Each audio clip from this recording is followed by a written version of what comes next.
let's hope that the stream actually doesn't screw out today. Sup, ladies and gentlemen, Akalon here, and of course, welcome back to each and every one of you. I really hope that you all had a wonderful day yesterday. I apologize for the interruptions. We're waiting for people to come in. As soon as people are here, I'll explain what happened yesterday because it's never dull living in South Africa, to say the least. At least that is something that can be said. Never dull. Always something exciting happening. Digital Pope, how you doing, fam? There we go. There's some music. There's some music, ladies and gentlemen. Digital Pope, how's your day been, bro? What have you been up to? All right. Oh, shit. It is so good. Twitch finally made changes to their ads. Now, when you play 3 minutes of ads, you get an hour of no pre-roll ads. So good. So good. The joys of PowerPoint and conference calls. Oh, shit. I've never made a PowerPoint. Ever. I know that sounds weird, but I've never had to. I've never had a single job where PowerPoint was necessary. Jonesy, how you doing, fam? We're going to be doing Q&A today. We're going to go through the Diablo developer update. There's a new Rogue trailer that just dropped that we have to watch. Benny, how you doing, fam? Found some new Dark Angel vid, so posted it in Reddit. Nice, Benny. We'll go through those, I promise. Probably not today, because today's already quite busy. Sensei, how you doing? Growfile, how you doing? I'm very good. Thanks for asking. Yesterday was not good. After the stream ended very abruptly, because my internet died, my internet only came back online about 5-6 hours later. It genuinely just down. Everything down. Couldn't go to any websites, couldn't play any online games, couldn't do anything. Funny thing, I could chat in Twitch chat. At first, I thought I couldn't, because Twitch wouldn't load. Like, the Twitch page wouldn't load. But then eventually the Twitch page kind of loaded, and I could chat in Twitch chat, but I can't open YouTube. I can't, I can literally do nothing else, right? I can't open any sites. It just goes to the site can't be reached. Discord remained open, and I could chat in Discord, but I can't connect to any of the voice channels. It just says timed out. I genuinely, nothing. And that was like that for 5-6 hours. Wait, let's see. So it went out around 10-11. I can't remember exactly when it went down. Whenever the stream went down. And it only came back online at maybe like an hour before I went to the gym. I think that's around 5 hours almost. Yeah, don't know, Max. I genuinely have no idea. What I do know is if I go to my... I can't show you guys this test because, well, obviously, it has my IP in it. And I know I'm not stupid. I'm not going to give you my IP. But basically, okay, so on the when MTR test, which is basically like a trace route, right? First IP, obviously mine, fine. Second IP, fine. Third IP, fine. Fourth IP, fine. Fifth IP is fine.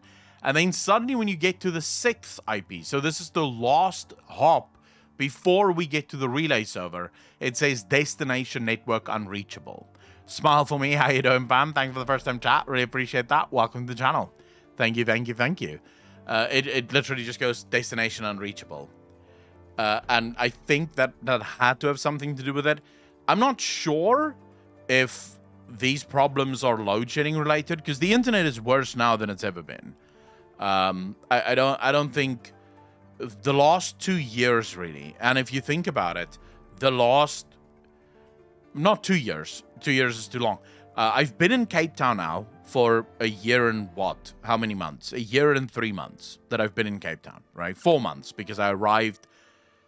Yeah, I arrived in 2021 December in Cape Town, and I've been here for a year and 4 months now. And since I arrived in Cape Town, the internet has been getting progressively worse. And coincidentally, so is load shedding. Nico Spider, how you doing? So I think that's the issue, is the load shedding is causing a lot of the exchanges to go offline, and that's what's causing these issues. Metal fan from Al, how you doing? Max, how you doing? Some of my friends, like in Africa, India, and Middle East, have very bad latency due to poor routing from the ISP. I don't think this is like just dead routing, right? There was no connection whatsoever, at least to most of it. Definitely ISP. I have the same issue in my area. Who's your ISP, Smile? Just for reference, because I'm currently with Frogfoot. I was with Octutel last year, and they're both dog shite. This is gonna blow your mind, but when I was with OpenServe in Pretoria, I had no problems. Clear access. I don't know who that is. I have a feeling probably if there is a brownout, can mess with the switches. Generally, well, I'm gonna try something. I might leave Cool Ideas, the ISP that I've been with for so long, and go back to my ISP that I had in Polokwane, in my hometown. Because I know the guy that owns that, right? So I can have a much more clear method of communication with him. And they do provide packages on Frogfoot. So maybe I'll go back to them and I'll find out if they can provide me with with an internet package, because hopefully through them I can figure out what the hell's been going on with my line. Growfire, Frogfoot and Clear Access, they fall under the same group. Okay, that makes sense. So it's all shit, basically. That's what you're saying. Discernment Bugatti, how you doing, bro? Is NoFap legit on making gains? I have no idea, but I assume so. I assume not fapping as much would probably help with gains. But I also think that it would be minuscule as fuck, if at all. So what happens after you come, right, is a lowering of your testosterone. So your testosterone, like, visibly lowers itself.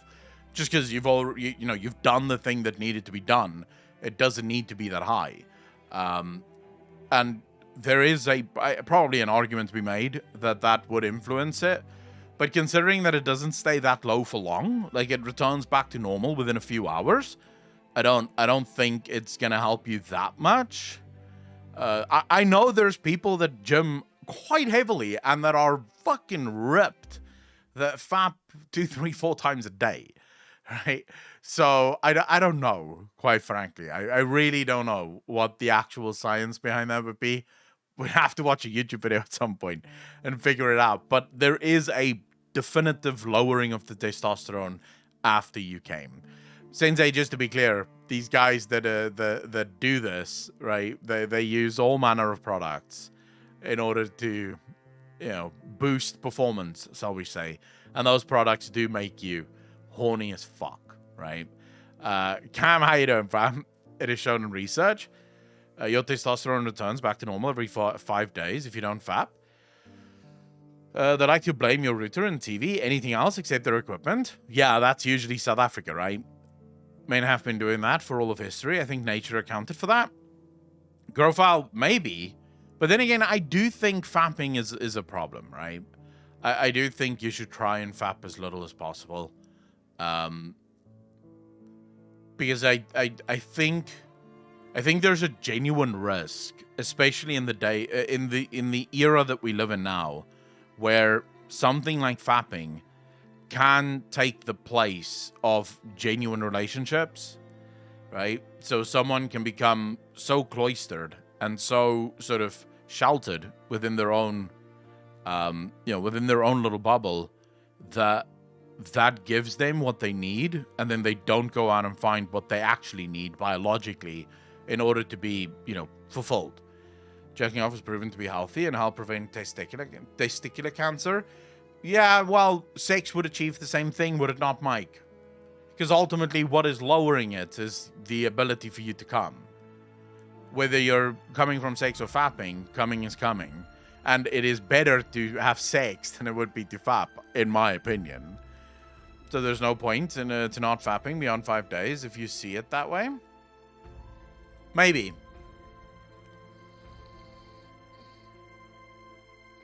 Mike, but who tells you or who says that your SO won't respect you? I mean, why would you have why would you get an SO that doesn't respect you?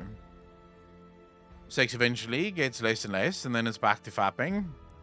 Listen, I don't necessarily believe that that needs to happen. I think if you and your partner like really work at your relationship and you put in the effort, why would you need to, like, why would the sex get less? Like, you just have to keep that flame alive, man. You know, just keep spanking her ass and telling her, hey, you look hot, right? And I think it will happen as often as it used to. That might be true. Cancel the date and just fapped and slept. Well, there you go. Put a video on your Reddit profile. Thank you. What's the video about? The history of my relationships, where they just grown to do that. But it might also be that you're allowing that, Mike. If that is what's happened in every single one of your relationships. As long as it's in moderation. Like, if you're fucking not going to social events just to fap and shit, you might have a problem there. That is true. Robot, how you doing, fam? There are a lot of people that love bomb at the start and then end up ignoring months down the road. Mike, again, I feel like that is your fault.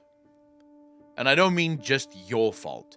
Look, respect is earned, right? You can't demand it. You have to earn it. But disrespect is exactly the same thing. It is earned.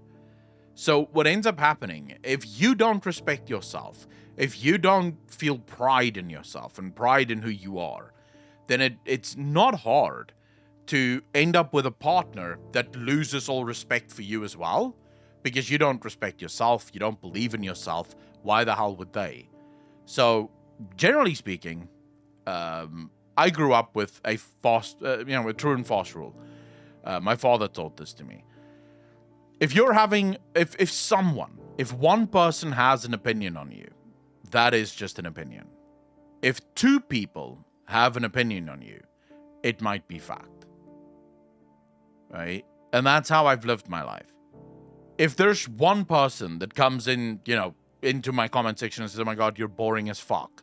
All right, some people will just find you boring.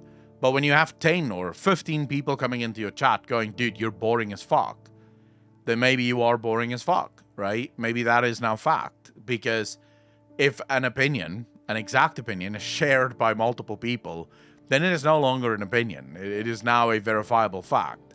So if you've had, say, 10 relationships, and in all 10 of those relationships, you've been disrespected and eventually treated like, just a second-class citizen, then the problem lies with you.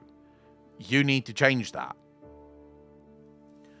And what is the common denominator in all those people? Except I'm not perfect too, but you have to always point the finger at yourself first. And if that's the case, then the other person should communicate that, but a lot don't want to have sit-downs and talk. Mike, okay, so I'm not sitting here preaching to you, right? Because I don't know your situation. I don't know what your relationships have been about. But here's the problem with that argument.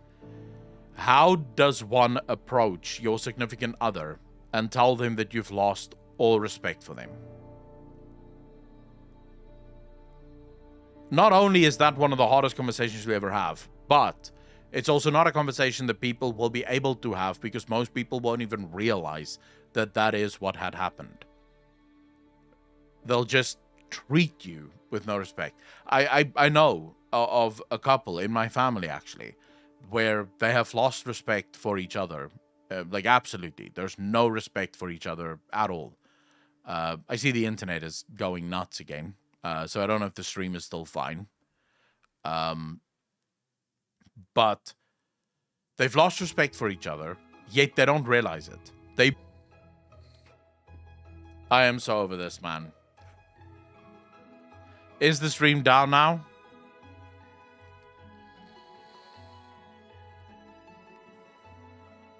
All right, we are back. What I can say is just hold on when this happens. I will try to... Let me just bring the page up so long. Because I feel like we're going to need the Twitch Relay servers at some point here. I feel like we're definitely going to need them, right? And I can now say with absolute certainty that those dips definitely have to do with MS. Because I literally just looked. And as soon as we had that dip, the MS went to 300 and something. So pretty sure, you know, stream's fine. Everyone is just high on edibles. Oh, shit. Go-God, how you doing? CCS, how you doing, bro?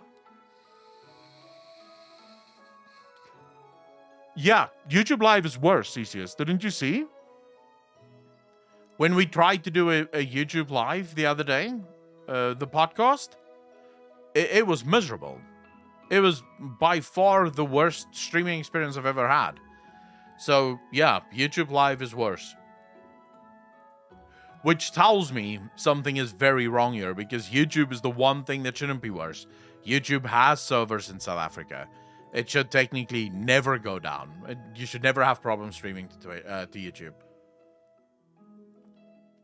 Evans, how you doing, fam? Does Discord not work too? Max, when these things happen, so when the internet just sort of dips like this, I think, personally, everything remains fine. I can still browse the internet. I can still go on Discord. I can do all of those things. So it's definitely not an internet problem. It seems to be a specific routing problem to the Twitch Relay servers, or a problem with the Twitch Relay servers in general. Let me just message Morny here quickly. Tell him about the Q&A.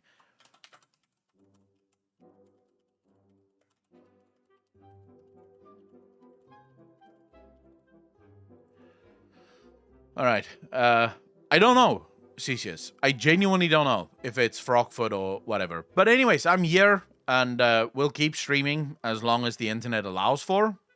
I promise. I'll keep going as long as the internet allows for. But no, yeah, just to finish off the last thing we discussed, right?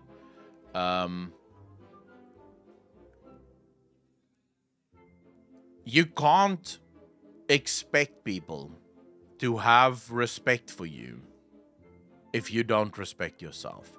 And what's, I think, very difficult is to have respect for yourself when you're not doing anything. And you see this quite often. At least, I think, I see this quite often from a lot of my friends who don't work, for example, or who hasn't achieved anything. They all have this. Not all. Some people do manage to get it right. But they have this, most of them have this almost aura of sorry I'm alive kind of thing. And how can you expect anyone to ever care about you when you feel that way about you? How would they give a shit about you? I don't think it would ever happen. At least that's my personal opinion on it.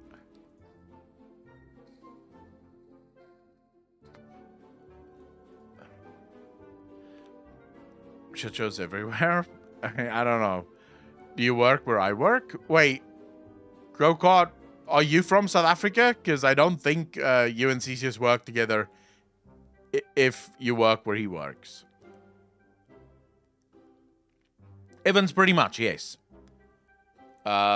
If you can't like yourself, how should anyone else like you? And I can tell you now, there is an easy fix to self-esteem and anxiety problems.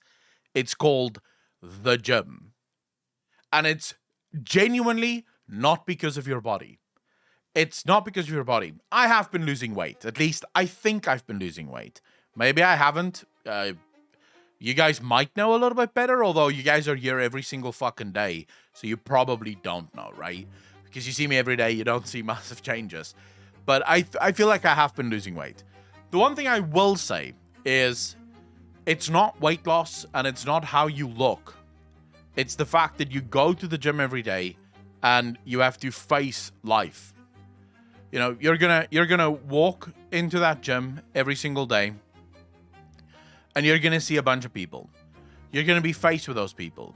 You're gonna have to exercise in front of those people. So you have to convince yourself that that's okay every single day. You have to face that shit. And that grows your self-esteem so much, dude. Like, so much.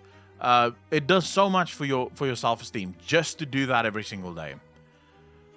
Yourself, your love for others is probably unhealthy in some way. I agree with that.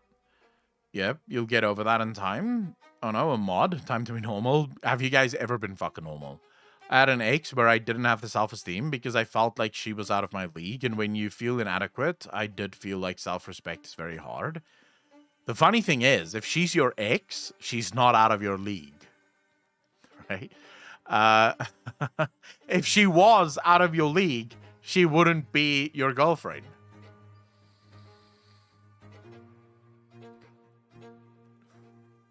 Probably gain weight for muscle gain. Yeah, but I mean, losing fat is still, it's still going to happen, right, Mike? Start turning, then gonna pay for a personal trainer who can help me smooth in and get used to the gym. Benny, I wouldn't waste my money on a personal trainer, if I'm honest. Like, if you need to, that's great, right? If that's what you need to do, go for it. But I wouldn't waste my money on that. I see what those personal trainers do. They're fucking useless, man. Just go to the gym. There's so many YouTube videos out there that teaches you so many different exercises that you can do. Just go to the gym and start exercising, you know? It's tough at first, but you make friends so fast. You know, nowadays I literally went to the gym today and I set up my next paddle match. I got chatting to one of the guys there, and I was like, oh yeah, my knee's a bit fucked because of paddle. I was playing paddle on Saturday for the first time, and he was like, whoa, bro, you play paddle? I'm like, yeah, went on Saturday, had the time of my life. It was super fun. He's like, man, I've been wanting to try paddle. I'm like, bro, we should go play paddle. And he's like, yeah, man, let's fucking exchange numbers. Let's get this shit going. So I was like, all right, good. You know, here we go. Let's go play paddle. So you make friends after a while. They also invited me to go play rugby with them, but I don't think I'm gonna do that because I haven't played rugby in 20 odd years. And that, if you want to talk about breaking your body, that'd be it. Their hips to paddle and their vapes. CC's paddle is super fun, bro. Go to the gym, do the pushing, do the pulling, do the lifting, and do some cardio and rotate around, depending on how you feel like doing it. Oh, yeah. It's as easy as just starting. So, I could wait. You're saying there are people out in the real world? Oh, yeah. Mike, it's sort of tennis combined with squash. I showed you guys the other day. It's combined. It's like tennis and squash sort of merged into one, but super fun. Look, tennis is just as fun. I really enjoy tennis as well. The problem with tennis more often than not is it's a lot more, I think. So my personal opinion is paddle is a lot easier to get into. And also, I think a lot easier for people that don't have a lot of technical knowledge to get into. Because it is easier. It's still very grueling and very hard on the joints and stuff, and, you know, a lot of fitness. But it's easier than tennis. If you want to play tennis, there's a lot of technical things that you have to learn how to do before you'll even be able to do like a proper rally. You know, I remember the first time I ever played tennis. It was literally I hit the ball, they hit the ball, and then we start again. Because you know it's hard. Whereas with paddle, it's a lot easier to get the ball over the net because the court is smaller. The ball does a lot more what you want it to do. Whereas with tennis, obviously, that's just not... It's a technical sport. Very technical. But more movement, if I understood correctly. Yeah, it's like squash. So it's basically the same as squash. A lot more movement than there is in tennis.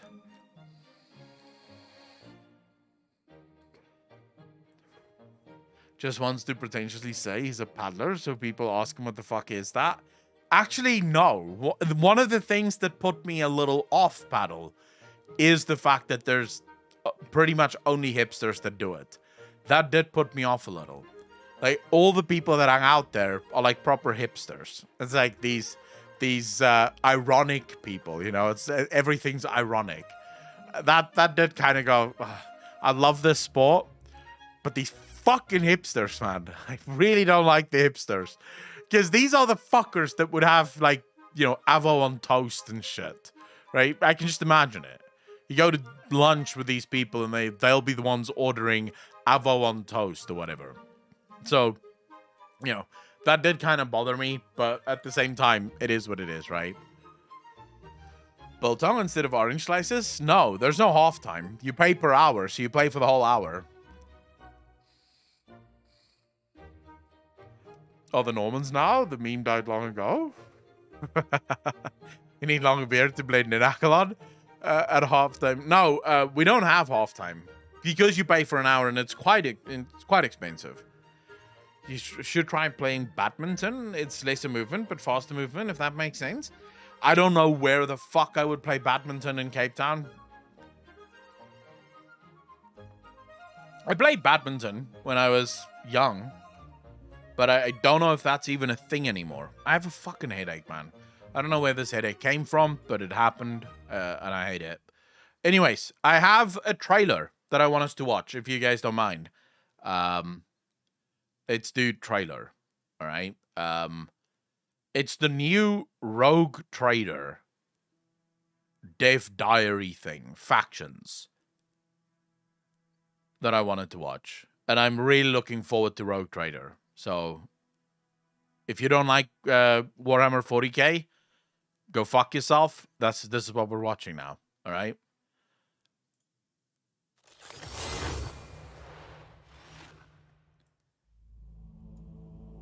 The Warhammer 40,000 universe is populated by a host of warring factions and sub-factions. Today, we are going to tell you about the main actors of the Coronis Expanse. Some of them can be allies to the Rogue Trader, while others will become sworn enemies. Dude, I'm so hyped for this game, man. I am so hyped for this game. The Imperium of Man is the largest civilization in the 41st millennium, consisting of millions of planets scattered across the galaxy. More than 10,000 years of internal and external strife have led to the Imperium becoming one of the worst tyrannical regimes in the history of mankind. Tyrannical? Tyrannical? Please, bro. We're just keeping our people alive. Fuck. To live in it is to struggle in the shadow of a brutal system steeped in propaganda and zealotry. Symbols of martyrdom abound, inescapable for both daylight-starved workers and Astra Militarum soldiers on a suicidal charge. The promised bright future, long forgotten. Free thought, science, and progress, all abandoned. Any dissent is crushed, and any new idea is a potential font of heresy. In this grim, dark future, humanity cannot hope for an ultimate victory. There is only survival, and people will do any... My Noir, holy shit, that was brilliant. I don't know if you guys just caught that. But, okay, so My Noir writes the following, right? My Noir goes, he says, there is actually an ongoing beta of the game, and I have access to play it. My Noir then comes back and he says, my bad, it is an alpha. I am not a beta. All right, My Noir. I like that. My question, can I play Craftworld Aldar? I don't know. I mean, you can be all you can be, I think, right now is a rogue trader. I don't think you can be Aldar. Anything for its sake. The rogue traders are no exception. Suriani are but a remnant of the once great Aldari Empire. Oh, here we go. Their kind used to be so sunken in debauchery and depravity that it led to its fall. The Suriani managed to... I'm assuming this is in the Dark Aldar. Wait, who is this? The Asuriani. Asuriani are but a remnant of the once great Aldari Empire. Their kind used to be so sunken in debauchery and depravity that it led to its fall. The Asuriani managed to escape the dark fate that had consumed their kind by hiding away on giant, planet-sized vessels, craft-world ships. Despite their... Okay, so you can't be a Craftworld Aldari, but you can ally with them, or at least you'll see them. human-like shape, the Asuriani's appearance betrays their Xenos nature. But what truly sets the Asuriani aside is their incredible psychic might that exceeds the potential of human psychers by orders of magnitude. This turns their technology into something not far from sorcery. Devices of crystallized psychic energy, reality-tearing weapons, and uncanny armor. The relations between the Asuriani and the rogue traders are at best strained. Okay, Most no. often, the interactions between won't the be two parties allying with lead them. to a conflict. But in the Coronis Expanse, there are exceptions. The Drukhari. Not all Aldari have chosen the path of self-isolation and psychic mastery. The Drukhari are the Asuriani's dark brethren who became a living embodiment of sadism. Their weapons are created not to kill, Here we go. but to inflict pain in order to extract the energy of anguish and torment from the very soul of the victim. This is why the Drukhari raiding party's aim is not to conquer and kill. What they want is chattel they can bring to their home, the dark city of Camorra, to torture, experiment on, then throw in the fighting pits for their twisted pleasure. These horrors are the main reasons why rogue traders should pray they do not get captured alive. If there is a fate worse than death, it is to become a plaything for one of the Drukhari's masters of flesh. Here we go. Plans of the Asuriani may cost the Imperium a war. Drukhari raids can plunge an entire subsector into darkness and horror. But these threats pale in comparison to that of chaos. The forces of chaos find their way into the souls of even the most loyal servants of the Emperor and transform them into slaves to darkness, pawns of the gods in the great game. Chaos corruption comes in 1,000 forms. Diseases capable of depopulating entire planets in mere weeks. Horrifying mutations distorting the carrier beyond recognition. Insanity induced by the endless pursuit Man, of these mere NPCs look scars fucking and brilliant. the unrestrained indulgence Slanesh. of one's darkest desires. Wait, so they have This all is four why of the the Chaos rogue cards? traders should avoid any and all contact with chaos if they value their sanity. Otherwise, they risk setting foot on a dark and treacherous path to damnation. The Coronis Expanse is vast, barely explored, and full of surprises. And if you happen to be a fortunate holder of a warrant of trade, you are very likely to encounter them all. I'm ready. Oh shit, look at that mini. Bro. Shit, that mini looks good. By the way, Tricky Trickster, 2 months part of the DJ Nation. Appreciate ya. Thank you, thank you, thank you. You're far too kind. What do you mean, fuck the mini? This is gorgeous. Not a fan of this art style. I love the art style. I don't know why you would not like the art style. Fuck. If I wasn't so opposed to buying collector's editions, I would actually buy this collector's edition. Because I want this.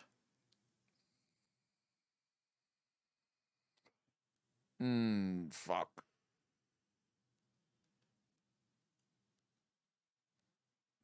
What's the price of this, though? What's the price of the collector's edition? Does anyone know?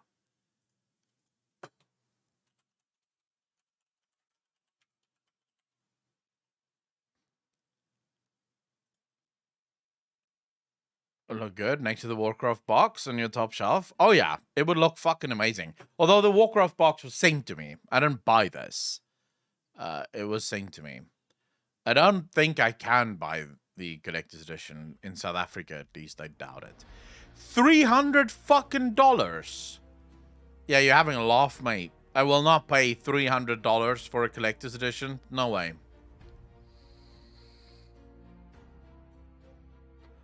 No, there's no fucking chance. No dice. This will not happen. $300 for a collector's edition. You can suck my dick is what you can do. That will not happen. WoW collector's editions, I think, is like $200. But then again, the WoW collector's editions do not come with like minis and stuff, right? So this is what you get with the collector's edition, which I think is decent. If I look at what I got with the WoW collector's edition, hold up. So WoW collector's edition, I got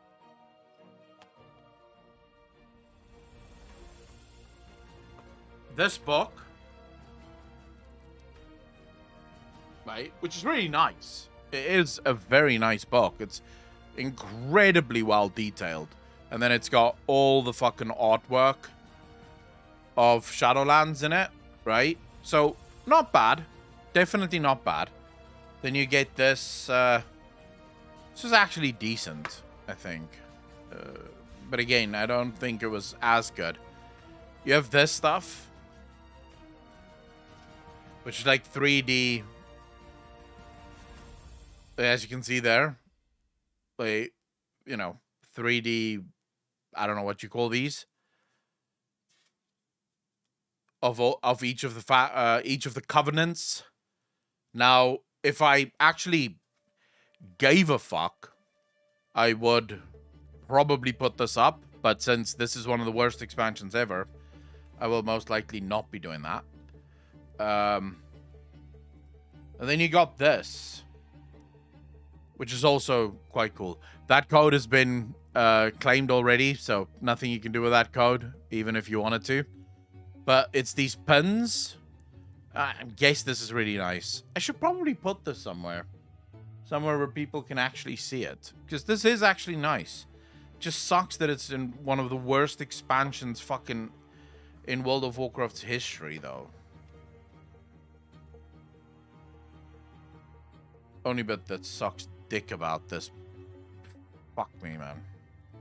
Why couldn't I have been sent this, you know, for a good expansion? Oh, and then you have this as well. Like a poster. Or a small poster, at least. That's what you get with a WoW Collector's Edition. So definitely not the greatest, I guess. Not like, I wouldn't pay $300 for this. I think $200 is still a bit pricey for it, but I think it's not too bad.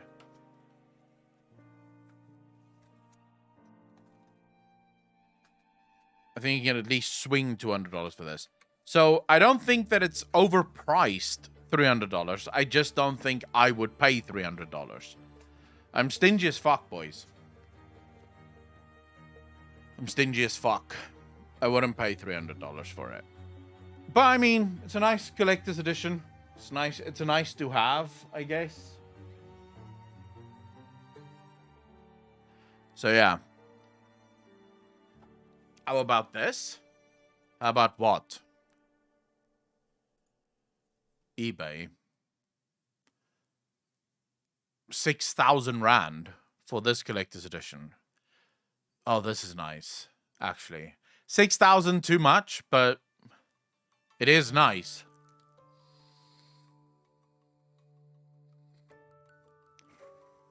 I'll get the collector's edition when we have an Azara expansion. Just reading this made me horny. Oh, shit. Yeah, I mean, an Azara expansion could actually be really cool. Get this for behind you. could actually be really cool. I don't think I would ever be able to get this in South Africa, though. But it could actually be really cool. It's not even that expensive, actually. Like, right there, on the back wall, have the sign of the Imperium.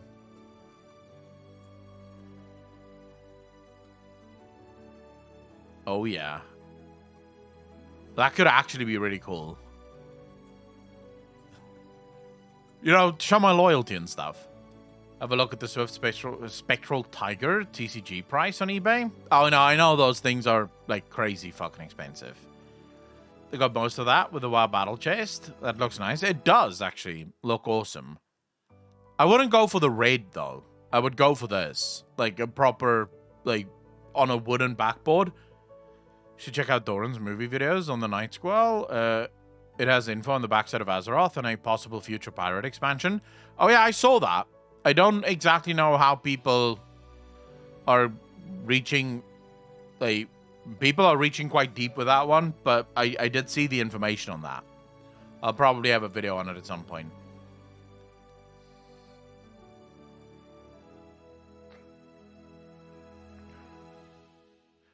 Just go grab a toilet seat and hang it upside down on the wall. Boom, Ultramarines logo on your wall. Aldezen, go fuck yourself, fam. How dare you say mean things about the Ultramarines?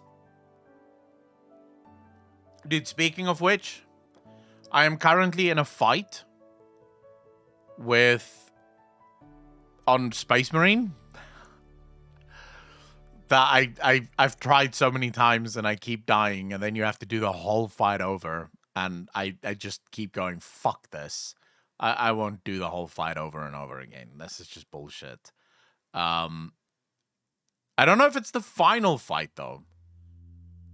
I'm stuck in the end fight on hard mode. What is the end fight? Let me show you where I am, and then you guys can tell me if that's actually maybe, like, the end fight. I'll show you where I am now. It might be the end fight. If this is the end fight, it's a very short game.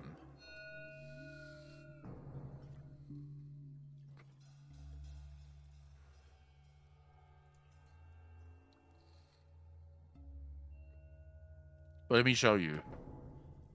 Wait a second. I need to activate camera again on this one. Give me a moment. Sega. It's very loud, that. It's very loud. Stop being loud, bro.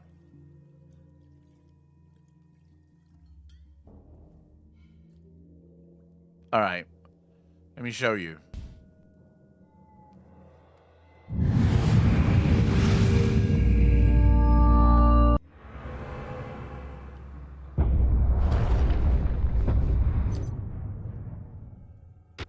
Challenged me. Is this the final fight? This fragment of your power, and I have done so. This is the final fight. It's a very short game. The slaves of the false emperor, who dared claim it as their own, lie dead at my hand.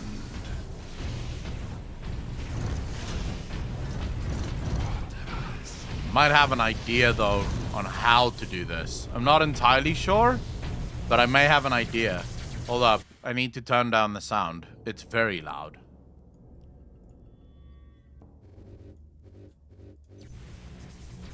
Alright. Let's see. I'm gonna try this only once. If I don't get this... What the fuck? If I don't get it this time, I'm done. I'm not wasting my time with this fight. This fight takes so fucking long to do, man. And every time you die, you have to redo the whole goddamn thing. I offer up this world and all those upon it. I ask for the reward that was promised. You want to talk to your gods? I will send you to them. Admitted, Titans. The power of chaos is within you, calling to this relic. Imagine the Ultramarine. And you can't skip. That's the worst part of it. You can't skip this. Conquest with is their head. Imagine the power you could wield. As a slave to chaos, nothing you say can tempt me from the path of honor, or from avenging the deaths of my battle brothers. Oh yeah. Badass, brother. Bad fucking ass. No threat to me now, Ultramarine.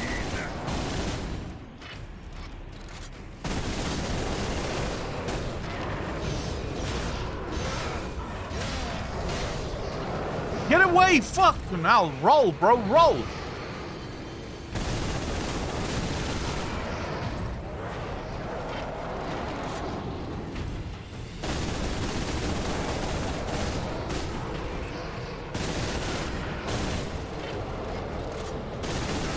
Stop my ascension. Grant me your favor. Corrupt my flesh. Make me show this fool the true nature. Alright, come on. Come on, slots. Man, this fucking shit. Heal. Get the shield. There we go.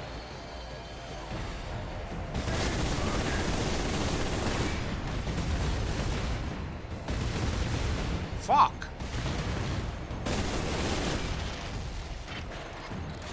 Alright, this isn't good. Losing health is not good.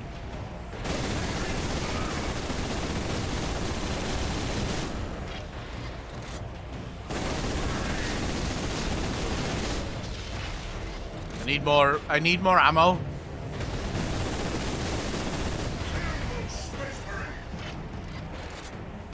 Okay, I may have an idea.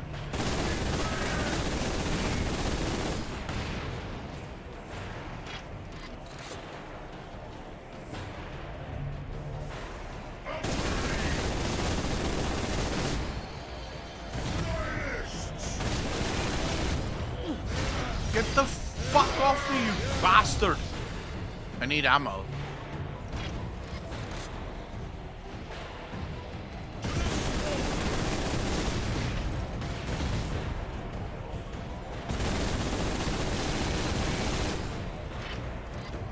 There's ammo over there, but fuck.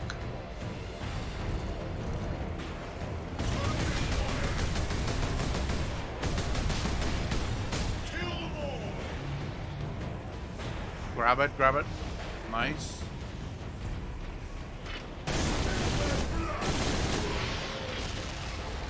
Alright, now we get to the fucking fun part. This is the part that I struggle with. Because I have to kill these demons first. Let's stay out of the way of those fucks. Already our legions are pouring through. The slave of the false emperor was trying to save this planet from And there's one more of them invasion. coming. Fuck. Instead, I thought this was it. he ushered in I have to wait a bit. Oh shit, here we go. Enemies of man are here.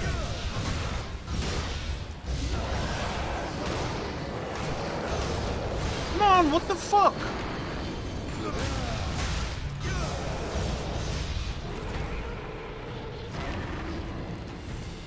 Alright.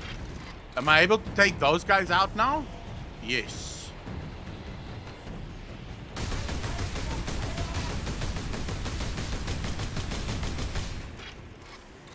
I should have brought my sniper. Fuck. Should have brought my sniper rifle. your pathetic Imperial forces will be scoured. Oh, I killed the other guy as well? This That's nice. Do I have more ammo? my entire invasion fleet will cross into this reality. Kill them all! Destroy them!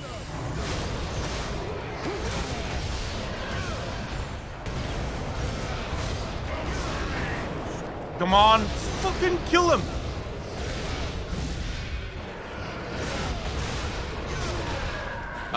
I need to heal and I can't fucking heal!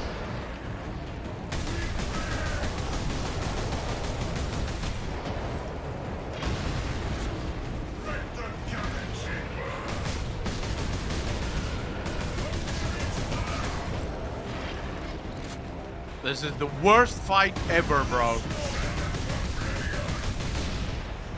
Fuck. Whoa, whoa, whoa, whoa, whoa, whoa, what the fuck? I need ammo. Where does one get ammo? I think I just saw an ammo chest. Fuck. I just saw an ammo chest. I'm pretty sure. Is this ammo? This is ammo. Good, good, good.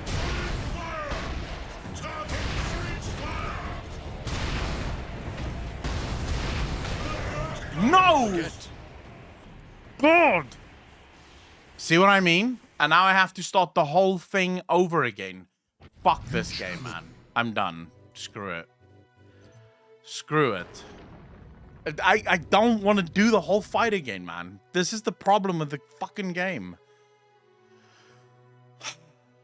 Elden Ring doesn't have the same kind of build-up. The thing that breaks me is that you do wave after wave after wave. Then I have to go through the whole cinematic again just so that I can do wave after wave after wave after wave again.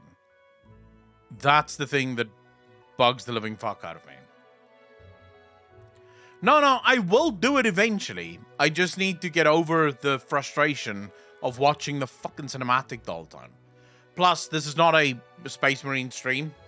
If we were going to play Space Marine today, I'd probably finish this fight, but we don't have the time for it.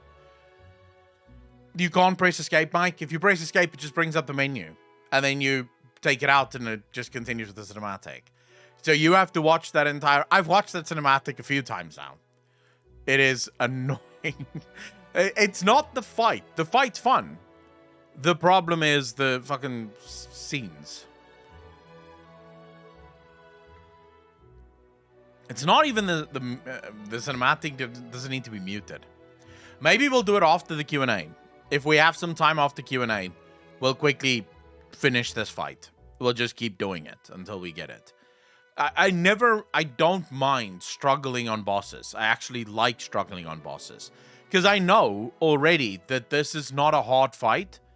All I need to do is, you just need to figure it out, right? It takes a while to figure shit like this out. But eventually you do. The biggest issue I have right now is quite genuinely just the fact that I have to rewatch the cinematic every single time I do it.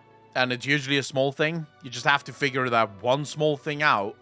And then the rest of the fight is easy as shit. When is the Q&A? In about an hour and 20 minutes, Nico Spider. Which actually means we've wasted too much time already. So we're probably not going to be able to watch the Diablo. We're not going to be able to watch the Diablo thing.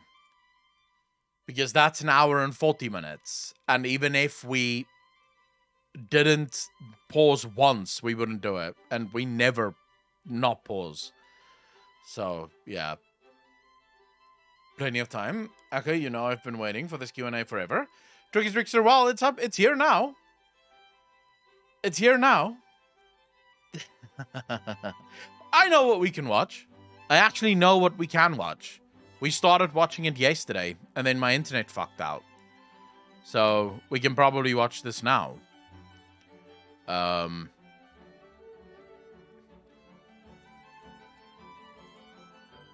have time to go make breakfast? Yeah, of course. Yeah, go make breakfast.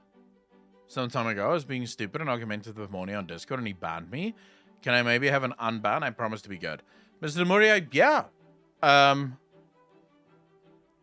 Moni, are you here? Abaddon, can someone unban Mr. Demuria from Discord, please? Yeah, the mods can sometimes be quick on the trigger finger with the bans on Discord, but it's just because we're trying to preserve the Discord for people to have fun and have discussions and stuff. So,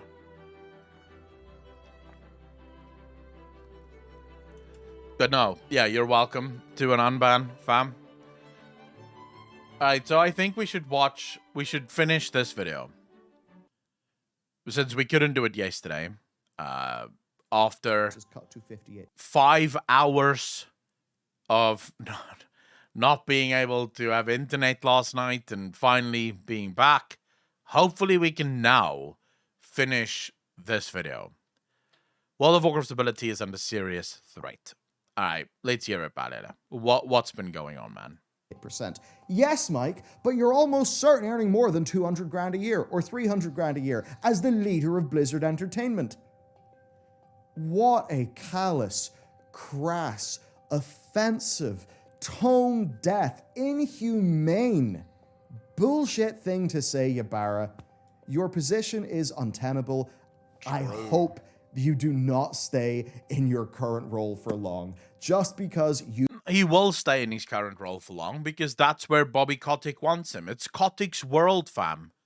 We're just living in it. You all know this. You play World of Warcraft, enjoy selling some Mythic Plus boosts in your guild, and maybe can time a 24 or something, that doesn't mean you're a good leader of a company. And from just the cliff notes of this Q&A, which have been extensively leaked to the press and extensively leaked from multiple independent sources to us, you're fucking incompetent and you should not hold your job. It's as simple as that. You go through, Mike, obviously, Preach, he flew over to the States. Ybarra claimed he didn't know who Preach was. Now, I think that's pretty fucking unlikely considering Preach, you know. Mike Ybarra claims he didn't know who Preach was. That's problematic. I mean, why would he claim that he doesn't know who Preach is? You're the CEO of a company that arguably Preach has done more for your company than almost any other content creator out there. And you claim you don't know him? What the hell are you talking about? Is one of the most notable names in Warcraft, and Ybarra is a longtime WoW player. Seems a bit odd, but Preach's take then is basically, wow, I mean, I believe what John and Holly and Ian were saying to me. Oh, this is what they're working under? So yeah, Ybarra and co are sitting there on high six-figure salaries probably, even if it's like 200 grand or something. Just the amount of disrespect. It is absolutely not just 200 or 250k. Like, absolutely. Here's the thing. Bobby Kotick is the CEO of Activision. And he took, what, $200 million bonus not long ago? Right? Do you really think that the other executive staff at Blizzard gets paid $250,000 a year? Like, do you actually think that someone that has the qualifications to be an executive at a AAA studio would work for that amount of money? When most of the other companies out there probably pays a hell of a lot more, right? Probably pays in the millions for executive staff per year. I highly doubt that it's just 250k. I will bet my left nut that it's more than 250k. It's probably triple that, if not more. Back there, right? He also defended the stack ranking system, which is something that basically means the team leads are literally forced to throw their employees under the bus because it mandates that a certain, basically, it takes the bell curve and it's like, past here, they all get punished. And that punishment is literally, you won't get promoted, your bonus will be smaller. You know, just got smaller anyway, right? Even if the lowest performing employee is actually doing fine. Yeah. And this is why the very notable WoW Classic engineer, one of the faces of WoW Classic, left Blizzard because of this moronic system. We covered this not long ago. Do you want a situation where, let's say one of your employees maybe is worried about their health, maybe has a family tragedy or something like that, and maybe they go from being above average to average, but they happen to be in a good, well-performing team. Does that person, should you really slash their bonus? Is this all just to, like, put more gold plates on Bobby's goddamn yacht? So anyway, this is strike 2 out of 3. Yeah, pretty much why it is. Mike's third strike was actually even worse. Again, this is the ignoramus-in-chief of Blizzard Entertainment. When asked about the return to office policy, he said, at the end of the day, we want people to be happy, and if decisions about being happy don't align with where we're going and you won't be happy, then you'll have to do what will make you happy. So he basically just said, if you don't like it, leave. Now, Mike, that's not how you run a company. And actually, the point is, 3 strikes isn't enough. There's also a 4th strike. He Well- called out that the 2 most needed Concerns over the personal and financial impact of Activision Blizzard's return to office policy were especially high amongst those paid the lowest at the company, particularly those in the quality assurance and customer service departments. After first publication, Blizzard's spokesperson clarified to game developer that all customer service employees at the studio were granted long-term remote status based on the nature of their work, and that said status would continue to be honored. Sources weren't fully able to describe how the line of conversation pivoted to these 2 fields, but in that discussion, Ybarra reportedly said something to the effect of, some of our disciplines are not long-term disciplines, in reference to those departments. Oh, I remember this is where people actually lost their shit. Because basically, Mike Ybarra made the same argument that many top-level CEOs make in video gaming, where they go customer service and QA are stepping stones to, better gaming positions. When you think about it, it's arguably 2 of the most important sort of pre- and post-production departments in your company. No? Because quality assurance is pre-production. These are the guys, or let's say pre- and post-launch departments of your company. Because for quality assurance, that's pre-launch. They're the ones that have to make sure that the quality of your game is actually good enough so the players don't shit themselves when the game come out. And after that, what you want is a good customer service team to ensure that your players, when they do have problems, actually those problems get taken care of. So to call those departments just stepping stones is a massive problem. And it shows you the mindset of gaming CEOs. It shows you their mindset. You see, as far as CEOs like Mike Ybarra and Bobby Kotick is concerned, those departments are a drain on resources. It's departments that if they could, they would do away with them forever. They just wouldn't have them. Because who gives a fuck about the quality of the game? What we care about is the marketing of the game. Because if enough people buy the game, we make money. And if there's bugs, so what? We'll iron those bugs out at some point. Never mind the fact that most of the bugs that the devs will eventually iron out, the devs will only learn about because of customer service. Right? Without customer service, the devs will never even know that the bugs exist. Unless, of course, you want the devs to be also trolling Reddit and your forums to make sure that they catch all the bugs the players are sort of reporting. But for these guys, that is probably where they would want to be. They would want a world where the developers not only develop the game, but then also do quality assurance, and then also make sure that customer service is done, because then they can save money. If the quality of games are constantly shit, people will just stop buying them completely. This is what I told you, Mike. This is what I said yesterday. The problem with these people, people like Mike Ybarra, people like Bobby Kotick, they don't think long-term. They think short-term. They think immediate financial gains. This is all these decisions that's made now will only impact the short-term. Yes, it will lead to more money being made and saved by Blizzard now. Inevitably, it will lead to massive problems down the road. But obviously, for these guys, they don't care about what's down the road. Because if you truly asked Mike Ybarra, do you care about Activision Blizzard? He would probably honestly tell you, no. I don't really give a shit about this company. Because if this company closes down, I will have a job at a new company in 10 minutes. So I don't give a shit about this company. Garako, essentially, we know. Direxy, thank you very much. Really appreciate that. Mr. Tame, how you doing, bro? Profit at the expense of products, staff, and customer.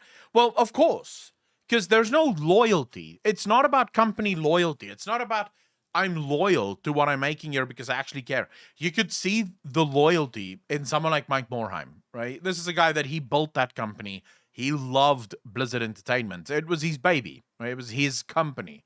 So obviously the decisions he made was oftentimes at the expense of profit, but for the enjoyment of the game. Like, for example, removing the real money auction house from Diablo 3.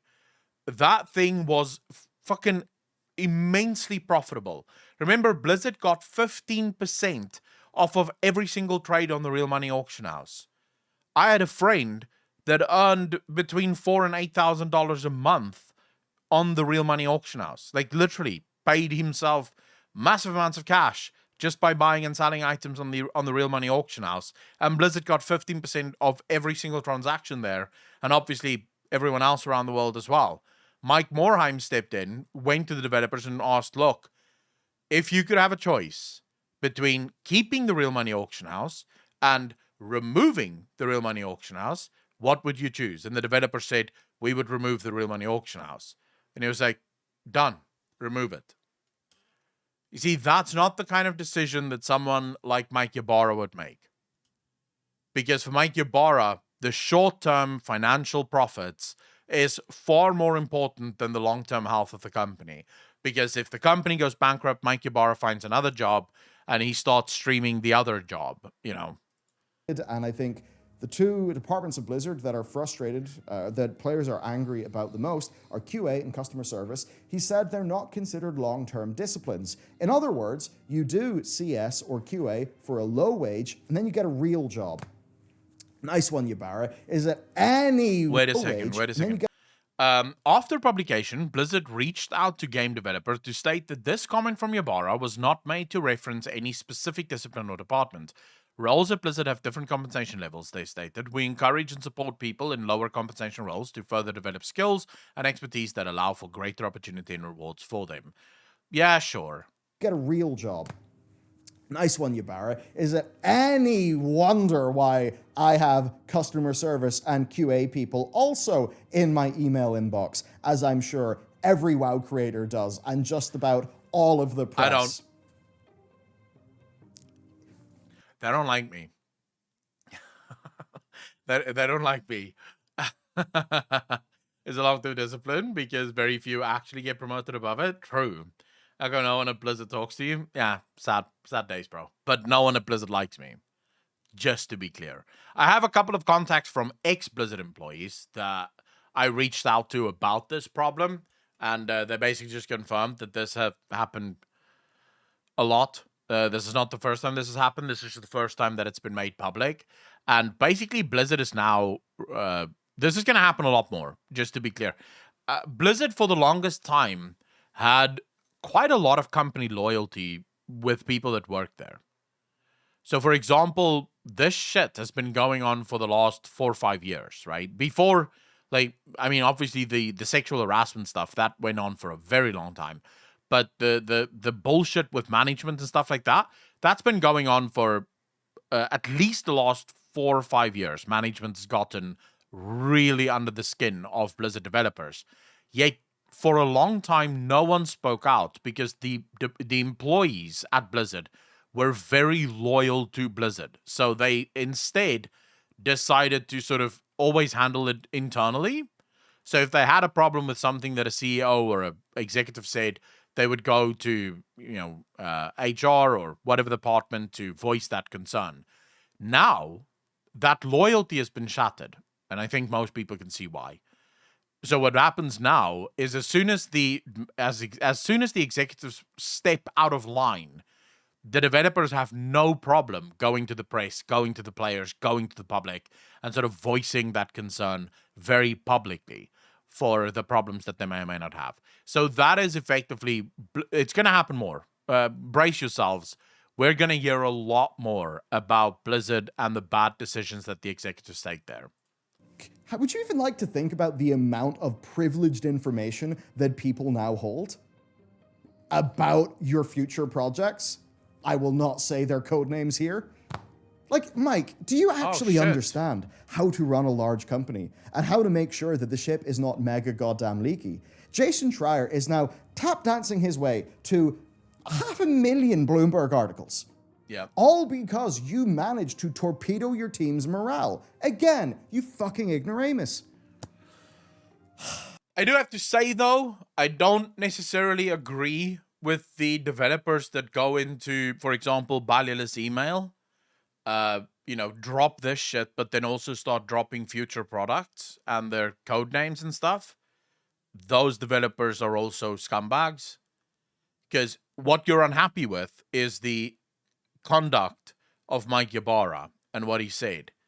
What you do when you leak code names. Now, luckily, Balila has let's call it moral code, not to leak those code names, right? Balila has the moral code to be like, okay, I'm not going to talk about these leaks. I'm not going to say to people what games Blizzard have in development right now. But, I mean, someone else may not have that moral code. So I don't necessarily... I don't agree with those employees either, because they are sort of fucking over their fellow developers. Because for a lot of developers, they're working on a project that might only come out in 5, 6, 7 years from now. They don't want that product to be leaked now. It's not ready yet, but they're very excited for the day that they can finally share it with the public. And if you then leak that project before it's even ready, that excitement goes away. Now those developers just sort of feel shot on. So I also don't agree with that either. Headless Horse, by the way, 4 months, part of the DJ Nation. Appreciate you. Thank you, thank you, thank you. And of course, have you ever been a little bit pissed off at why a customer service ticket either gets an automated response or just takes ages? Yep. Or why the game ships with bugs? I don't know. Maybe ones like, say, I remember when I first started playing WoW. The first ticket I ever opened up in World of Warcraft was in Wrath of the Lich King. I got a response to my ticket within an hour. I kid you fucking not. Within an hour, there was a game master in my whispers dealing with my problem. And it wasn't even like a high-level problem. It was, I think I accidentally deleted an item. Yeah, it was something I think I accidentally deleted an item that I didn't want to delete. And within an hour, there was a game master in my chat, in my whispers, helping me through it. I think he still said they can't restore it, sadly. Because it wasn't like a very important item. It was like a trade good. It may have been leather or some shit like that. It wasn't an armor or something very important. It was more just like a trade good. And at that point, I don't know how it's now, but at that point they had they don't return trade goods, just because some people will trade that kind of shit and then say they lost it. So at least then they didn't give it back to me. But nowadays, right? Last time I opened a ticket was, I think, Shadowlands. I waited 2 days for a response, and the response I got was automated. It was like a generic response. 2 days. From Wrath of the Lich King, where you would get helped within an hour, 2 at most, to now, 2 days. You can just imagine how few people actually work in customer service nowadays. the Hunter Bow and Razageth being that imbalanced to the point where the LFR version of the weapon 20 days. is in fact superior Sounds about than right. the mythic raid version of any other ranged weapon in the game, something that impacted the balance of World of Warcraft for months after the release of the expansion that is absolutely the expansion that needs to do the hard work to get the game back, that unfortunately did have quite a few bugs. I remember all those times I tried to do rock climbing quests, couldn't click on the first rock, didn't work, feature gone. I don't know, Mike, seems like those are kind of relevant. So anyway, to say I'm disappointed is putting it lightly. Yeah. I think whenever leadership is anti-human in the way that Mike Ybarra has been, I don't know. Mike, you're a fucking bloated Madame Tussauds walking corpse creature. You do not deserve the salary that you've... Everything went wrong when Vivendi sold out to Activision. That's when things started to go wrong. And there's a lot of proof of that. There's a lot of articles of deep investigations into this with former developers saying the exact same thing. Activision, when they first took over, they were sort of standoffish, right? So they allowed Blizzard to do what Blizzard does because that was the deal. The deal that was made, that Mike Morhaime argued for, was that, yes, they'll merge with Activision. They'll become Activision Blizzard. Bobby Kotick then managed to sort of bargain his way into him becoming the CEO of Activision Blizzard. Because Bobby Kotick was the president and CEO of Activision. Mike Morhaime was the president and CEO of Blizzard. When they merged, right, they obviously didn't merge in the way that it now just became Activision. It was still Activision, it was still Blizzard. Mike Morhaime managed to make the deal to where the two companies would remain completely separated from each other. Blizzard would be Blizzard, Activision would be Activision. But they would list themselves publicly as Activision Blizzard. So they formed a new company. And this new company was to be Activision Blizzard. And the idea there was that Bobby Kotick would be the CEO of Activision Blizzard. So he would basically be the CEO of a shell company, if you will. Activision Blizzard was never meant to be a company that does anything. It's just a company that owns two separate companies that isn't involved with one another. They just list under the same company. But slowly but surely, Bobby Kotick started to sort of influence Blizzard decision-making. So there was more and more pressure placed on Mike Morhaime to up profits, bring out more games, launch more titles, work harder, faster, grow the teams more. And ultimately, this is one of the reasons why Mike Morhaime decided, I'm out. I don't want to deal with this shit anymore. I'm going to start a new company that, makes actual good games. And I don't have to deal with the headache of Activision and Bobby Kotick. So that's at least from everything that I've heard and everything that I've read, that's the story. Had. You do not deserve even 58% of your bonus because what you're actually doing is actively harming the company. And now I really do have serious questions as to why, say, Jen O'Neill was only your co-leader for 2 months. What made her leave? What made her leave? Why is it the case that staff morale is actually pretty damn bad at Vicarious Visions, now renamed Blizzard Albany? Why is it that morale is actually pretty bad at Proletariat, the studio you acquired to ensure that World of Warcraft can have a reasonable content cadence? So here's the thing. As WoW players, you got to understand, big daddy capitalism. And this is not a, Bell's a commie. It's definitely not that, right? I mean, we run a business here. We literally do. What we can talk about, though, is how about we frame the conversation as like this. If the time horizon of your sort of big system is very long, then you're working towards the long-term good, right? And that's supposed to be the nice virtuous cycle. However, if you are doing a very short-term, one may even say quarterly, squeeze to get as much profits as you can, evidently, even if it's at the expense of people, do you think that's going to be good for World of Warcraft? I mean... Balila kind of sidestepped a massive rant from me here, but I'm going to insert it anyways, because why wouldn't I? It's not capitalism. It's not late-stage capitalism. It's corporatism. It has nothing to do with capitalism. Because under capitalism, the only way for you to actually make money is by keeping your customers happy. And the only way to keep your customers happy is to keep your employees happy. Because a business does not function without employees, and without employees in a functioning business, you're not making money. You're not selling goods. That is what capitalism requires. Happy customers, happy employees, happy owners, effectively, right? Under corporatism, this becomes skewed. This becomes disjointed.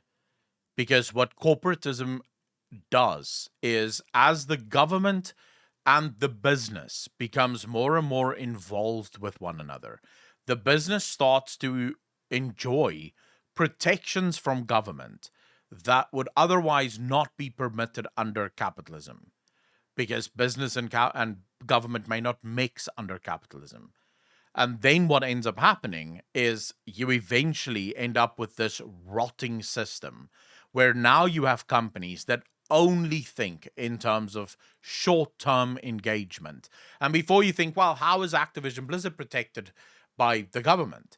It doesn't have to come in the form of protection.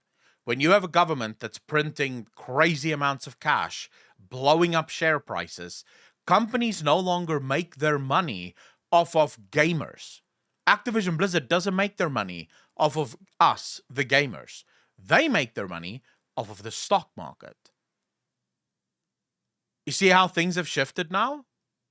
In other words, I don't have to keep you, the players, happy. I don't have to keep my employees happy. I need to keep my shareholders happy. Because my shareholders are what pays me.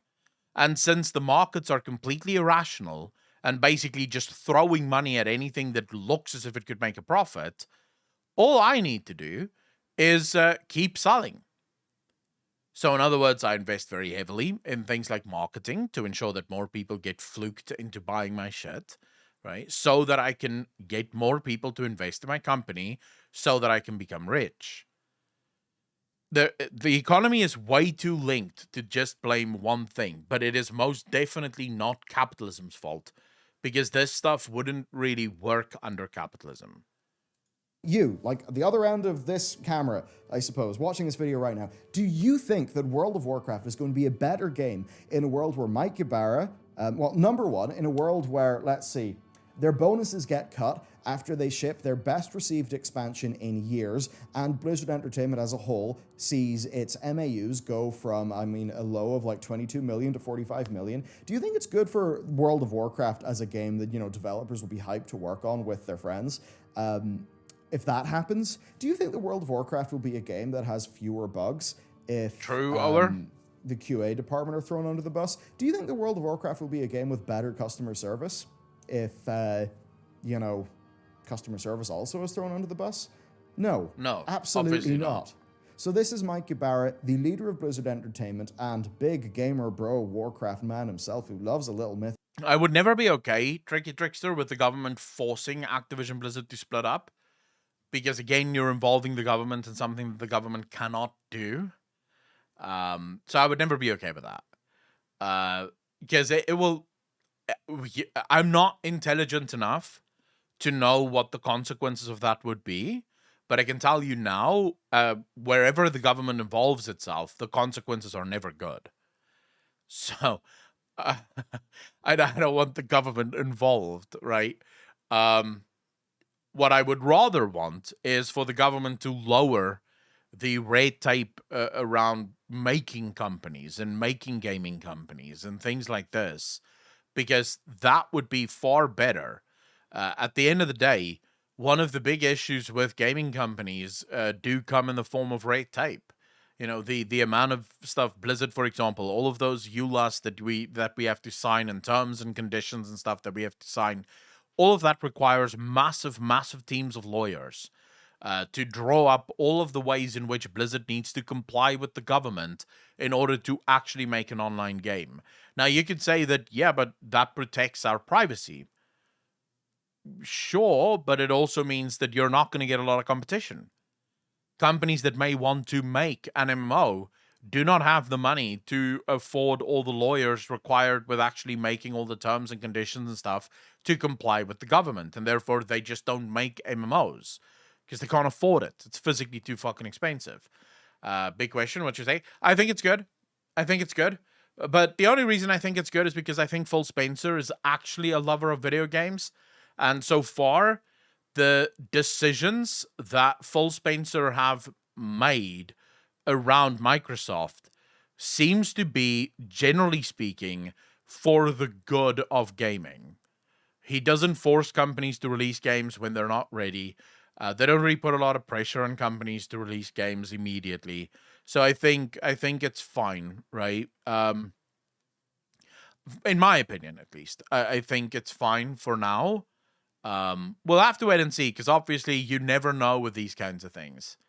You just never know. It might happen in 5 years that the Microsoft deal goes through and suddenly Microsoft becomes the most tyrannical gaming company on earth because they now control all of gaming. That's the problem with psychology and humans. You can never predict what humans are going to do next. But right now, I don't have much of a problem with that. Mythic Dungeon on the side. He's just like you and me, boys. Do you think he's going to make World of Warcraft better or worse with this style of leadership? ultimately what's going to happen is it's going to be a revolving door of staff. They will lose knowledge to companies that are willing to treat their staff better. True. Basically, for the games industry in Cali right now, it is goddamn open season. Blizzard Entertainment are fish in the barrel. Let's go get some And you already fish. saw it. You saw it. If you go on Twitter, you'll see the amount of companies that basically retweeted the tweets from Blizzard employees saying, oh, apply here, apply here, apply here, apply here, you're welcome here. So, yeah, a lot of those developers just received offers from a lot of other companies to be like, hey, you can always come work for us. So, like I said yesterday, what ends up happening with decisions like this is you lose the good people because they're the ones who, you know, they're the ones who can get another job, and you end up stuck with the bad developers because they're the ones who couldn't get other jobs. Let's get developers. And guess what, everybody? I think these pesky Blizzard developers may even accept a lower offer because their current working conditions suck balls. Wow. Nice one, Mike. Have you been promoted out of competence? Have you been promoted out of competence, Mike? I think you have. Oh my God. I mean, hey, me and Matt will charge you like, I don't know, 50 grand an hour for some professional consultancy. Because actually at this stage, I think that pretty much everybody watching this goddamn video could do a better job than the current moron-in-chief, Mike Ybarra, who of course is probably the successor of, previous moron-in-chief Jay Allen Brack, who also managed to put his foot in his goddamn mouth every friggin' second. It is a wonder that WoW actually exists as a good game, and that the people who work on this game have to put up with so much goddamn bullshit. While the corporation has not earned our $15 a month, I absolutely think that the developers have. Not that they get it, because they're bonus. I think the game has. I mean, despite all odds, or maybe, in spite of it, the game is good. The game is doing what it needs to do. It has earned my money, at least. So I will keep paying for WoW, because unlike during the sexual stuff, the sexual harassment stuff, when the game was in a really bad position, and I was more than happy to unsub from the game because first the company was scumbag, but then also the game was scumbag. Now at least the game is good. And this time around, I can see the arguments from people saying that, hey, you know what? Let's support the developers because they're not the ones at fault. I can agree with that line of thinking now because the developers have actually shown themselves to really care about the game, and that's fine as far as I'm concerned. I think this is kind of a reaction. Steve, why do you think that? That's capitalism as well. If a company is mistreating employees and they have skills, they would get pilfered by competition if the competition is allowed to exist. Oh, I absolutely agree with you there. Absolutely agree. I find it really odd that they're monetizing Overwatch 2 in a very scummy way, but they're not touching WoW. WoW can't, at this moment, survive more scumbaggery. Overwatch 2 can, WoW can't. That's probably why they're not doing it at the moment. Bonuses have been cut. So, that's it for this week. I've just kicked my microphone. That's it for this week. Sorry to end it on a little bit of a bummer like that, but at the end of the day, I think it is important that as customers, we know how our products are being made. It's good for our own personal, worldview or understanding of what's going on, but it's also really important because Mike Ybarra is going to make World of Warcraft worse. I think Mike Ybarra is going to make Not Blizzard good worse. For us as people who like World of Warcraft. So that's not ideal. And with that said, obviously, the Pale Beyonds came out. We still do have a few pesky I've never been that mad. But then again, I don't think my leg can get this high, CCS. So if I ever did kick my mic, I would immediately be in uncontrollable pain. We know it. Pick the game up, leave an honest review in Steam. We'll be back with much more content. One of the nice things about seemingly the game selling well is maybe we don't have to panic about things as much. And I think if we're not panicked, then we will make better videos, which is very good. So thank you to everybody who has support. I think my personal worry is it seems like for the last 3-4 years, Blizzard have just been weathering storm after storm after storm, you know, from absolute arrogance and refusal to listen to the player base, to sexual allegations and sexual harassment, to now just flagrantly basically fucking over your own developers in a very, very bad way. It's truly mind-blowing that WoW is still here, you know? The WoW is still chugging along. And the only thing I can sort of chalk that up to would be most players don't know and most players don't care, which is great because at least it means that the game continues. But once the game really gets bad because you start losing some of your base developers, that's when you'll start feeling it regardless, right? Of players who don't know. Well, return to office and office work is kind of expected, and yeah, Dragonfly is great, but it didn't sell well, I think so. And this reaction from corporate is expected. Steve, from what I understand, Dragonflight actually sold very well. It is my understanding that Dragonflight actually sold really well. Did it sell as well as Shadowlands? No.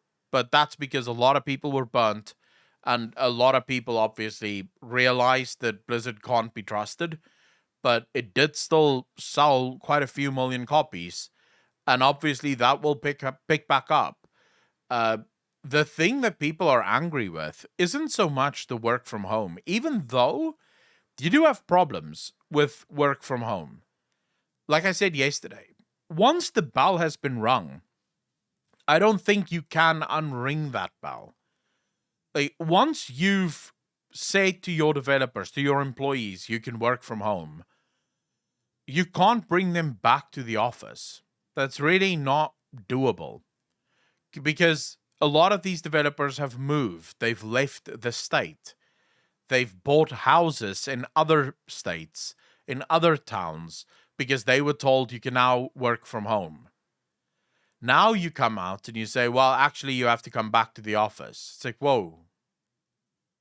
What? Dude, I literally just bought this house a year ago. Now you're telling me I have to come back to the office? What the fuck do I do with this home now? You know? So at the end of the day, it even if you wanted to say, well, you know, it is what it is, people have to come back to the office, you can still go, this is a really shitbag move. This is a really scumbag move. And make no mistake, I rarely find myself on the side of outrage. I rarely find myself, when I have outrage, it's usually because I am personally affected by it. I don't really get outraged on behalf of other people. What outrages me here is the unfairness of the situation. I don't like unfairness. I don't like when people are being treated unfairly. And that's what's happening here, in my opinion.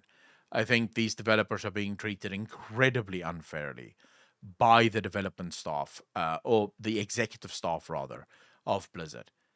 And that's my problem here. From my experience, similar, not same, work from office is better for some, worse for others, and 1 to 2 days in work is fine. Steve, the problem is those 1 to 2 days is in other states. So let's say you're someone that moved from California to Texas. 1 to 2 days in the office, how the fuck do you do that?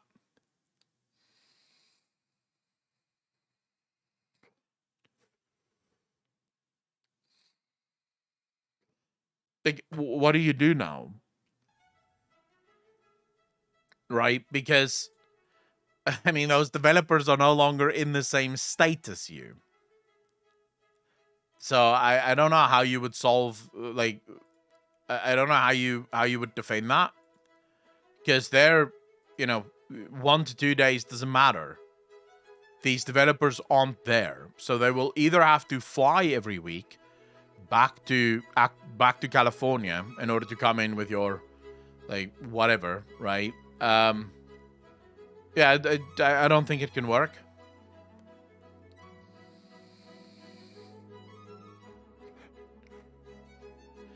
D-Rexy, so it is my understanding from who I've spoken to that the developers were told that this is the new stance from Blizzard. People can work from home. So the developers were never told that this is a temporary measure. Now, if you are correct, and if it has always been communicated to the developers that this is a temporary thing, so in other words, we're only working from home for as long as COVID is a thing, and then you will all have to come back, then I'm 100% with you. Those developers are in the wrong, and, tough luck.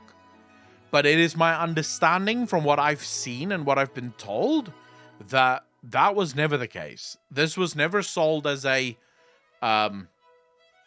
temporary measure, just while COVID is going on. This was sold as the new normal. This is how Blizzard will now operate. Devlord Josh just said, fuck it, I will take a pay cut and work from home, even if there isn't COVID. Where I live, you need to have a specific place of work, home or office in place. Yeah, but, that's where you live. It's not necessarily where everyone lives, where it would be like that. I tried Heroes of the Storm recently. It patches every time you exit the game. Blizz doesn't care about the launcher bugs. Well, Heroes of the Storm is dead, right?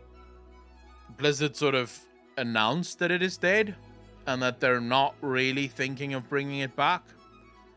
So it doesn't matter, right? But it would depend. I don't know. I don't really know what the actual things are that's going on here. I know that a lot of developers are angry. And that, that it doesn't even matter whether or not their anger is justified. It really doesn't matter. Because at the end of the day, if your employees are unhappy, they're not going to do a good job, right? That's sort of the short and the long of it. As long as your employees are unhappy, they're not going to do good jobs. And if they're not doing good jobs, then you're going to suffer, right? So does it really matter?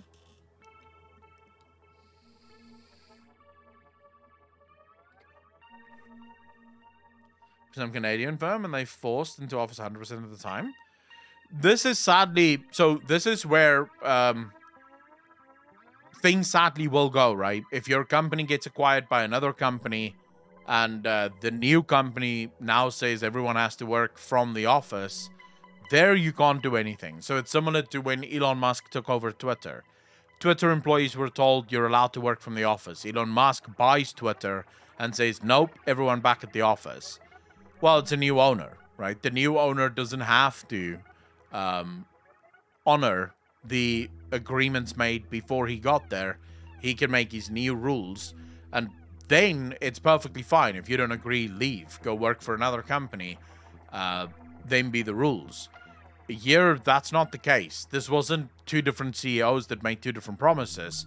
This is the same CEO that is now reneging on his previous promise. These companies are using the excuse of we have to get back in the office to basically make people quit instead of announcing that they're doing layoffs. By God, Waste, that's what I said. That's what I said. I think that this is just a five-head gigaplay to basically force people to quit because they don't want to do layoffs. Firstly, they don't want to announce that they're doing layoffs because that always has a negative connotation to it. More importantly, when you announce that you're laying people off, your share price can very quickly take a massive hit. Why? Because investors see that you're doing layoffs and they immediately think, what the fuck's going on? Are you losing money? Are things getting tight? I think I'll take my money away. And the problem that that Activision Blizzard have right now is their current deal with Microsoft, right? Microsoft pays, I think, $65 per share. I think that's what they agreed upon, was $80 or something per share. But Microsoft pays a fuck ton per share at the moment for Activision Blizzard. If the share price for Activision Blizzard falls too low, the deal falls through. Like, Microsoft will cancel the deal because the share price is too low. Why would Microsoft acquire a company for $95 per share if they can acquire the company for $65 per share, right? And that might be why Blizzard is doing this sort of cockeye way of doing it. Basically get people to quit rather than having to fire them.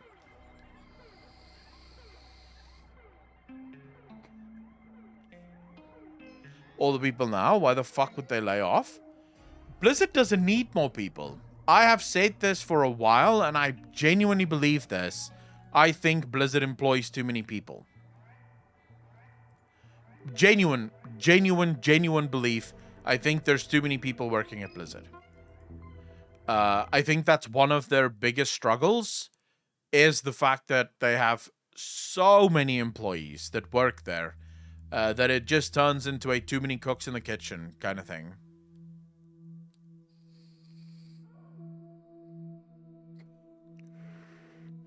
Betting that as soon as the deal goes through, it would jump to $95 a share and I can sell it.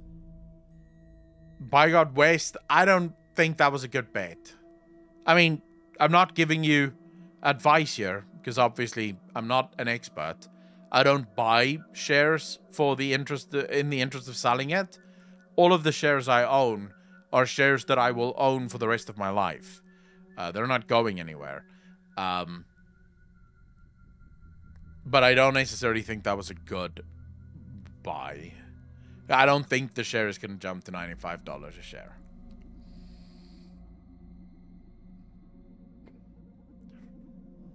Back into workplace, there was an article saying the city of New York City was losing like 12 billion or something in money yearly. Drexy, I know there's a lot of companies right now in South Africa that's starting to struggle because they own real estate, specifically corporate or commercial real estate, and all of that real estate stands empty.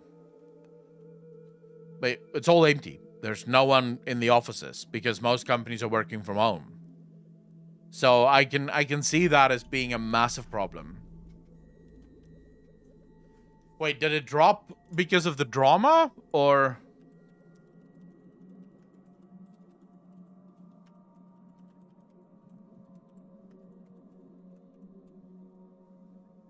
No. No, it didn't drop because of the drama. So if you look at this, it's actually up. Fuck. It's actually climbing. Yeah, it seems like the investors don't give a shit about this drama.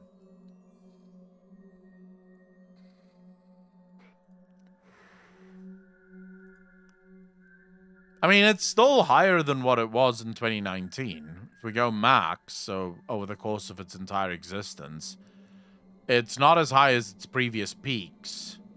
But this was during the pandemic when everyone was getting free money from the government. So everyone sort of climbed very high. And it's sort of stabilized now. So I wouldn't say this is too bad.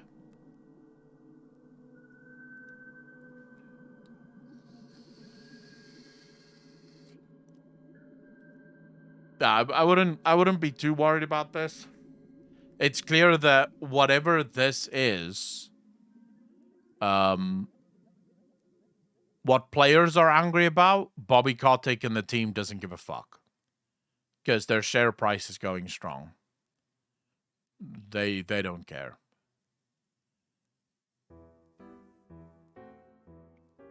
Oh, I quickly want to go drink some fucking headache tablets, guys. And then when I get back, I think we'll start with the Q&A. I don't know why I have a headache, but I have a fucking massive headache.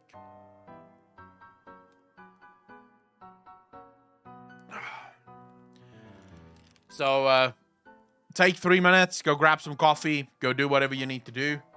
Because when we get back, it's time for the Q&A. I've gotten one in the last couple of hours. I have it on. I guess that's you and me both then, right? But yeah, I have like giant headache. So I just want to quickly go grab some tablets. And then when I get back, we'll do the Q&A. Or we'll start the Q&A at least. Anyways, be right back, guys.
All right, I'm back, boys. I'm back. Sissel, by the way, thanks for the follow, man. Really appreciate that. Welcome to the channel. Thank you, thank you, thank you. All right. It's killing me. Abaddon, you and me both, fam. Hector Hal, how you doing, fam? Outer Worlds remaster is good. Shit, wait, there's an Outer Worlds remaster. Why would they remaster Outer Worlds? It's not like it's a super old game. Just Bernardo, CCS. Alright, Wild Boy. Fuck, fine. Outer Worlds remaster. I don't know why they would do an Outer Worlds remaster.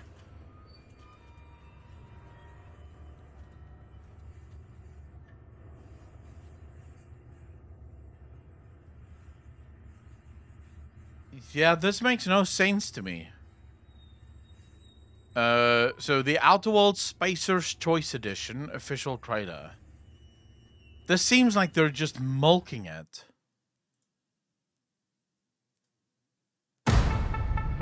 Now playing a Spacer's Choice advertisement jingle. Attention all qualified customers of the colonies. Spacer's Choice has a very important question. Shall we get back to mischief or what? What if there was a product that everyone loved, but then we gave it better looks? When I'm out walking, I strut my stuff. Better speed. Better everything. I just might stop to check you out. Remember, Spacer's Choice is a family, so overtime is really family time. Would having Don't get me wrong, I love this game, but I don't understand. I don't understand the purpose of this. that product make you a better person? Yes, it would. Now, because we spent our entire budget on it, back to the song. Let me go on. Like I glitter in the sun. Let me go on. Big hands, I know you want.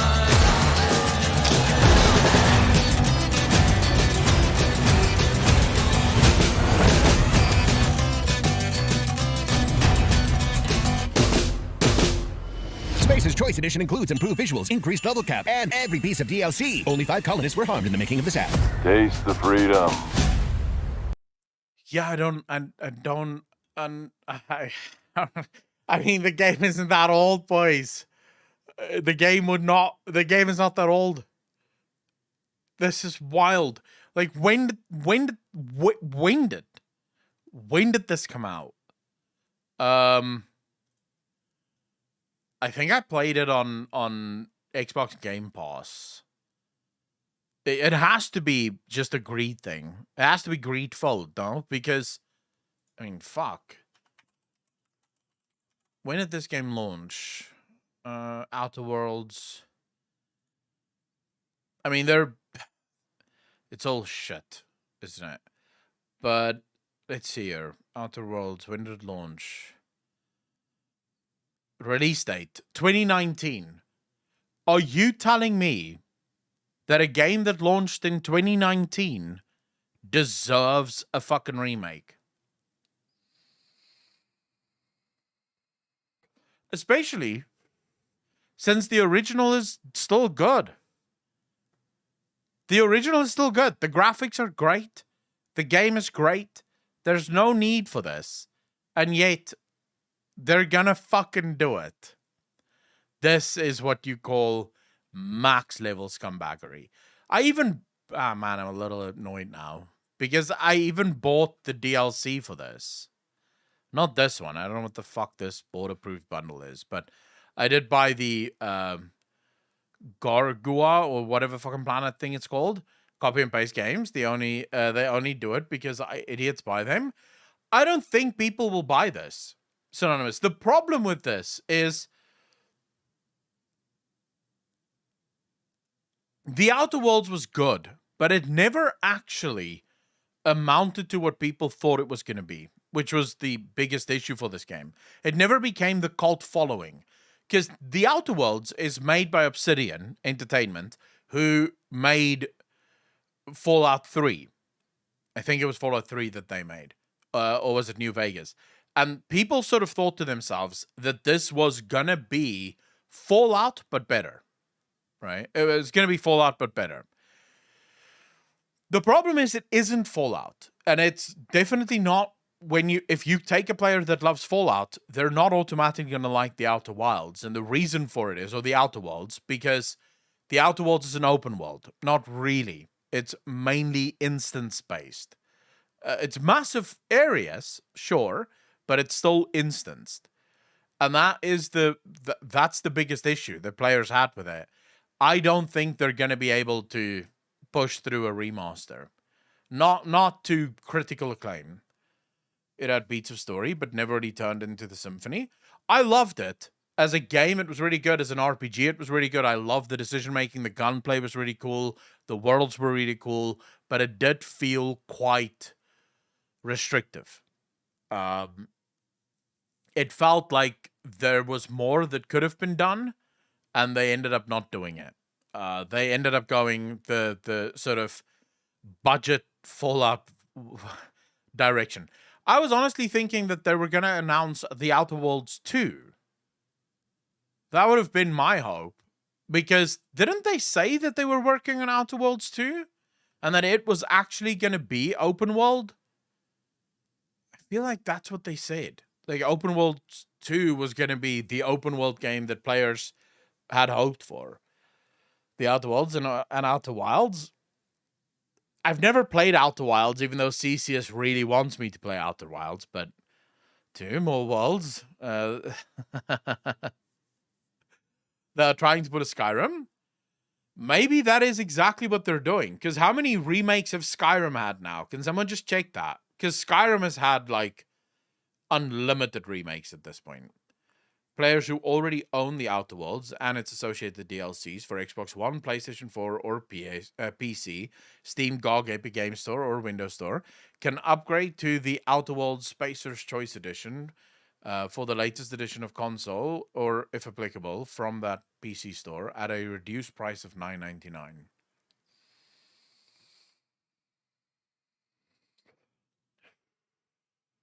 It's not open world, no.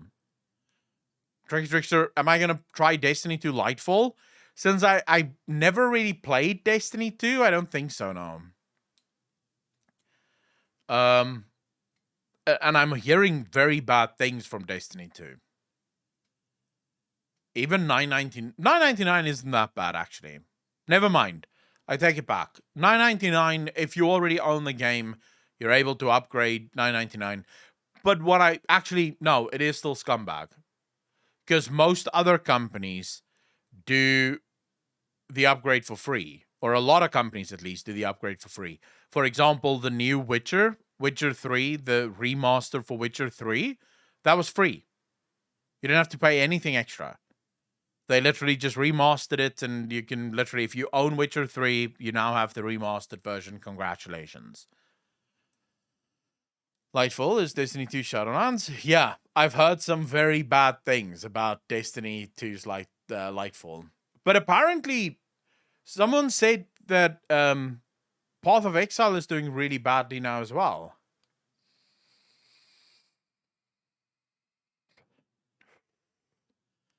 Like, what's going on? Why are so many games getting bad now? Yeah, apparently players are very upset with Path of Exile at the moment.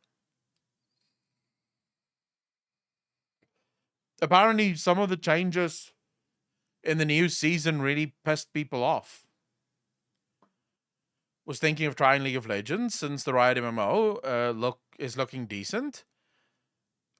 Dude, give it a try. Give it a fucking whirl. What could go wrong? It's League of Legends after all. Who cares? I like League of Legends. I like doing ARAMs in League of Legends. You never know what you're going to get. Sometimes you get really cool champions with ARAM. Other times you get really shit champions in ARAM. And you have to make it work every time. League lore is starting to become amazing. Agreed. I just play Singed Abaddon, best champ in the world. Singed in ARAM, not that good. Maybe we'll do a quick ARAM. Fuck it, we'll do a quick ARAM chat. while we still have time and I need to wait for the fucking headache tablets to kick in before we start the Q&A, we'll do a quick ARAM. And then we'll start the Q&A.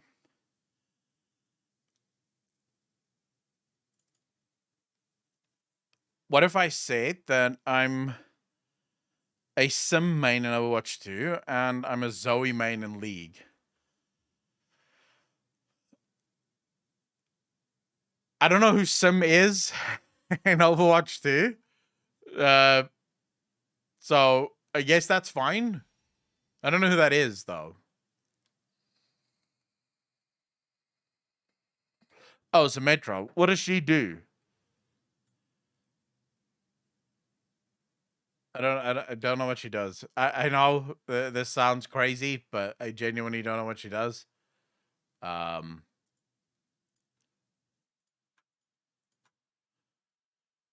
Just want to move this down to there. That should be fine. No? No, actually, that will not be fine. I don't know where the fuck my camera is supposed to go. Your camera can go here in League, no? Does it cover something in League if your camera is there? I don't know. We'll do one ARAM game, and then we'll do the Q&A. All right, chat? And that's only because I like ARAM. This is what I do when I have nothing else to play, or I'm just killing time, or I'm watching series or something. I just spam ARAM games.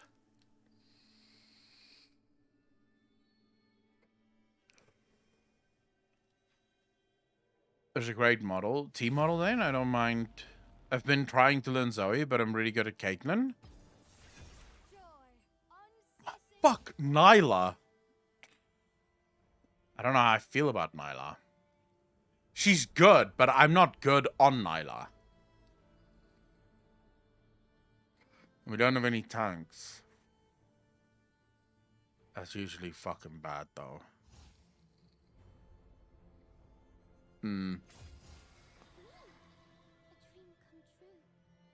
Lilia's pretty good as well. Aurelion Sol is OP, but I, again, don't know much about him. We have a lot of AP. Fuck it, I'll go Rammus. It's fine. Rammus is pretty OP. We'll go Rammus. Fuck it. Lord kind of stagnant of the whole Reunation event. Made a mess of things. I don't like Zoe. I like Lilia. Nyla could be good, but again, as I said, I don't know how to play her, really. So, you know, we'll just do this instead. We'll do Rammus. He says, okay. And that's all he says, ever. So is there a way to farm renown easily, except for spamming world quests? Not really, from what I know. RWR, world quests is pretty much the only way you can spam renown. World quests and some dailies will do it for you. Or if you really want to farm it, it's not easy. But you could go around just killing mobs in different areas. They drop these, like every faction has their own sort of thing that you can collect. And then when you hand that in, it gives you rep as well as renown. You can probably do that if you really wanted to. But that would probably be your only way.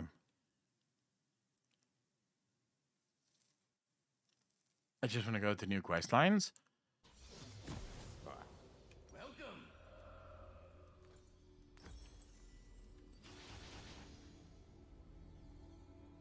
I should have mentioned I'm not that good with Rammus either.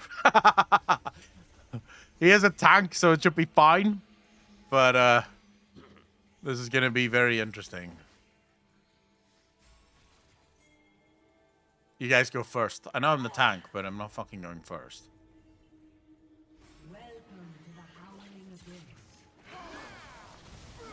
Oh shit, first blood as well? Fuck yeah. Good job. I didn't do anything in that exchange whatsoever other than pick up the first the first blood. I should say thanks to Pike.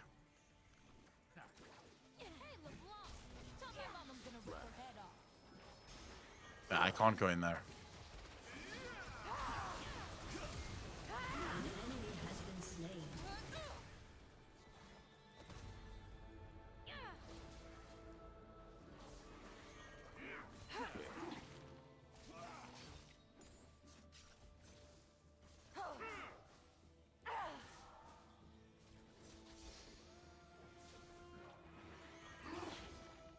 Alright, come on. Was a support main for the past couple of years before uninstalling, making Pike... Maining... Oh shit, you mained Pike support? Baz, what the fuck, bro? That's some Giga Chat bullshit right there. Like, that is proper Giga Chat.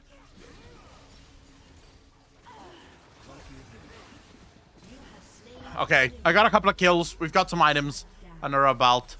We should be fine. This was pretty decent. Pike's ult was proper communism. Pike's ult's broken as fuck, bro. That is true.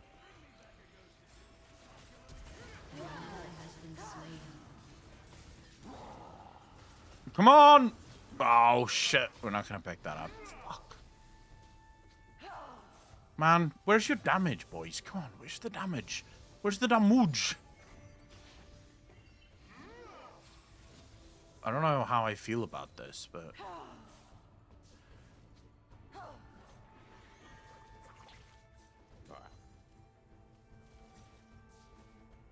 Go fuck yourself, Twisted. Go screw yourself.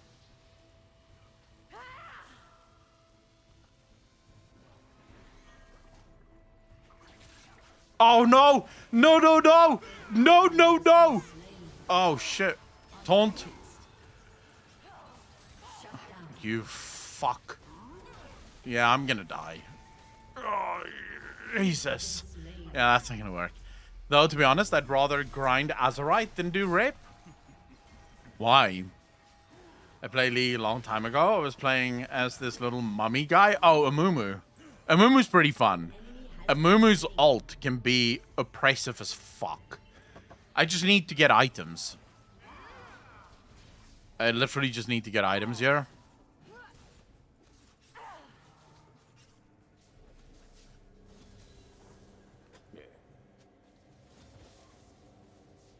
Wish they did more with that game. Which game is that, Bars? Wonder if I could get this guy. I probably can't. No, they're under their fucking tower. Like a bunch of bitches. Like a bunch of bitches. Oh my god, there we go. No! Fuck! Man, I missed that. Screwed right in the dick, man. Fuck. Sad. I could have gotten so many kills with my ult there, and they blew him up before I could even get anything.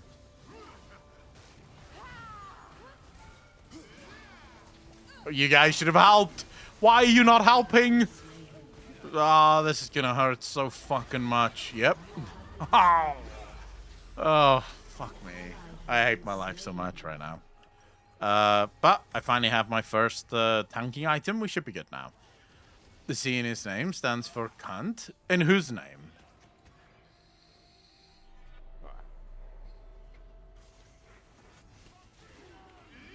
It's a very dedicated player base, just a very small player base. Okay, I should be able to tank a lot more damage now.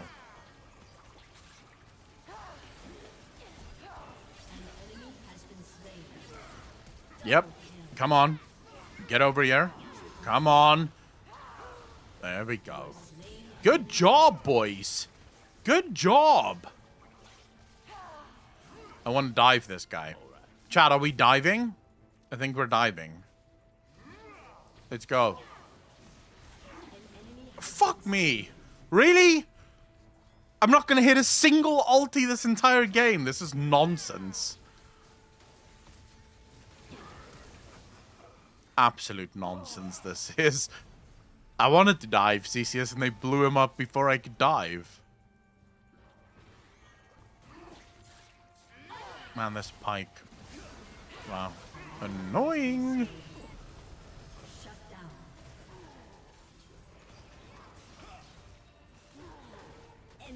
Yeah, no, that was never gonna work. On. Alright. Go really starting the game. Think I'll just download Dota 2 again.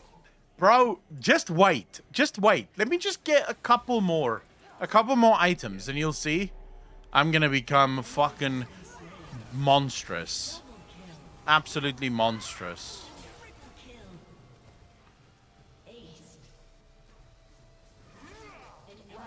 They really aced it. Just like that.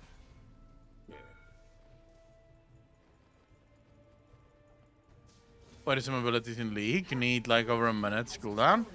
I mean, I think it makes sense. Because some abilities are a lot stronger than others, right?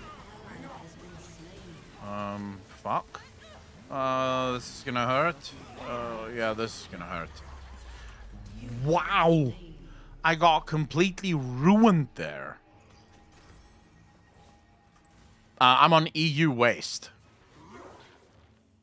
That's where we're playing. We'll wait to the end of the match for nothing.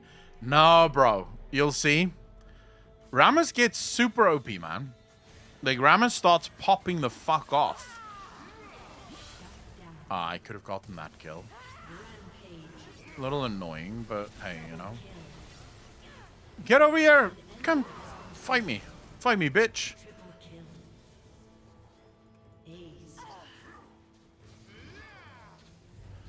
Yeah, my team is just very oppressive. Like, I don't really need to do much. This is the worst team to play against, bro. Like, Pyke in ARAM, absolutely miserable champion. Let's go, fams. Let's go.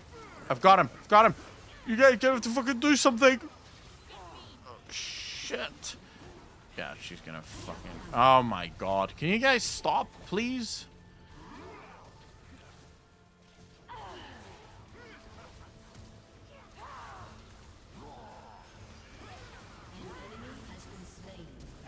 Oh, no!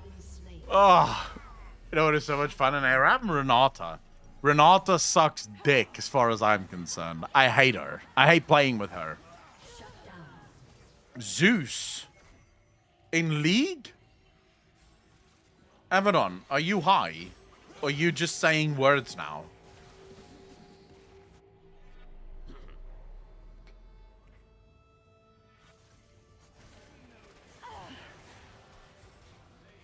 Come on.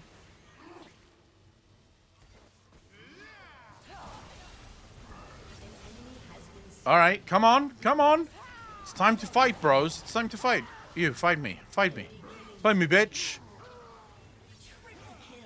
Good, good, good, good, good, good, good, good, good, good, good. I told you guys. You get to a point where you become nigh unkillable.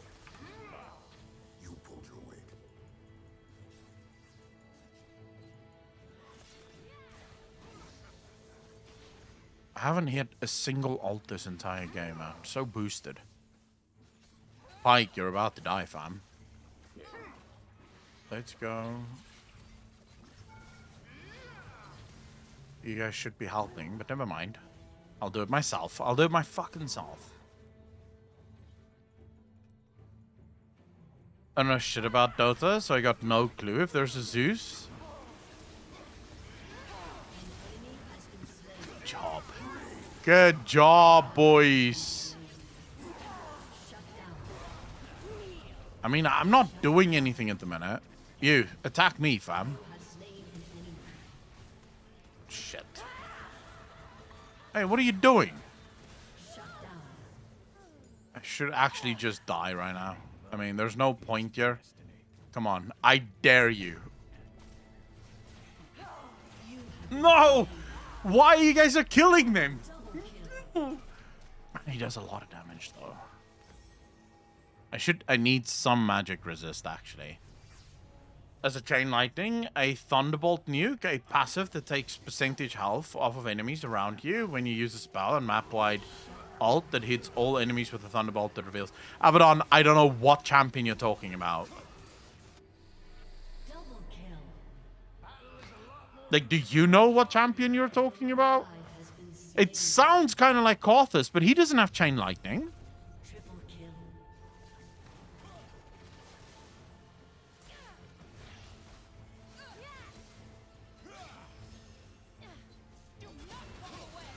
I need you guys to do some actual fucking damage here.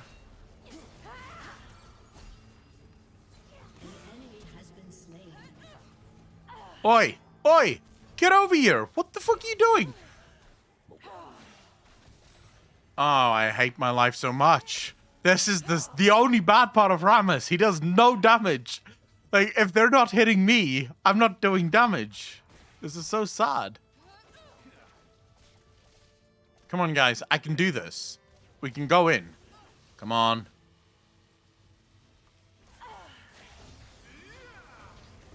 Yeah, that did nothing as well. Although I'm no longer taking a lot of damage. This is nice.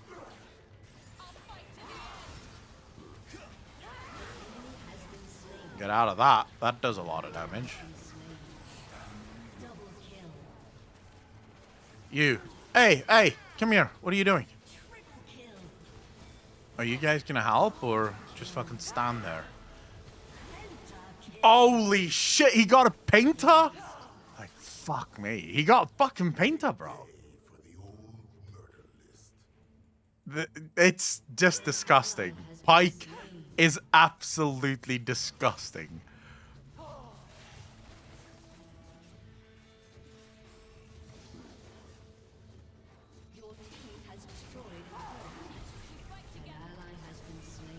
Come on.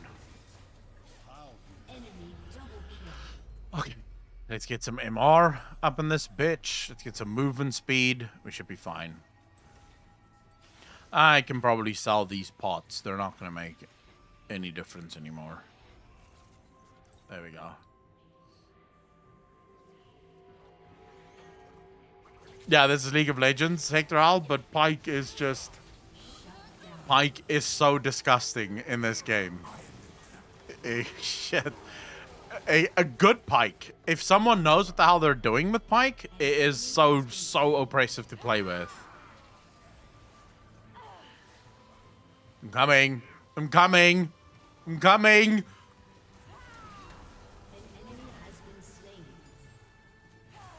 Come on, I need your help, fam. No one's here. Man, I'm all alone. What the fuck are you guys doing? That was such a good ult as well. Like, fuck me.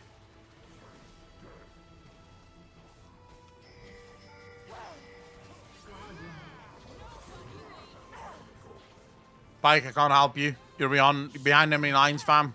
There's no help. Sorry. You're alone. Come on. Attack me. Attack me. Let's go.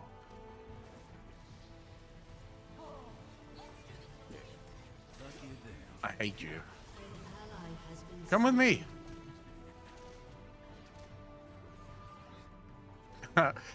Fuck you and your gold card, you bitch. No. I'm coming. I'm coming. I'm here. Look at me.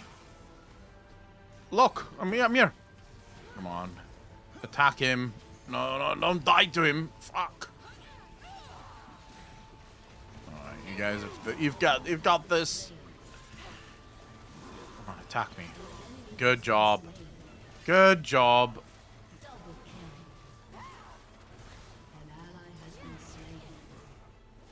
Let's go, let's go, let's go, let's go, let's go. Nice. Nice. This is why I like playing tanks in ARAM, bro. This is why I love playing tanks in ARAM. Because it just, after a while, you really become unkillable, and then you can just set up the kills for your team.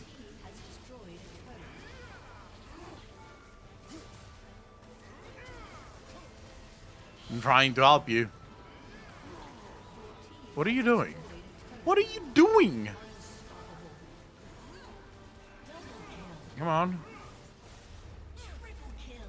After getting a Pringle Tingle? I do like this.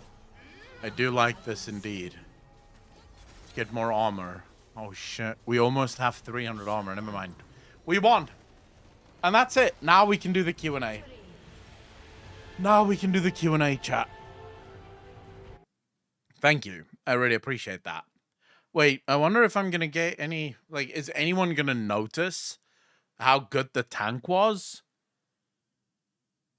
Probably not, right? No one gives a fuck about the tank. Pike needs all the GGs. Never mind. Everyone's gonna GG Pike. Oh, someone fucking cared.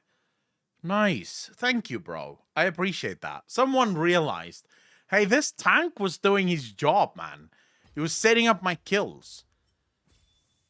Thank you. I really appreciate that. Look at that damage. 39k. Most in the game. It's fucking ridiculous. Wait, let me see what's this clip. Dude. I'm coming. I'm here. Dude. I'm coming. I'm here. Dude. I'm coming. I'm here. Dude. All right. I'll give that to you. That's pretty decent. That's pretty good. My Noir. You should absolutely turn this into a short, bro. You should absolutely. Yeah, this should go to YouTube, Insta.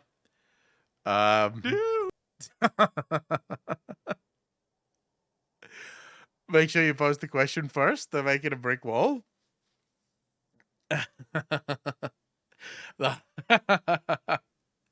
This is like perfect short content. This is my Noir here. Or I could just download it. I can make it myself. It's fine. A short's a short, bro. A short's a short. Do you want me to make it my Noir? Because I obviously have TikTok and Instagram and everything available. Or do you want to edit it? Because it doesn't bother me. It'll take like 5 minutes maybe to do. So it's really not a problem. You can just cross post it. All right, I'll do it then. So OBS recordings. Shorts can be usually they're like 5 seconds. Not 5 seconds. 30 seconds to a minute. Some can be really short. It doesn't really matter. It's an either or situation, really. But yeah, I'll edit this one. Not a problem. I mean, if it's funny, it's funny, right? And people will find it funny.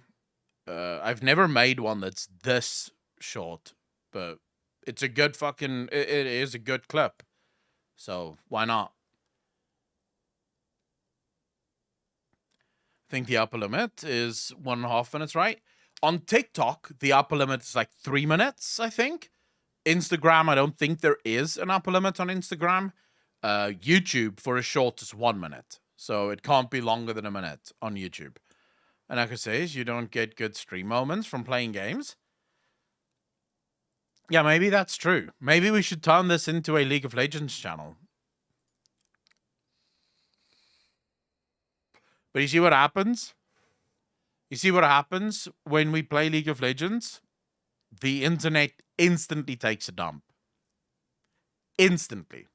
We just played League of Legends and now the internet is taking a dump. What does that tell you? Tells you that game is cancer. I have a question about it, dude. Cecil D. Jacobs, if you have any questions, post them in Discord.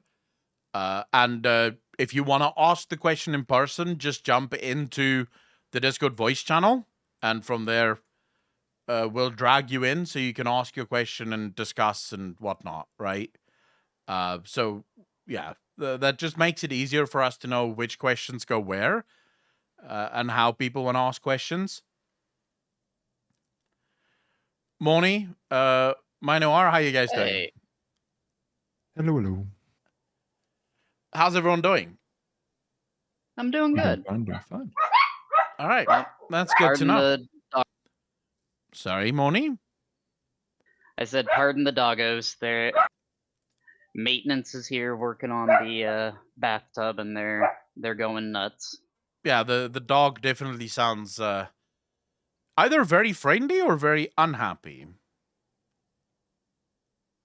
Mostly just confused since I've got them locked in the room in my room with me. They're just like, "There's noise on the other side of this door, but I can't get there, Ah, okay. so I must make my presence known."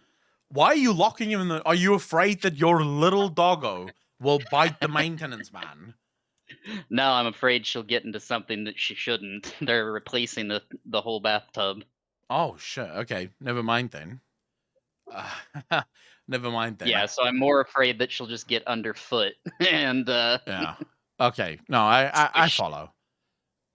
Just a quick one. If the old gods are from Azeroth and the Emerald Dream is directly connected to Azeroth, do you think it is possible that the old gods are now imprisoned deep in the Emerald Dream and slowly coming out through the rift? Steve asked that question in Discord because that's not a quick one. But if you want just a yes and no, because you said it's a quick one, so you want a quick one, there is a chance. But the answer is not as quick as you think, because the answer goes into a much deeper speculation theory that I've had for a while. But basically look at it as connected to Nyalotha, connected to the Emerald Nightmare. The Emerald Nightmare resides within the Emerald Dream, and that connection may have been established to basically turn the Emerald Nightmare into what the Twisting Nether is for demons. Right? So when you kill an old god, the old god doesn't actually die. Instead, the old god goes into the Emerald Nightmare, since that is the new anchor. So that's basically what you could, how you could look at it, if you wanted to. But if you want like a detailed answer on it, I would definitely post that in Discord, because there is a lot more going into that than just, whatever. All right, so I have a quick question. Yeah? Then proceeds to ask a thesis question. yeah, I mean that would be a thesis answer, definitely. But okay, welcome, ladies and gentlemen, to the official Q&A. Welcome back to those of you that might be here, that may have been here the whole time, and for those of you that's obviously going to tune in later. The way the Q&A works, very, very simple. If you have a question, you jump into Discord, you ask your question in the Q&A section on Discord, and then you jump into the Q&A lobby, where we will pull you up so that you can actually get to ask your question. It's always good fun. There's always a lot of great conversations that come out of this. So I'm really looking forward to it. And I hope that you guys are too. Anyways, with all of that said, Morny, who is a first? Actually, I have a question first. I tweeted you last night about finally getting to the Ysera quest line. Yes. With bringing her, we brought her back, and Malfurion took her place. And by the way, I'm blown away by that whole quest line. Like, I normally expect anything with Ysera to just be a banger, but holy crap, with how well Dragonflight has been, it's been even better. Oh, I agree with that. Yeah. I love her new model. It shows that she's been touched by the Winter Queen. Yeah. I guess, honestly, my question is, they talk about this bargain when they are exchanging Ysera for Malfurion. The only thing I could think of is that it has to do with the fact that part of Ysera is now anima of the Winter Queen herself. Yeah. But once they do swap her, the Winter Queen says something very interesting. As she's making her way out of Ardenweld to the Emerald Dream, she says that the cycle is renewed. Life and death are now in harmony again. Yeah. All right. So, sorry. Yeah. No, go ahead. Okay. My whole question is just about that whole cycle part. Yeah. Okay. So there's a couple of things that's very interesting with the Ysera questline. The first thing about the cycle, there was, at least seemingly, a little bit of a rewrite on the story. So we got a leak before we even knew about the story. There were some datamined leaks about what that story would be. And in the datamined version of the leak, there's speak of fate. So Malfurion effectively explains to Tyrande the reason why it's he that has to take the place of Ysera is because of fate. He was fated to die in Legion. It was not meant to be Ysera. And while Ysera did give her life to save him, it was still his time to die.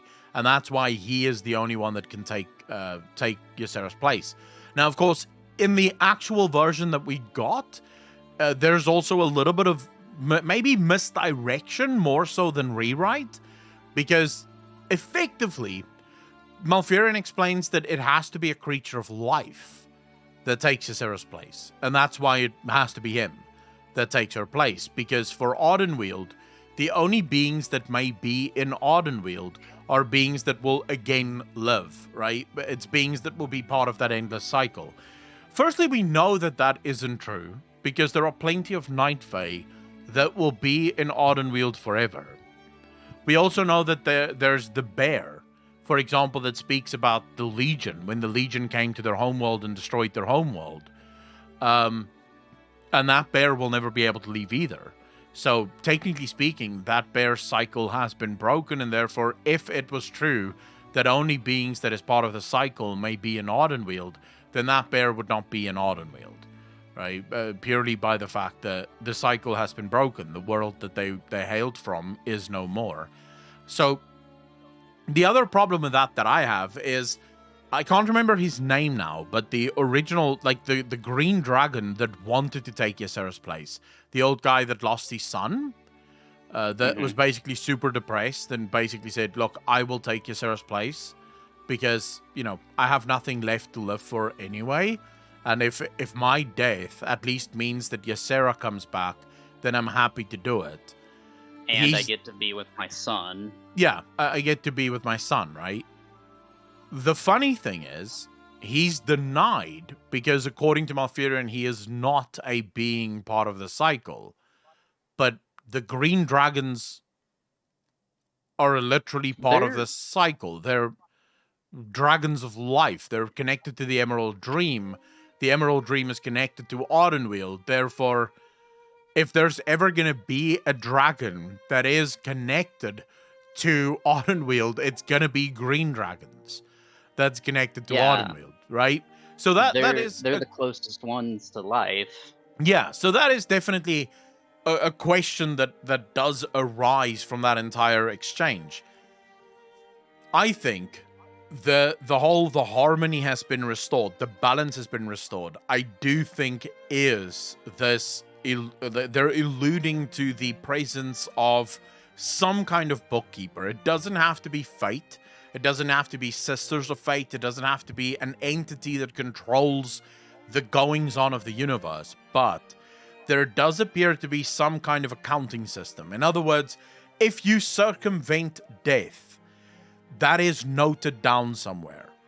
And the fact that it's noted down means that the only way to right that wrong is for the right person to die. Because it's very strange that Malfurion would have to be the one that takes her place, when there's obviously other beings on Azeroth that could take that place as well, that would also be connected. Any druid, effectively, would be connected to Ardenweald, because they are connected to life, and yet it has to be Malfurion, and we know that Malfurion has a previous connection to Ysera, so, you know, it stands to reason that that previous connection is why the Winter Queen says balance and harmony have finally been restored. Right? Yeah. Because it was like meant to be Malfurion.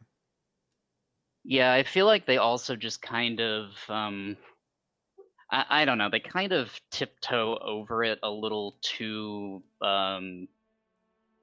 much. Like, there's literally just the green dragon that is already willing to offer himself for Ysera, and then you have Tyrande and Malfurion, and then the player. And we know that they're not going to say, hey, player, how would you like to be shackled in the Ardenweald? Go make a new one. Go make a new character. Your guy's asleep now.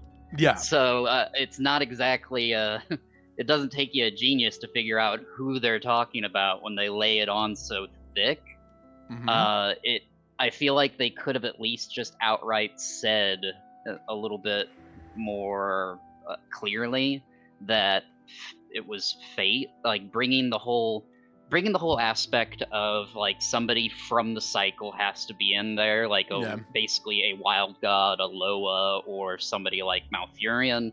I feel was the part that made me question everything else. Like the rest of it made sense. She sacrificed herself for Malfurion. Now we've got to make the books right. We have to balance our books and basically Malfurion for Ysera, because that's what was avoided. So it calls for his death. But then they bring that whole it needs to be a wild god thing, and I'm like, okay, so there's other options? Well, there's a number of things that make it even more suspect. So after Ysera is returned, we find out that Ysera can never be the aspect. Because of her connection to the Winter Queen and her connection to Ardenweald. But this makes no sense. Because Ysera is literally part of the cycle. This cycle, Cenarius, for example, when Cenarius returns, he will be a demigod once more. The same demigod that he has always been. That is the cycle. That's literally the purpose of the cycle. So, why was Ysera's... It suggests to us that the dragons technically shouldn't be in Ardenweald. This makes the Winter Queen's initial response that much more, almost, shall we say, impactful. Because the Winter Queen's initial response was, "This is of my sister. Why would you bring it to me?" And we know that the dragons are supposed to go somewhere, supposedly go somewhere else, but Illum intervened. Don't really know anything about where the dragons are to go, because it sort of in the Chronicles, for example, there's certain passages that allude to the dragons going back to the world tree that sits in at the center of the Emerald Dream, but those are passages that simply allude to it. It doesn't confirm. There's very little confirmation of where dragons go upon their deaths. One of the things, for example, we didn't see in Shadowlands, we didn't even mention of it, would be Malygos or Nalfarian, right? No mention, no ability to know where do their souls go when they die. What happens to their souls? Clearly they have souls, because otherwise Ysera wouldn't have ended up in Ardenweald. If they didn't have souls, there would be no Ysera. So clearly they have to go somewhere. But I also don't remember any questlines in Shadowlands that involved previous dragons of any kind. You know, at least a questline that showed that there was a dragon maybe on another planet that ended up in the Shadowlands. I don't remember something like that, unless, of course, someone in chat remembers, or someone on YouTube remembers, then they can just let me know. But there's definitely a lot of questions in that questline of, firstly, why Ysera ultimately got chosen, why Malfurion has to be the one to take her place, why it can't be another green dragon, because if it's... the only reason I can think of is the reason it couldn't be another green dragon is because green dragons don't belong there, which could be another reason why the Winter Queen said the harmony between life and death has finally been restored, insofar as they were stuck with a fucking dragon, right? Which wasn't supposed to be there. Because as far as they're concerned, dragons die and do not return. They're not part of that cycle. They were never meant to be part of that cycle. And so this is why she won't take another green dragon. She will only take a being that actually belongs there. But then again, still very interesting that it is Malfurion that she decides to take, instead of taking, you know, literally any other being that would form part of that cycle as well. So I honestly don't know what the answer is to that. It's one of those things that I've been sort of struggling with. As you know, I've been working on the video for Ysera for quite a while now, Because at the end of the day, where I fall flat is the connection to the Winter Queen that stops Ysera from becoming the Aspect. It's like, but why would that stop her from being the Aspect? If these two realms, and we know they are connected, because we know that the Nathrezim say that there is a back door into Ardenweald in the Emerald Dream. So we know that these two realms are connected. And the Emerald Dragonflight they are the dream, right? That's where they spend most of their time, sleeping, dreaming inside the Emerald Dream.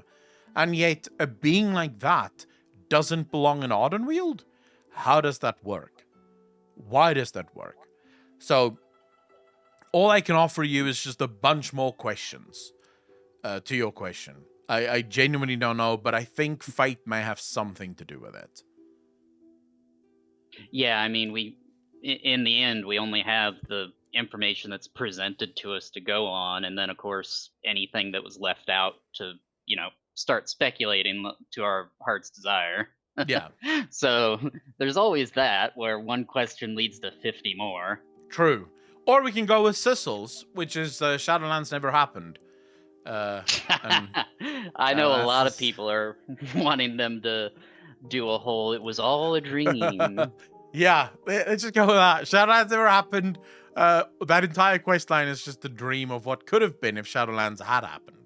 I have to say, I have to say, if they did make Shadowlands no longer canonical, I would miss the parts with Ardenwell. The others, I could probably live without. I mean, I loved Maldraxxus, but as far as like impact to the meta story, it was bringing Ysera back to life, or at least saving her from fading as a soul pod, that I think we'd really miss out on, because then, we go into Dragonflight with needing to go get her, and all of a sudden it's like, oh, she's not here. What do we do? Yeah, I get what you mean. I think for me it would be Revendreth.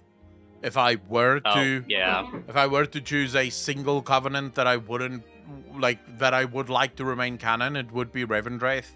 I feel like it had overall some of the coolest impacts to the overall story of World of Warcraft, specifically because the Nathrezim and Sire Nathrius may just be one of the coolest non-villains in the fucking world.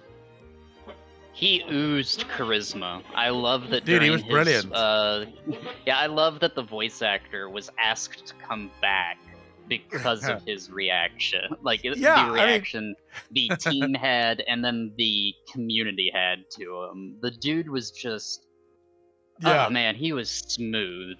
I agree. I absolutely agree with you. Anyways, thanks for the question, Moni. Really appreciate that. No, not a problem. I'm gonna pull Trix up next. They've been waiting. Yeah, they have been waiting quite a while. All right, Trix, how you doing? I am doing fantastic. I have a big one, and Morny knows that this is a very big one. Okay.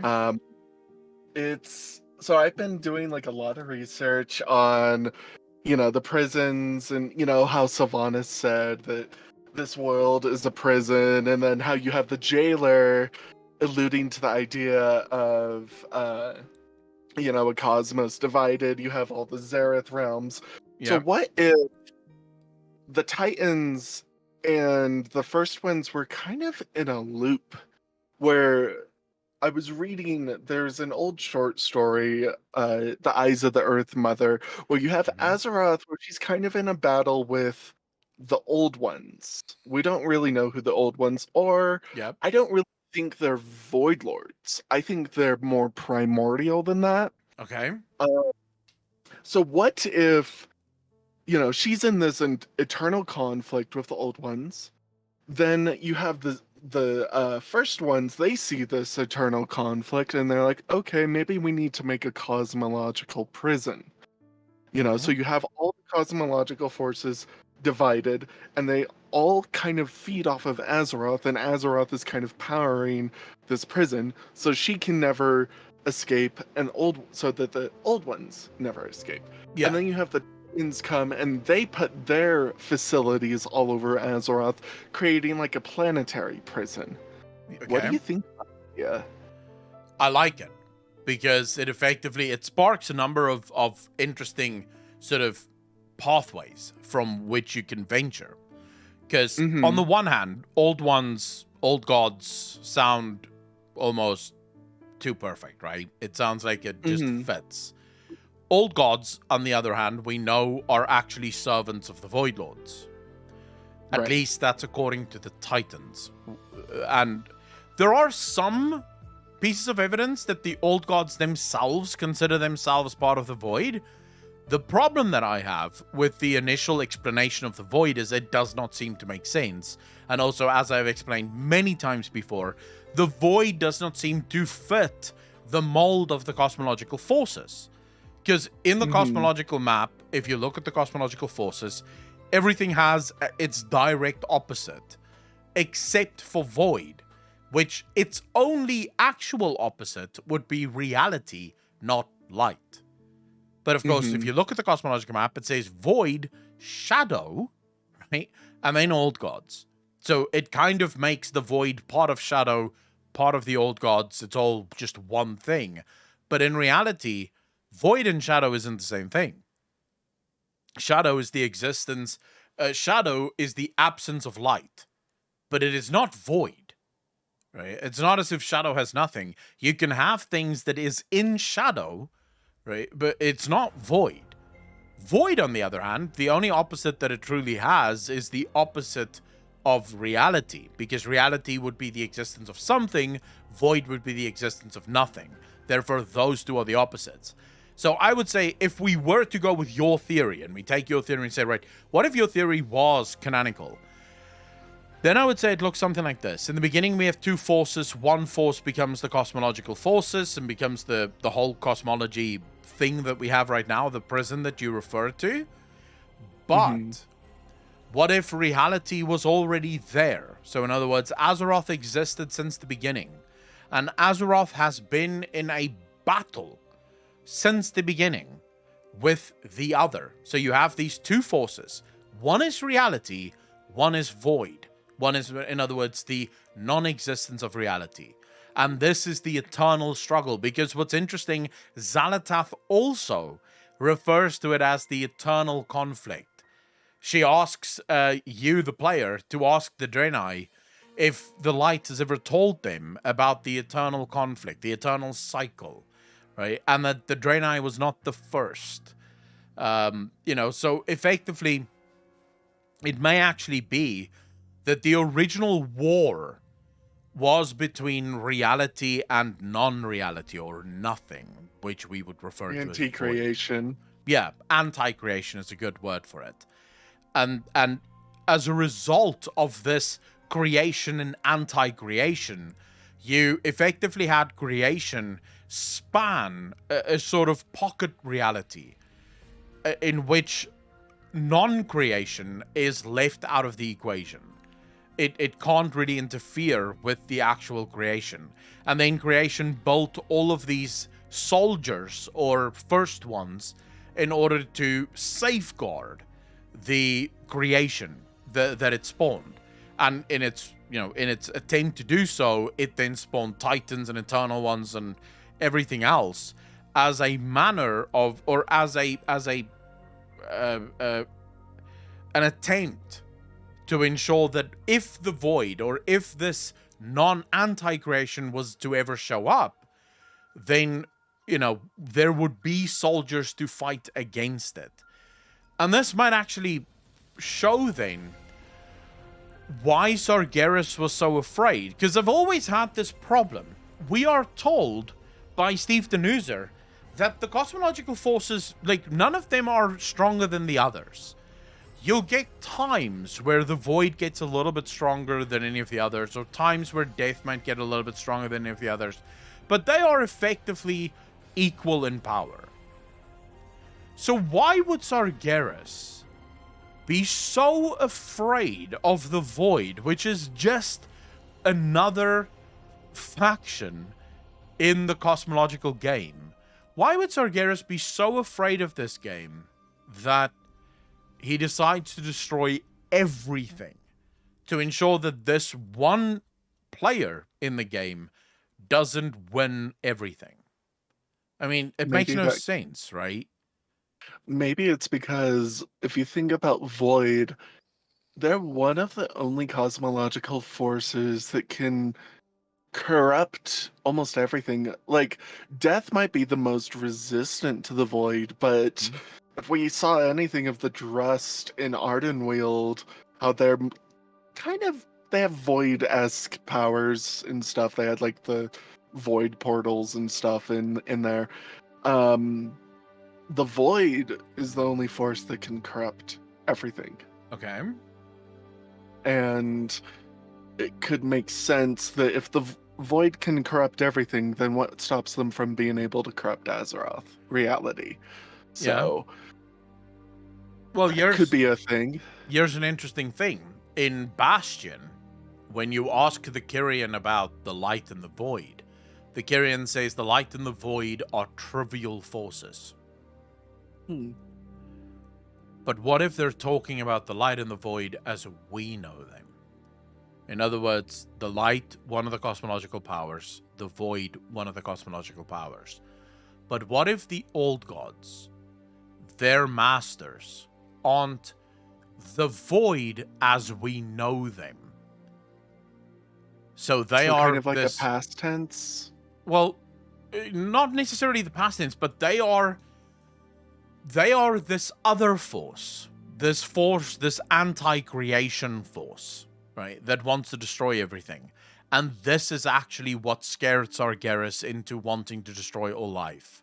Because it doesn't matter if Shadow... Because another thing, they do say light and void are trivial forces, but if we look at the Broker's map, they don't actually refer to the void as the void. They refer to the void as shadow. Right? They just call it light and shadow. Those are the two forces that the Broker's map in the Grimoire of the Shadowlands have as the two opposite forces of each other. So they don't actually call it the void. So what if the void is the one that doesn't fit? That could be very plausible. Because, it's kind of like, we know the old gods come from the Void Lords, but we've never seen a Void Lord, and we can only assume they're either super powerful or they have a facade where you want to think they're super powerful, so they still have like a level of dominance. Yeah, but what bothers me again about this is, would they really be this scared of just another cosmological force? Because it is just another cosmological force. And what's interesting, it's not just Sargeras that was afraid of this force. It was Zuval as well. Right. So this is the thing that I think that should scare everyone, is that whatever this force is that both Zuval and Sargeras was afraid of, managed to scare the living shit out of the two bravest of their kind. Zuval was considered to be the arbiter, the most wise of all of the Eternal Ones. That's why he was the arbiter. And yet, whatever this force was scared him so much that he turned against everything he believed in and realized that the only way to stop this is the complete and utter domination of the universe. Sargeras sees this force, hears what this force is, and decides to kill everything. And if we are to say Sargeras and Zuval work together, then now that makes sense. Because Zuval has been planning this whole corruption of the Shadowlands and all the souls flowing towards him for a very long time. And the idea, effectively, probably, because it's interesting that Argus as well, the creation of Argus seems to have been fundamentally to ensure that the fake Arbiter would be unmade. Right? Which you have to, Argus the Unmaker, the Arbiter is unmade as a result of Argus, which threatens the entire balance of the Shadowlands. So Argus, made specifically for that purpose by Sargeras, does the job that Sargeras wanted him to do. Sargeras obviously didn't plan on being imprisoned again, because now that the Arbiter is down, Sargeras can finally bring an end to all reality. He can finally kill everything, feed all of those souls into Zuval, so that Zuval can ultimately set off and dominate the universe. And this domination is then meant to stand against whatever big bad they both see. But I struggle to see how that big bad can be just another one of the cosmological forces, when all of the cosmological forces were built to be in absolute balance with each other. You see, that's the point here. The first ones built the cosmological forces to keep all other forces at bay. So their job is to keep each other in balance. But what if it looked something like this? So let me just quickly Google this, because this might be easier for me to explain. Cosmology map. We just do this quickly. So if we go open image in a new tab, and if we zoom in, right? So what if the explanation we see here, so we see Shadow on the outskirts, right? Then we see Shadow in brackets Void. Then we see the Void Lords, and then finally we see the Old Gods, right? That's the sort of collection that we see in this, on this side of the map. What if one of these things or two of these things do not belong here? In other words, what if the Void or the Shadow in brackets Void do not belong here? What if that is the other force? Because that would make sense why Sargeras and them would become so deathly afraid of what this cosmological force is capable of. Because the original forces of Shadow have been turned into Void. They've been completely destroyed by the Void Lords, and now the Void Lords are threatening to destroy the whole universe, or the whole Great Beyond. So like a cosmological force taking over a cosmological force. Like an external force, external like parasitic force. Yeah. Taking over, Yeah. So if you look at the original forces, which they say is two, according to the brokers at least, the language of the first ones, it says that there were two forces originally. One of the forces ultimately became the whole cosmological idea, right, that we see here. The other force, they say there's no mention of that force. They don't know what happened to it. They call it the one on the outside. But what if the one on the outside is no longer on the outside? So the one on the outside found a way into the Shadow Realm, turned the Shadow Realm into the Void Realm, which this being is, and this is why Sargeras and Zuval is so deathly afraid now. Because while Shadow was just as strong as order and death and disorder and light and life, Void is much stronger than any of the other cosmological forces, because effectively Void isn't a cosmological force. It is one of the original forces. And that could explain why Azeroth decided to go to war to, basically declare war on Void ages in the past. Yeah, I mean that would be a very good explanation for it.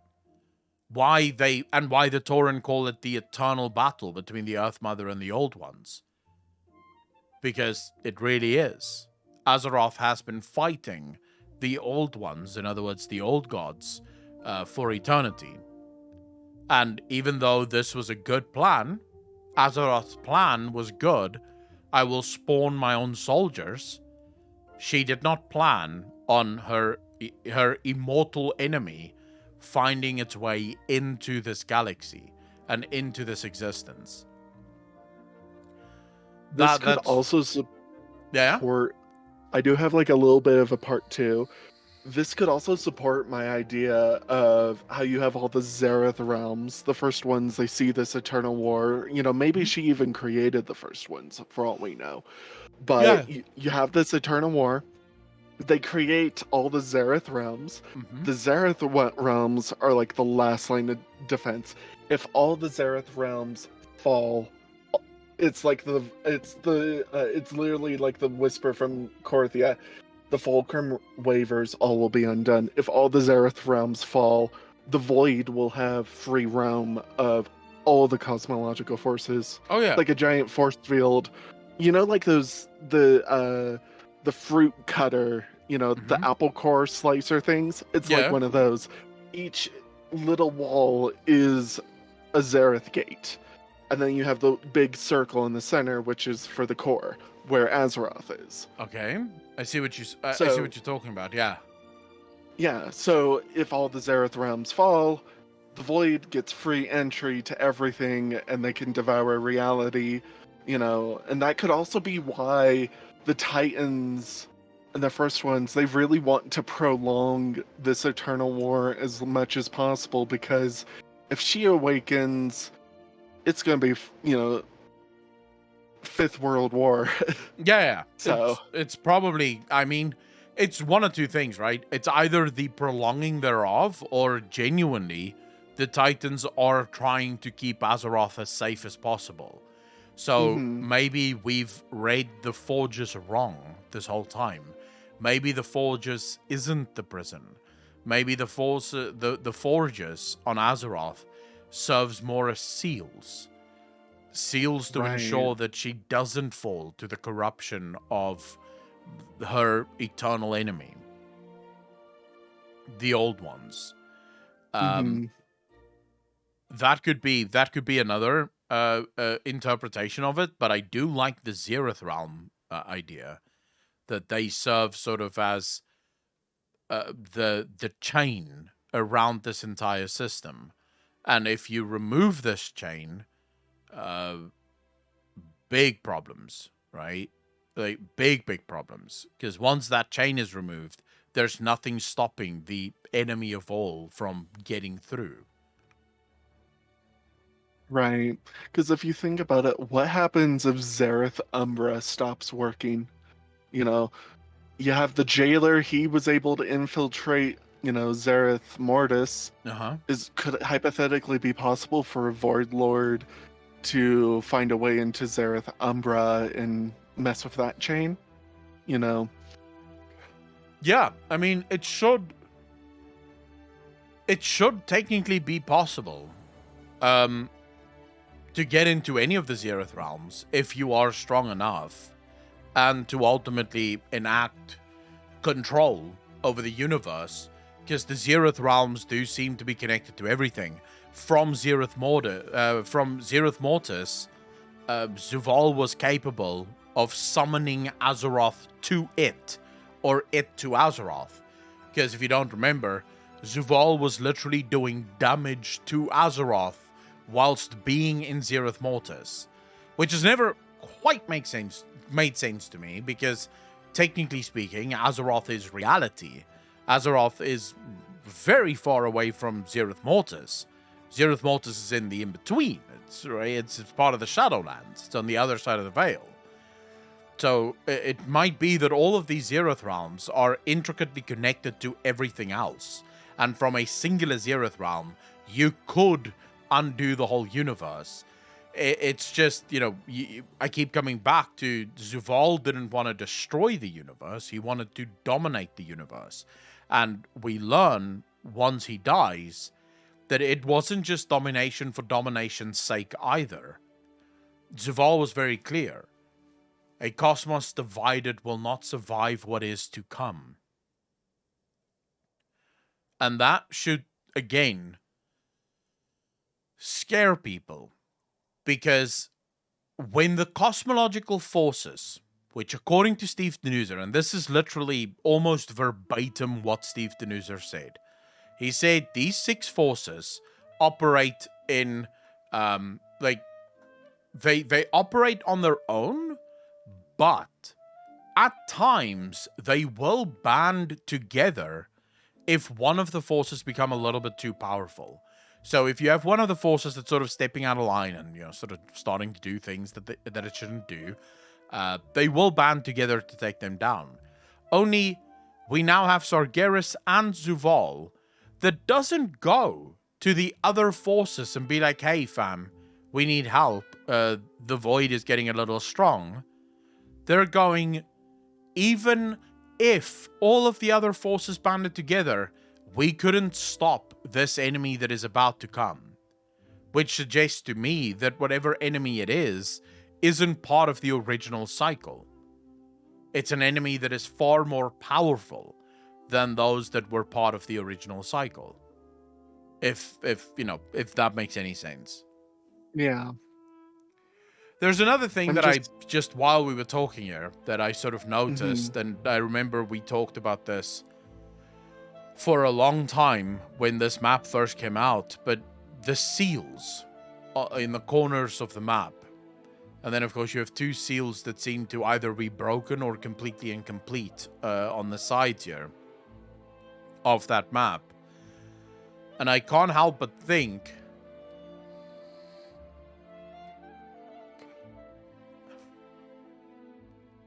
Five lanterns now darkened, the flame they seek will light the master's way.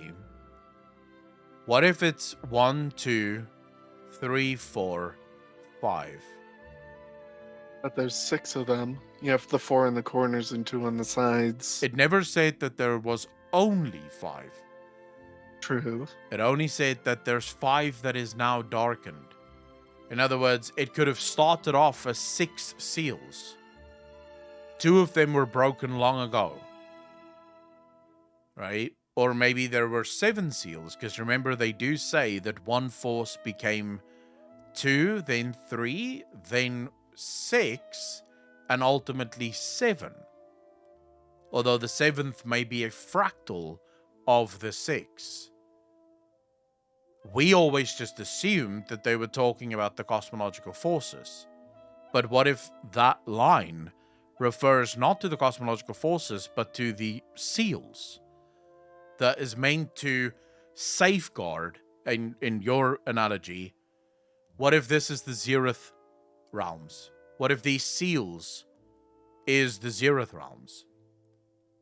That could kind of make sense because it was never really established if the Zereth realms are exactly inside the cosmological force or if they kind of exist in their own pocket dimension outside of the cosmological force, which I'm going to go with that second one because it just sounds a little bit more accurate. Yeah. Because Zereth Mortis, the jailer, literally had to just, wave his chains out into the, whatever until he latched onto something. Yeah. So you had to pull it from the in-between.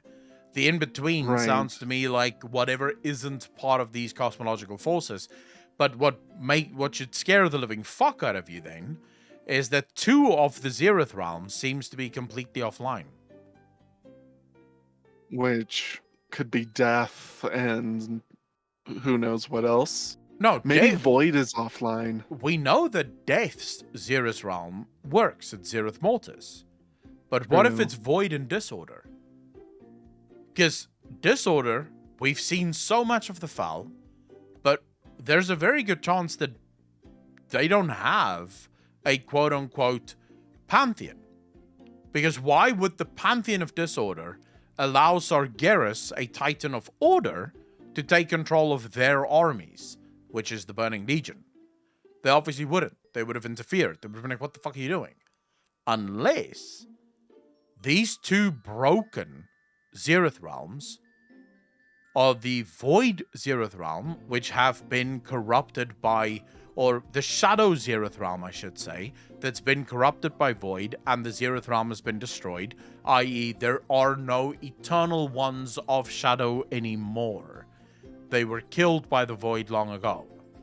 And then you have the Zeroth realm of Disorder that's been destroyed, and their destruction also led to the end of their pantheon. Because without the Zeroth realm, the pantheon cannot exist, because the pantheon cannot come back without the Zeroth realm. And that could be another explanation for the 5 lanterns now darkened. The flame they seek will light the Master's way.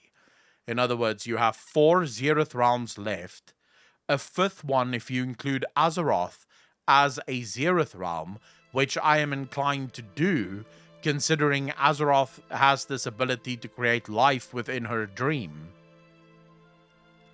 which is what Zeroth realms do. I was also thinking, like, what if there's a Zareth Veritas, Zareth of reality, essentially? Yeah. You know, it would make sense for her to have her own kind of, or even, you know, an extension of herself, you know, that only things that, you know, her and the first ones could do, you know. But you definitely bring up like a really good point on the idea of Zareth Umbra being broken, because Umbra doesn't inherently mean void. It could also mean shadow, darkness, etc. Yeah. Which darkness and shadow basically, you know, the same thing. Mm-hmm. You know, and void. Yeah, no. The more we talk, the more I'm starting to think that the void is like just a parasitic force at this point. Definitely like an alien force. I'm trying to see. Oh, here we go. Bolivia sent this to me. Saven, can you send that DM again? Just because I'm gonna struggle to fucking find it now, please.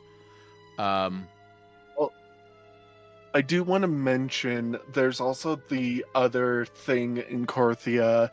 The whisper, the 7th covets what the 6 hold fast. I think the 7th being Azeroth, she has the combined, you know, since she is reality, you know, she has the combined powers of shadow, life, death, disorder, etc.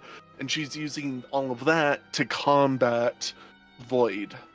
I don't think she would inherently have the power over void, but let's say void corrupts her. Could she then reverse that corruption and still have the powers of void?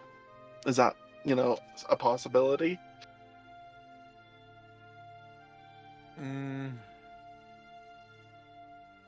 Possible? Yes. Because, like, there's a quote, you know, just in general, where you let the enemy in, steal their technology and or weapons or whatever, and then eventually use it against them. So what if the only way to defeat Void is with Void? But now that's. But now what gets more interesting is it says the 7th covets what the 6 hold fast. So what if the 7th is actually the force on the outside? Because the broker seems to think that the 7th force is a fractal of the 6, which we've always assumed is Azeroth. But what if the 7th force isn't a fractal of the 6? What if the 7th force that the brokers seem to...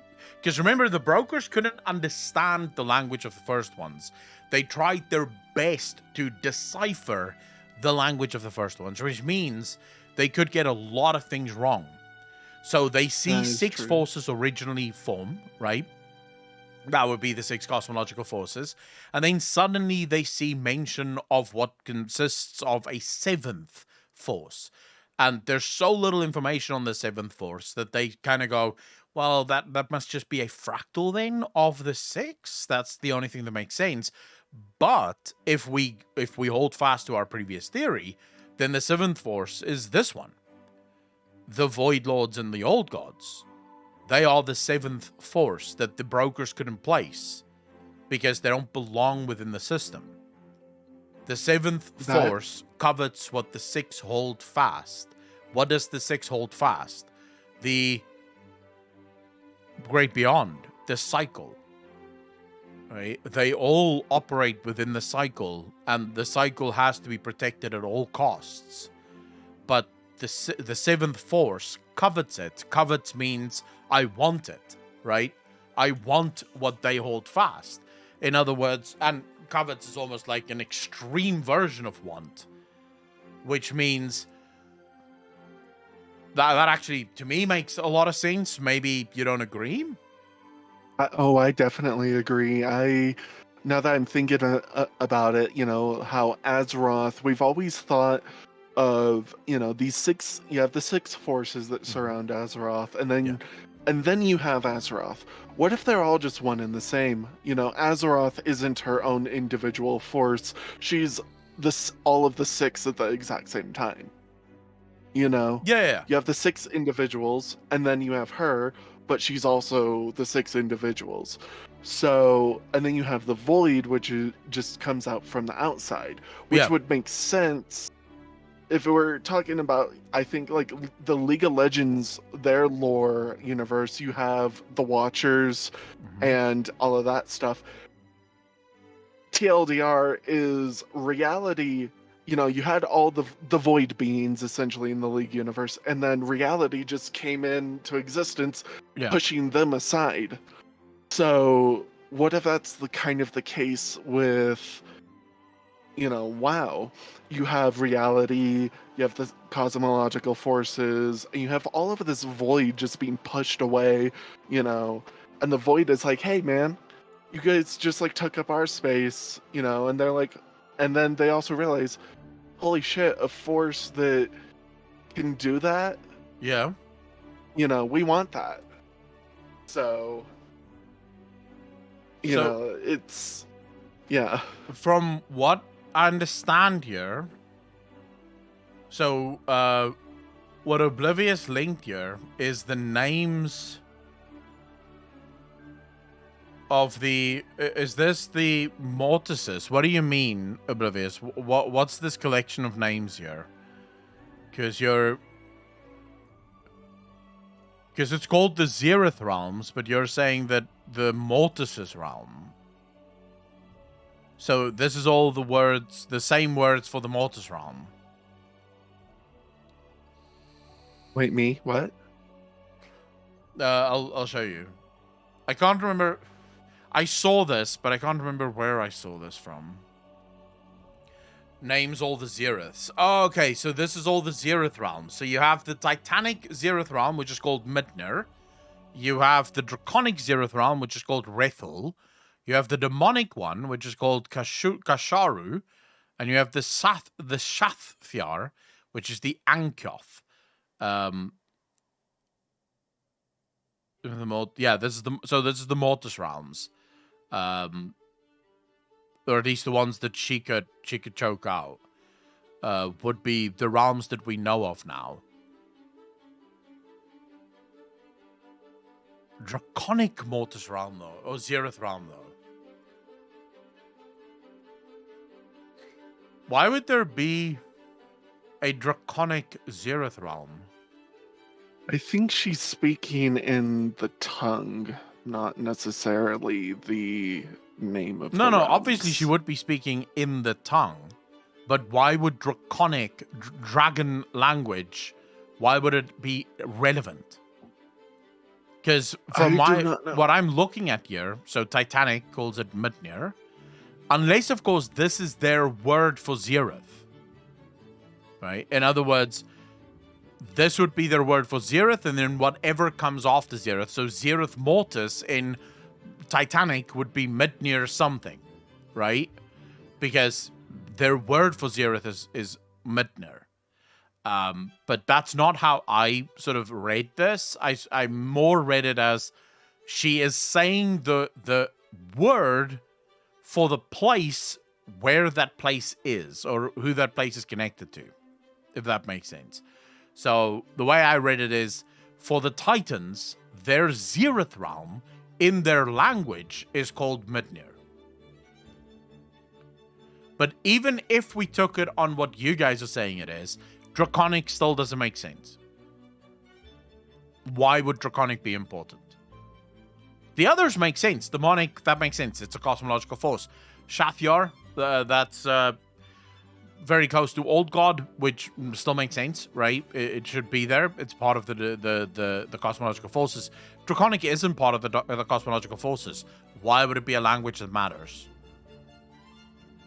All I'll say is one last thing. I think Draconic could still be part of a cosmological force. You think about Azeroth, she kind of helped create the dragons and stuff. So they're like the primordial beings of Azeroth. You have all the elements and stuff. So if Azeroth has her own Zareth realm, maybe the dragons could be linked to it. That's all I could think of. Or as someone in chat literally just said here, she might be listing all the languages that we know. In other words, she's just mouthing off in languages that we would actually understand. Which is That also could be possible. right? That's the beauty of speculation, is you find little tidbits of things that make no sense, but it could make sense, right? Or you could at least make it make sense, to some extent. So yeah, I love the question. By the way, it spawned 37 minutes of discussion. So anything at this point is possible. The truth is, I think the next patch is gonna reveal a lot more about this story. If I'm gonna bet my life on this, the next patch is gonna reveal a lot about the old gods. It's somewhere underground. We've been warned that whatever is there must never be found. Whatever experiments Deathwing did, because remember at this point, Deathwing would not have been corrupted by the old gods, but he would have certainly been hearing their voices already. So he would have already started doing things that might be a little bit frowned upon. And where there's Deathwing, there's old gods. And when there's old gods, I get happy.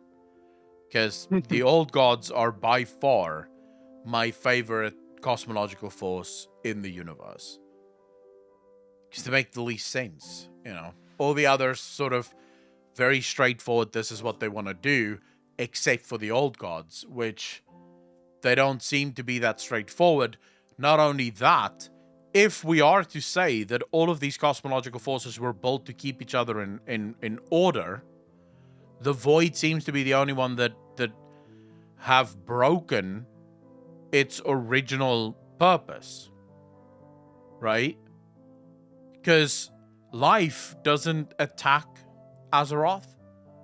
Disorder only really started attacking under Sargeras. Right? Prior to Sargeras, the Burning Legion would simply rain chaos as they do. And chaos isn't bad, because chaos just creates new life in a way. So the demons would arrive on a planet, destroy everything on that planet, and then new life would spawn. The demons wouldn't destroy the titan of the planet. They would just destroy the life on the planet, thereby making place for new life to spawn. Basically like a field fire, right? Like a forest fire. That's basically all they did. Death is within the Shadowlands. They do their job. The Light and the Naru don't really seem hell-bent on destroying anything, but they do seem to be building an army for something. And then you have the Void, which send their own beings into the Great Beyond, not to keep some form of balance, but to corrupt a Titan in order to bring about the end of all things. So even there, the Void sticks out like a sore thumb. One of these six do not belong, and it seems to always come back to the Void. They don't seem to play by the rules of what the cosmological forces were built to do. Remember, all 6 of these cosmological forces were built by the first ones.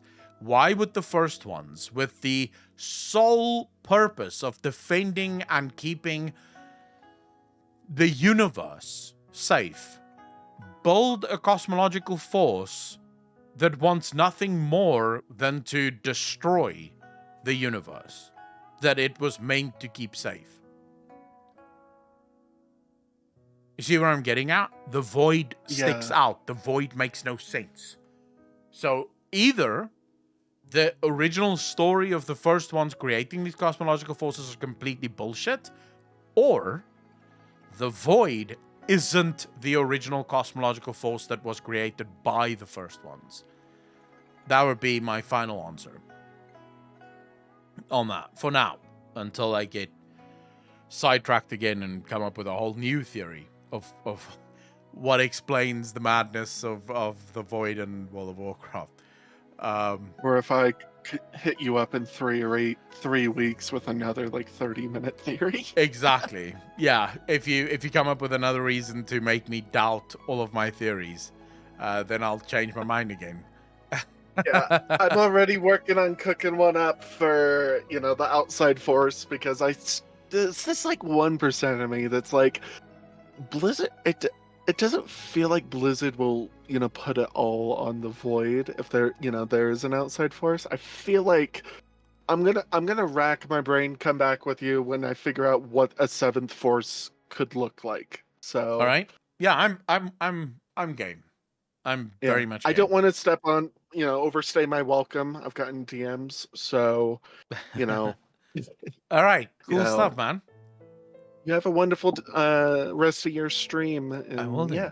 Thank you very much for the question, Trickster. I really appreciate it. Have a good night, man. All right, you too. Peace out, bro. Hello, I'm stepping in for Morny because he has maintenance guy show up, so he asked me to step in and handle things. Oh, okay. Next up is Hector Howell. Hector, all right. Let's do this. Hector, how you doing, fam? I'm doing well, thank you. How you all doing today? Oh, I can't complain, just breaking my brain with WoW lore, as I usually do. Very, very much fun. That's a good feeling. Oh, yeah. What is your question, Hector?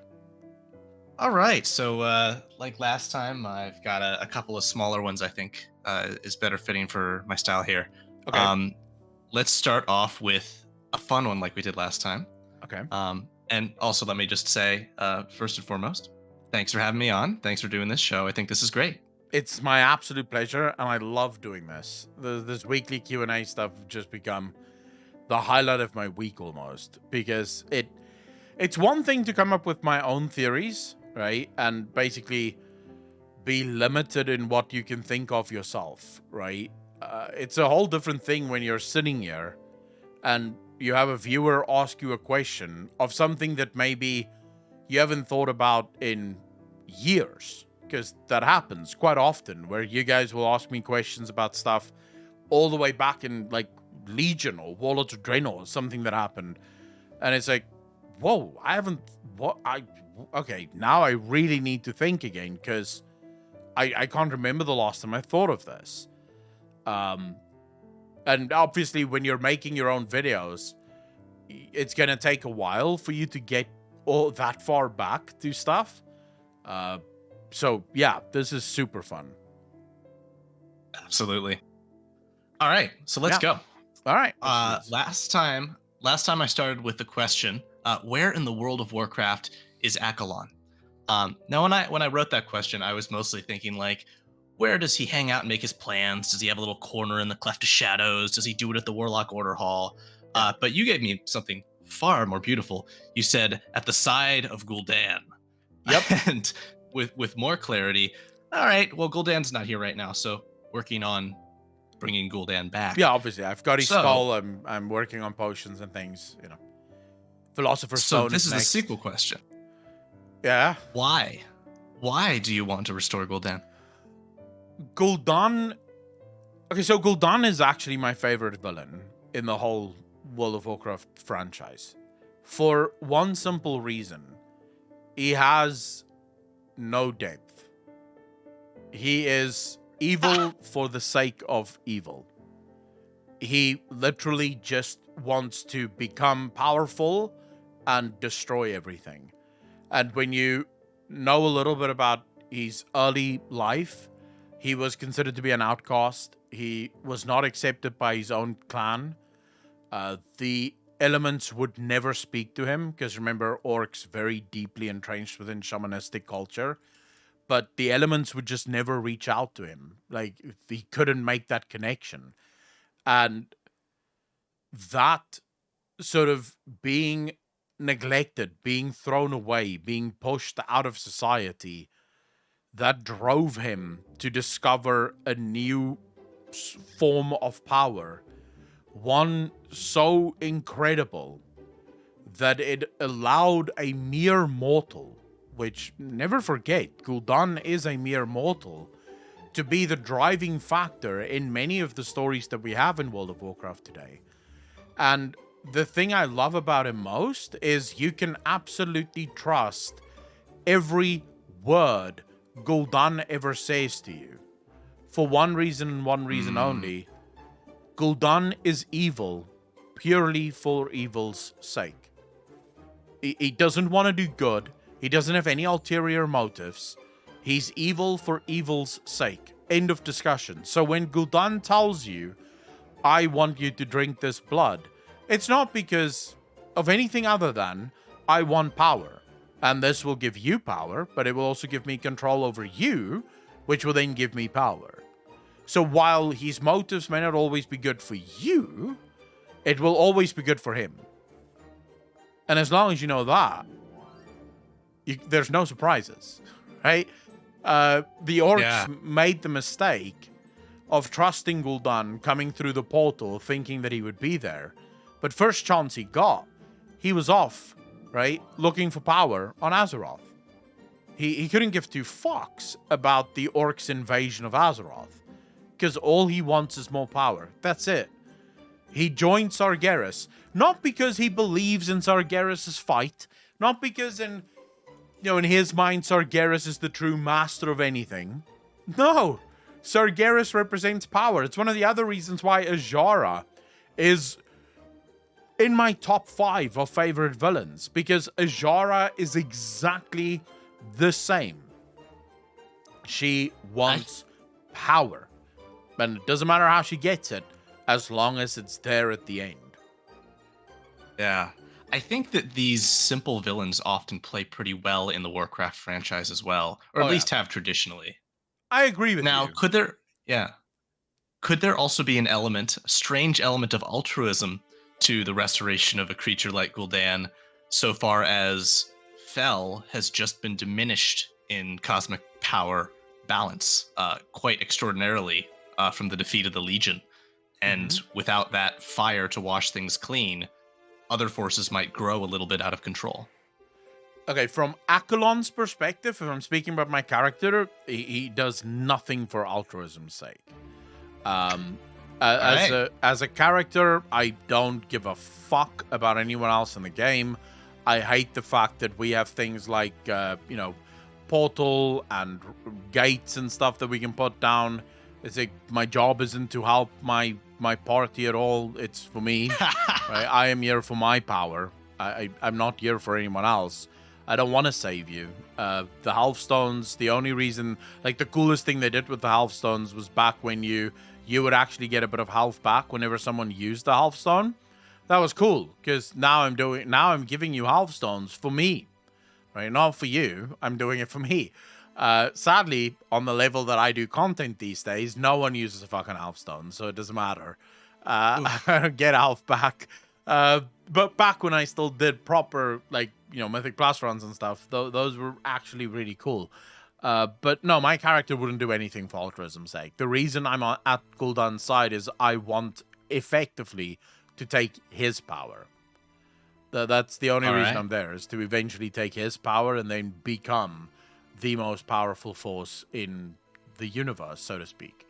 And again, it boils down to this. You said something that I do want to sort of just highlight on before we move on to a different question or whatever. But I think simplistic villains in World of Warcraft work particularly well, because World of Warcraft does have this incredible focus on gameplay first. We spoke about this yesterday when we were watching Preach's interview with Ian. Because of its gameplay first mentality, intricate or highly complex villains, like for example a Zuval, oftentimes falls flat, right? It becomes one-dimensional, and there's nothing worse than a one-dimensional villain that was meant to be multi-dimensional, right? Because the villain isn't doing this just for their own power, but at the end of the day, it kind of seems like they're just doing this for their own power, because you can't really get to the nuances and the intricacies of who this character is. Whereas Gul'dan just straightforward evil, right? Doesn't give two fucks about anyone else. It's just him, and he's the only one that matters. It works because you don't need a massive build up to Gul'dan's story. As long as you can drive home, this guy only cares about power, everyone goes, oh, of course, this is easy. So I feel like it works in World of Warcraft. I'm not saying that all villains should be one-dimensional in World of Warcraft, because there's also now, for example, Razageth and Iridikron and the other Primalists. They do seem to have multifaceted goals and depth to their characters that is just handled really well. So it's not like World of Warcraft can't do very complex villains. It's just that overly complex villains, it takes so much more time to really set them up and really build them up and really get them to that place of proper villainy that people would buy into. This is one of the reasons why Arthas worked so well, because I would argue Arthas is probably one of the most complex villains we've ever had in World of Warcraft, because Arthas is actually not a villain. Arthas is right. Very he got the spotlight time. Yeah, but he's an anti-hero, if anything, right? And when you go into his story, it's incredibly tragic and incredibly sad. But obviously most players don't know that, because most players didn't play through Wrath of the Lich King, so how would they even know? But I do sort of think at the end of it, it's always good to have a mix of villains. So, for example, Gul'dan is almost always featured where Sargeras isn't far behind. And Gul'dan is the one-dimensional, simplistic, easy-to-understand villain. Sargeras is the more complex, very difficult-to-get-to villain. And through Gul'dan, we get to see a little bit more of the complexities and intricacies of Sargeras every once in a while. And I feel like if this wasn't your question, but I will say it anyways, that's probably one of the things that Zuvul missed, is that Zuvul didn't have this incredibly one-dimensional champion to forego him, right? That we could sort of get used to, learn about, and then finally go, oh, okay, cool. You know, this is who he is. Zuvul was his own thing, and the champion that forgo, or that went before Zuvul, was Sylvanas, another highly complicated and intricate character. And then the one that came before Sylvanas was Arthas, another complicated and intricate character. So it's sort of like you have no simplistic-minded imp, right, that just sort of tells the player what they need to know about this great evil, with all of its complexities and all of its intricacies and all of its levels and layers. So yeah, that's my argument for why I like Gul'dan. Fantastic. I love it. How All right. beautifully warlock of you. Of course. That's why I bought into a warlock, and I think I've told the story before. I don't know if you guys remember. Like, when did you start playing League of World of Warcraft? Wrath of the Lich King. Wrath of the Lich King. Even back then, right? Before you made a character, there was a box with like dialogue in it, or text in it, not dialogue. But it would tell you a little bit about your class and your race. So when you choose your race, it would tell you a little bit about, so humans, for example, where they come from, and orcs, where they come from, and so on and so forth. And then if you clicked on your class, it would replace that with what your class is all about. And in that box, it spoke about how warlocks master the use of curses, draining the lifeblood from their enemies to heal themselves, and using their own lifeblood to just rain destruction upon their foes. And that line, that sort of incredibly selfish, your life is my life because my life fuels my magic kind of thing, was just, yeah, let's go. This is my class. This is the one that I want to play. My first character was a warlock, and it's just been my first character. I just love warlocks. For all intents and purposes. Anyway, I know you have more questions, so I'm just going to end this recording and then start another recording, because I know your next question is probably going to be a lot more intricate. Fantastic. All right, so what is your next question, Hector? Alrighty, so let's get back to some Dragonflight stuff. Yeah. My question here, you know what? Let me do a preliminary, simple question. Okay. And yes, I'm looking for a simple answer. What do you make of Tyr, Keeper Tyr? In a word? Sure. Untrusting. Untrusting, not untrustworthy. Interesting.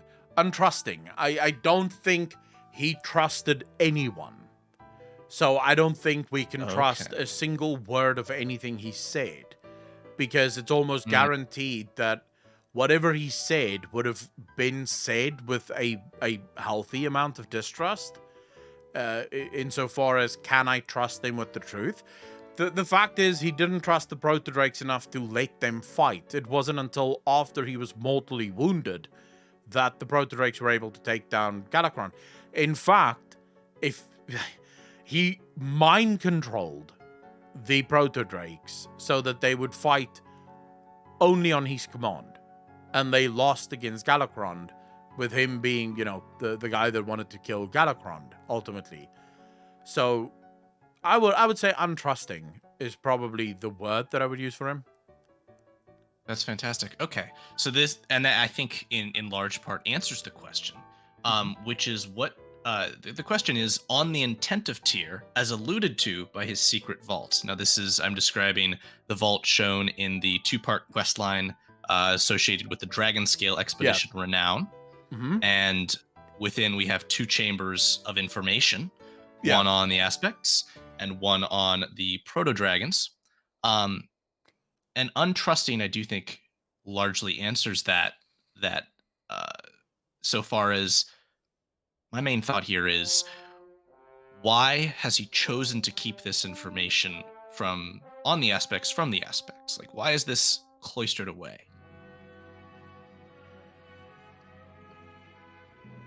So yeah, any other thoughts regarding that? So, it could be the fact that he didn't trust him with it, but it could be more than that, right? Because it could also just be how they were made. Because it's clear that none of the Titan aspects trust us, right? None of them trust us. They don't believe that we're supposed to know about the Zeroth realms. They don't believe that we're supposed to know about the Black Empire and what may have happened beforehand. They want to control everything we know. But I also wonder if there wasn't something bigger that went on that we are not privy to. Because I don't even think the original creation of the Protodrakes may be as canonical as we may think it is. I would not be surprised if there was some mindfuckery that took place, because from what I can gather at the moment, at least, the aspects seem to be as flabbergasted by the hatred of the Primalists towards them as we are. We don't know why the Primal Incarnates hate the Dragon aspects, and specifically the Dragon aspects because of the Titan interference, so much. It doesn't make sense. Because all the Titans really did, from our perspective, is they made the 5 Protodrakes that killed Galakron. They made them the protectors of Azeroth. How is that a bad thing? Because surely Razageth and Iridikron and all of those weren't serving Galakron. They wouldn't have, because Galakron, at least the stories that we know of him, he ate everything, including his own followers, even after he killed them and returned them to life. Now, Razageth and Iridikron, they're very much alive. So they're not undead Protodrakes, which means they probably never even had a run-in with Galakron, and if they had, they would have been part of the Protodrakes that we've learned of that were so afraid that they were hiding from Galakron. So it seems more like the Titans genuinely did give the aspects a gift.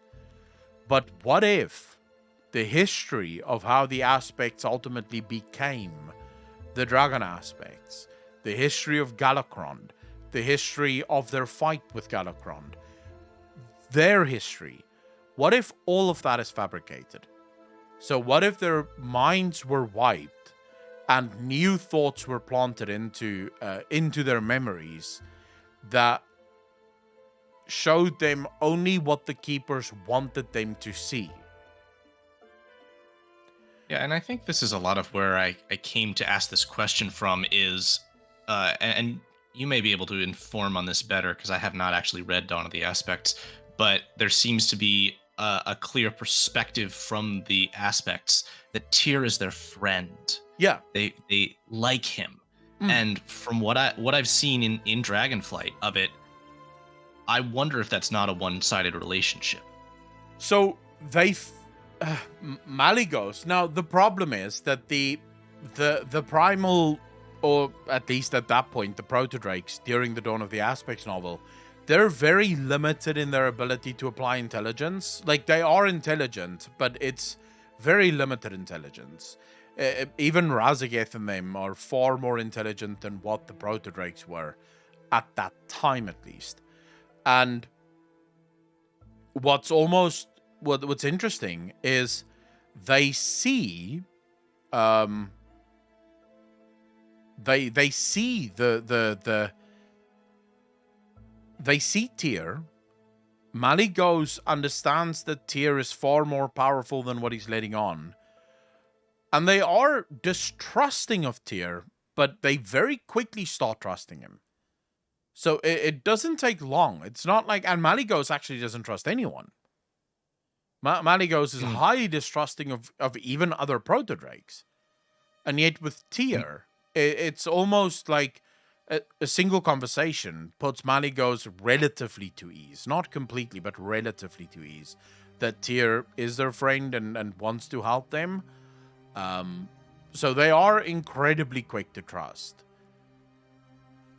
I would say to me speaks either of the authenticity of Tyr just being so pure, or quite the opposite, more manipulative of "you must trust me." What's interesting is there's one line in Dawn of the Aspects which I think it doesn't necessarily speak against anything, but it is interesting. The one line is right at the end of the book, where Tyr asks the proto-drakes if they would like to receive the blessings. And all of the proto-drakes go, yeah. And then Deathwing, or Nalfarian at the time, doesn't answer. And it's because he's looking off into the mountains. But the book describes as him looking off into the mountains as if he's seeing something or as if he's listening for something. He's hearing something off into the mountains somewhere. And Malygos sort of snaps at him, just sort of growls at him. And as Deathwing comes back, he just immediately growls, sort of, yeah, it's fine, whatever. So I don't know if that necessarily signifies that Nalfarian may have had a healthy dose of distrust, and he was listening because there was something telling him that this gift that they were about to give you isn't actually going to be good for you, or if he was generally just already hearing the voices of the old gods, but at that point his connection to Azeroth was not yet well established, and so he couldn't hear it as clearly as he would have once he became Aspect. So I'm not entirely sure, but it does at least seem like they wanted to throw that in there in case that's a storyline that they wanted to pursue somewhere in the future. Right. At the very least, it's as vague enough and open enough that multiple different, pretty interesting things can be done with that. Yeah. Lovely. I think that kind of brings to conclusion my question on the Tyr Vault, other than a bit of an afterwards to say the quest's dialogue very clearly states that there is more information from that vault that must be decoded. So that's definitely we'll get back to you on this from Blizzard. Which should be interesting. Oh yeah, I think we're gonna learn that there's been a lot of mindfuckery going on. I do believe that we're gonna learn that. And I don't know exactly when or how, but I have a sneaky suspicion. that there will be some level of mindfuckery going on. Don't know exactly what was removed or what was placed there that maybe doesn't make sense. But yeah, there's probably a lot more story there that Tyr didn't want them to know, especially considering they had all of those memories already. Why would Tyr need a vault basically with all of that history? He could literally just ask the aspects, right? They were there. They remember everything they had done. That none of them are suffering from Alzheimer's or some shit. So, this would not be a problem. And also his collections of shall we say, specimens from protodrakes. Also very curious. Why would he need that? Yeah. Why would he need specimens of protodrakes and things like that? I think there's a lot of questions that arise around Tyr and the Titan Keepers. Definitely. I feel like a lot of my questioning here is less. Well, I think it's seeking a joint pursuit of answers, but also just highlighting things that I've seen in my time playing through the game that I feel like are things to keep an eye on. Yeah, Things that absolutely. likely will be interesting. Absolutely. And I love questions like that. So no problems with that. Excellent. Well, how should we continue? I have other stuff, or if we'd like to get on to other questions from other people, I'm happy to step out. I think we do have to get on to other people because I think there's currently 3 more people that need to ask questions, and we're, I think, just going to be able to get through those 3 people. So awesome. Then let's get to them. But can I give you a quick, silly question on an outro? Yeah, sure, of course. This is what I call a degen question. Okay. And it is, would you rather Razageth or Viranoth? Viranoth being the ice dragon. Yeah. No, I'm well aware. I'm trying to...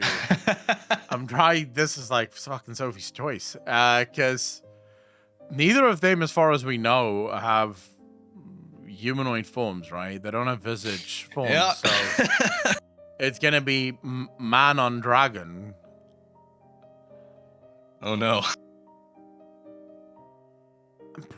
Probably Razageth. She seems very angry, so angry sex is good, right? Viranoth could work. No one wants sex on ice. But, yeah, you might lose your dick, right? You might get, like, fucking frost or some shit, so... I mean, I think you might either way. It might actually be a question of which way would you rather go. Yeah. Like, do you want to lose your dick to frostbite or to, being burnt by lightning?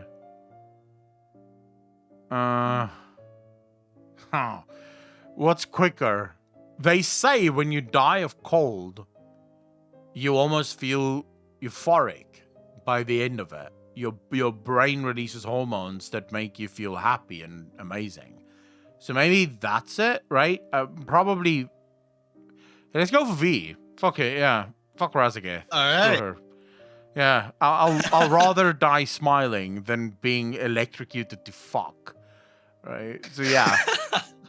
Yeah, let's go for V. Well, fuck Razageth is probably a sentiment that'll be running through my head a good bit tonight on Progress. All right, thank you for your time, Echo. Nice, enjoy, bro. Take care of yourself, man. You too, and thank you all. Bye-bye. All right, with the climax of that question, next up is Dark Lord 45. All right, cool stuff.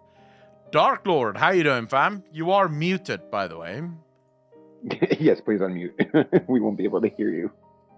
He might actually not be at his PC at the minute. That's maybe why he muted. Okay, we can bring in the next person then. The next one is D-Rock. All right, let's bring in D-Rock. Once he actually brings in, there we go. D-Rock, how you doing? D-Rock, can you hear us? D-Rock seems to be AFK as well. No? D-Rock? My bad. Yeah, this was a push-to-talk channel, so I had to turn on push-to-talk. All right. Yeah. How you doing, D-Rock? I've like a couple questions. One is, do you think that what's that girl's name? The leader of the Nagas. Do you think she's gonna like take over Azeroth's soul? Because she's gonna go claim the so-called ultimate power, right? Yeah. The way I see it, reality is the ultimate power. Yeah, you're talking about Ajara. Yes, Charles. No, from what we can gather, at least with the most recent releases and sort of data mines and stuff, the Seed of Ultimate Power isn't the soul of Azeroth. Also, I don't think someone like Ajara would be strong enough. I do not think that she would have the power to claim the soul of an entire Titan. Nor do I think she would know what to do with it. Her power doesn't seem to come from, like, soul magic, at least. She is very much arcane. The far more likely, in my opinion, is that the seat of ultimate power lies somewhere in Avaloran. Avaloran, of course, is the realm that we have no idea where it is. There seems to be some suggestions that it may actually be on the other side of Azeroth.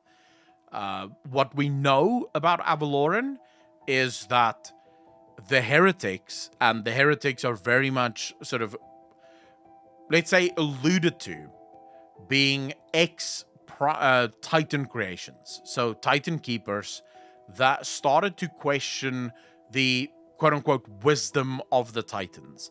The Titans had a couple of rules. Their rule was that the Black Empire created nothing. Their rule was that they created everything. And so what ended up happening is, apparently, a lot of the Titan Keepers, or some of the Titan Keepers, started to, for some reason, question this truth. Started to pull into question, but wait a second, we were here during the days of the Black Empire. We know that you didn't create everything. We know that the Black Empire wasn't the evil that you claim it to be. And so they eventually escaped to an unnamed island. This is unnamed. The only word we have for it is Avaloran. And we know that the keepers, like Tyr and them, sent, I think at least we know of 3 expeditions to Avaloran to try and get these heretics back or to defeat these heretics. And the heretics destroyed every single one, decimated every single one of the expeditions. Now, this gives us a couple of insights. Number one, the heretics are powerful.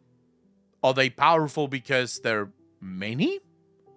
Or are they powerful because of what they discovered on Avaloran?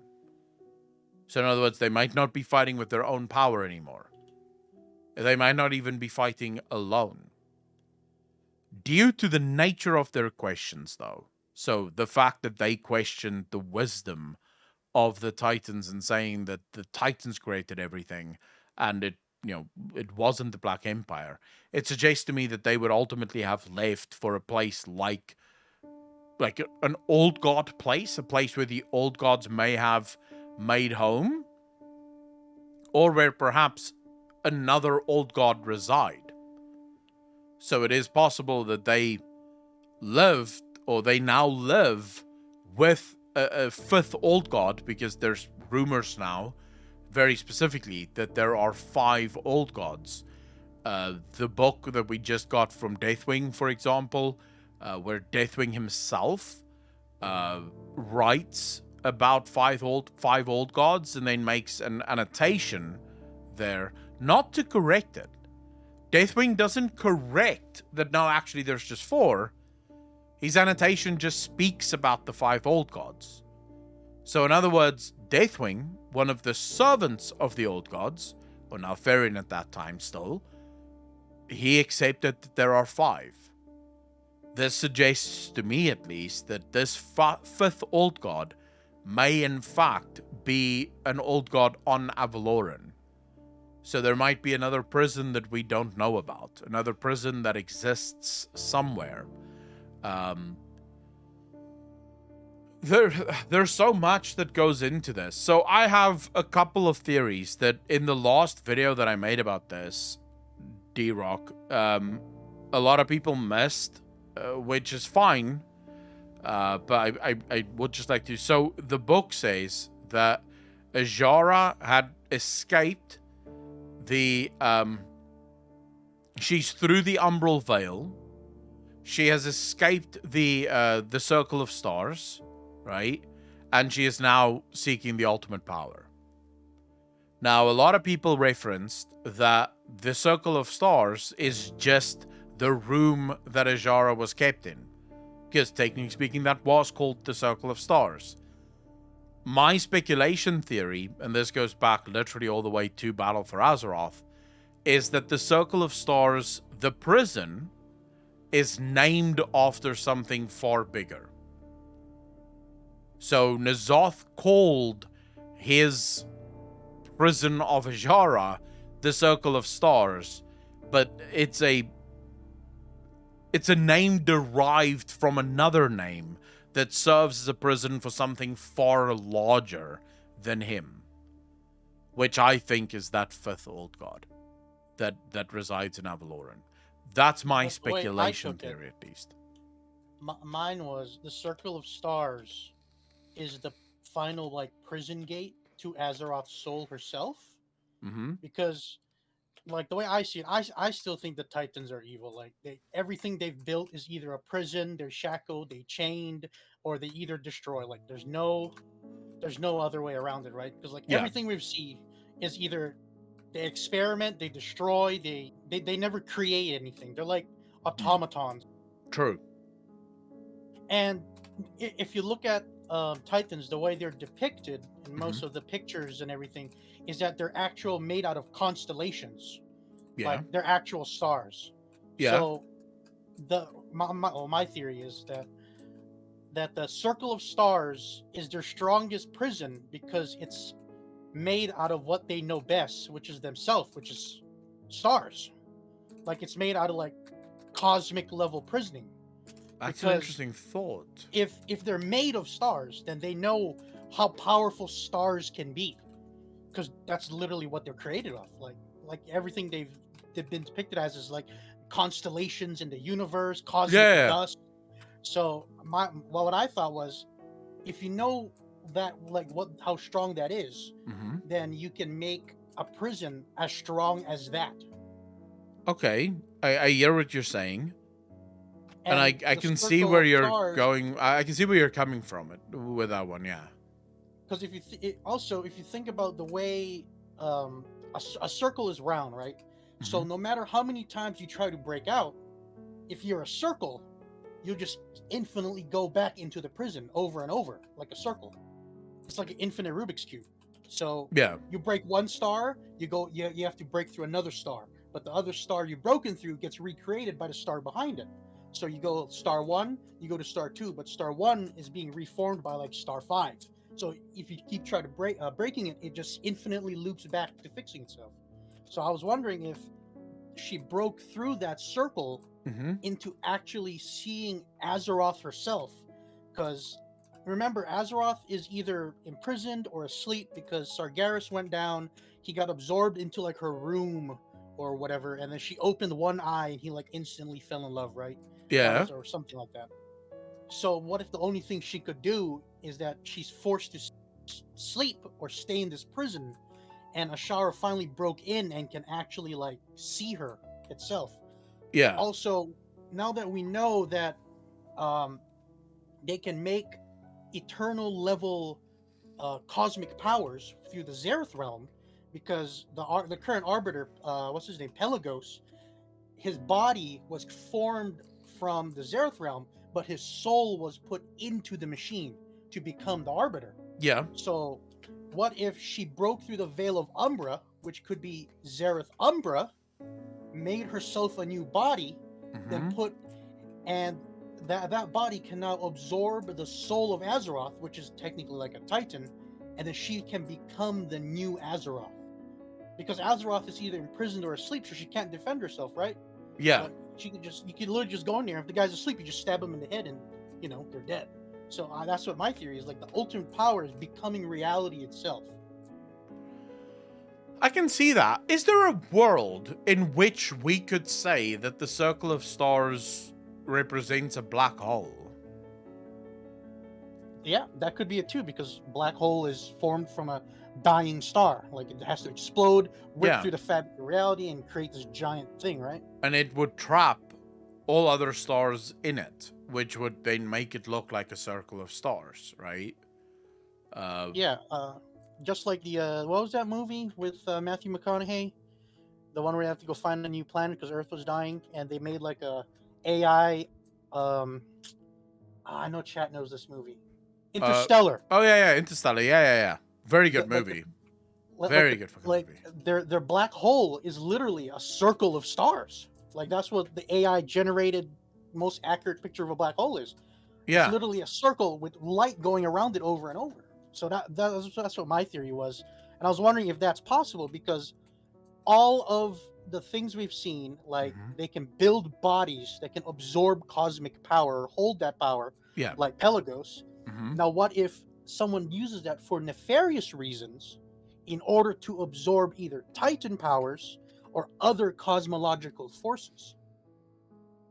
Well, if it's a black hole, it would absorb everything. From Titan magic to old god magic to life magic to death magic. It would absorb everything, right? That's what a black hole does. It literally sucks everything in. And at least based on what we understand, it doesn't destroy it. It just condenses it into an immense amount of mass, right? At the center of it. So I would say possible. I mean, it's very difficult, because on the face of it, you would be forgiven for going Akalon bullshit. The Circle of Stars is her prison. They say that she escaped the Circle of Stars, which we saw her do. She got out of it. She's beyond the Umbral Veil.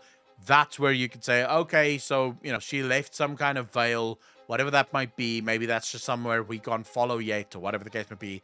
But on the face of it, it's easy to say, well, no, that's all it is. But think about the wording. The wording says she escaped the Circle of Stars. The initial words is to find him, drown yourself in the Circle of Stars, which isn't technically true. We didn't drown ourselves in the Circle of Stars in order to find N'Zoth. No, wait. I have another question. You remember the cinematic where we see her become a Naga? Yeah. When they say drown yourself, doesn't she look up at the sky, and the circles forms? I mean, it's easy to check. Hold up. Warbringers, Ajara.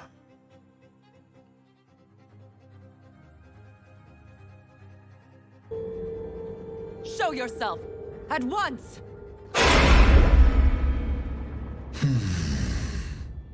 For 1,000 years, bound beneath these waves, I have watched you. By the way, if you guys didn't know, the voice of N'Zoth is the voice of Reinhardt. Sorry, D-Rock, what did you say? The voice actor of N'Zoth is the same voice actor as Reinhardt in Overwatch. I think that's a pretty well-known fact. Yeah, he's just, I mean, it's a great fucking voice actor. It is a great one. He's fantastic. All right. Your essence. You. It won't be long now. Your death is near. Only I can sustain you.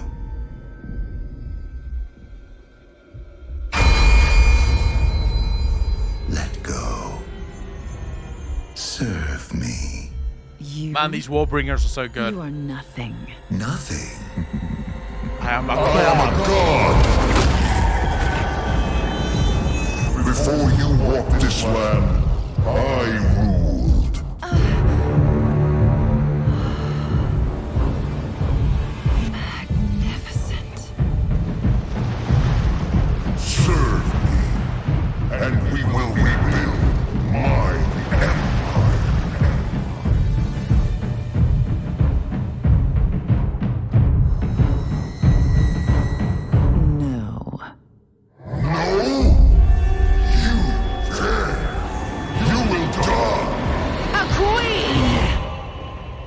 not a slave. You've watched me for 1,000 years, so you know what I want. Take my people. With them, I will raise an army, conquer your enemies, build an empire as queen. Or let me die, and you will remain here, a prisoner. The god of nothing.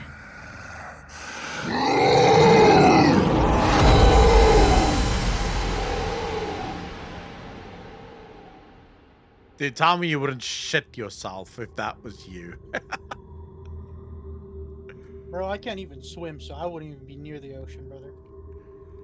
They weren't. They were sucked into it. So I don't think she looked up at the stars. I don't think so. It might be at the start when like her empire has been destroyed by the waters.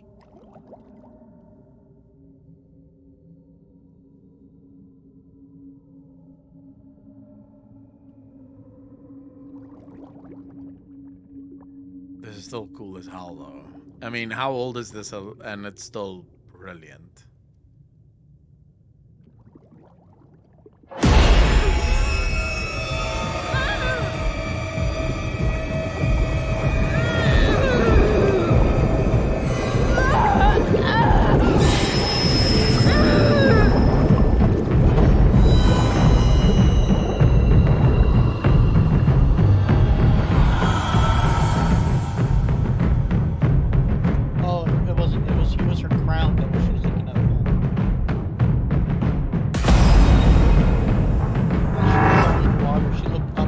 She was floating down and she saw her crown form a circle around the clouds.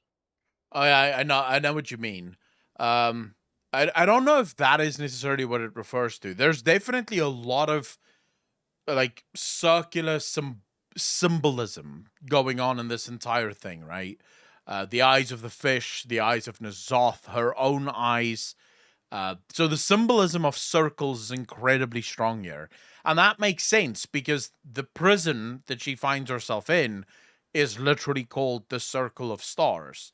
Like I said, on an initial reading, taking it very literally, that makes sense for you to believe that that is the Circle of Stars. I'm not going to argue with you on that.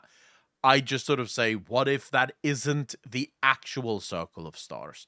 And what if the actual Circle of Stars is something far greater? It's something that references something far greater than just the prison of Ajara. The way in which to find N'Zoth. Now that goes into many different questions of what exactly would you find when you go through that. It still leaves open the discussions about the Umbral Veil and what exactly does that mean. Now the Umbral Veil, could it be that Avaloran is the location for the Zeroth realm of Azeroth? It could be, but what I was thinking is if Azeroth is the mother of old gods and she has her own Zereth realm, wouldn't it be Zereth Umbra because void gods come from shadow? So Umbra, doesn't that mean dark?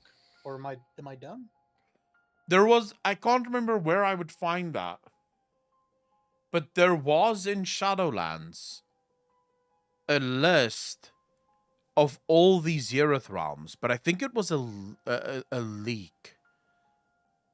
I don't think it was actually in the game, but I think there was a leak that listed all of the Zeroth realms. It was on Twitter. I would have to go back and look for it on Twitter. But if I'm not mistaken, one of them was called Zereth Umbra.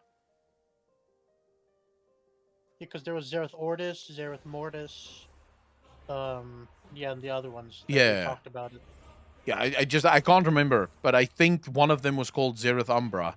I remember we went through it, so I could either try and find the video, which would take a long time because we made many videos about Shadowlands, or maybe someone in chat can find that page, that leak. I think I saw it on Twitter.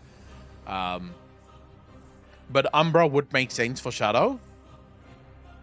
And it's entirely possible that she has crossed the Umbral Veil. Would mean, or she is beyond the Umbral Veil, means that she is in, let's see if this is it. Yeah, I got it here. Mortis, Lumen, Vitae, Umbra, and there was one more. Yeah, this is the one. This is the one. Thank you so much, Orators. I really appreciate that. As stillness falls, you will banish the silence. The design must endure. The cosmos has been shaped, but nothing is fated. Their song flows through me. Can you hear their echoes? Harmonies merge between us. The path is revealed to you. 6 voices in discord. Without harmony, the anthem will be ended. Her dreams sing beneath the surface. Quiet now, but by her voice will awaken the others. Mortis, Lumen, Ordis, rhythm and structure, Vita, Umbra, tumult, improvisation, and possibility. So, Mortis, obviously, death, Lumen, light, Ordis, order, rhythm and structure. And then Vita, Umbra, tumult, improvisation, and possibility. These are the other ones, right? Death, not death, disorder, void, and then, of course, life, Vita, improvisation, and possibility. And these are, according to her, not in harmony, right? So something is wrong with their harmonies. They're out of sync with one another. But you remember they said that the waters of Zereth Mortis is special, right? And she says, her dreams sing beneath the surface. Who is her? Is that Azeroth? And she says, be quiet now, because her voice will awaken the others. Does the others imply the first ones? The other first ones that are asleep? It might actually be Azeroth. I mean, if it is Azeroth, then a lot of our speculation theories around reality being the original force and Azeroth being the titan of reality comes into focus, right? And that sort of proves it then. To answer your question, Saving Raven, why is Light and Order? Because they're different forces.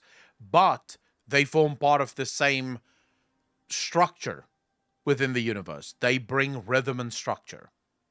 So they form one half of the universe, and the other 3, Vita, Umbra, and Tumult. So Umbra, Void, Vita, Life, Tumult, Disorder, brings improvisation and possibility. And together, they form the universe, as it were. They form harmony, they form structure within the universe. 6 voices in discord. Without harmony, the anthem will be ended. So if they can't reach harmony between them, everything ends. Her dreams sing beneath the surface. Quiet now, but her voice will awaken the others.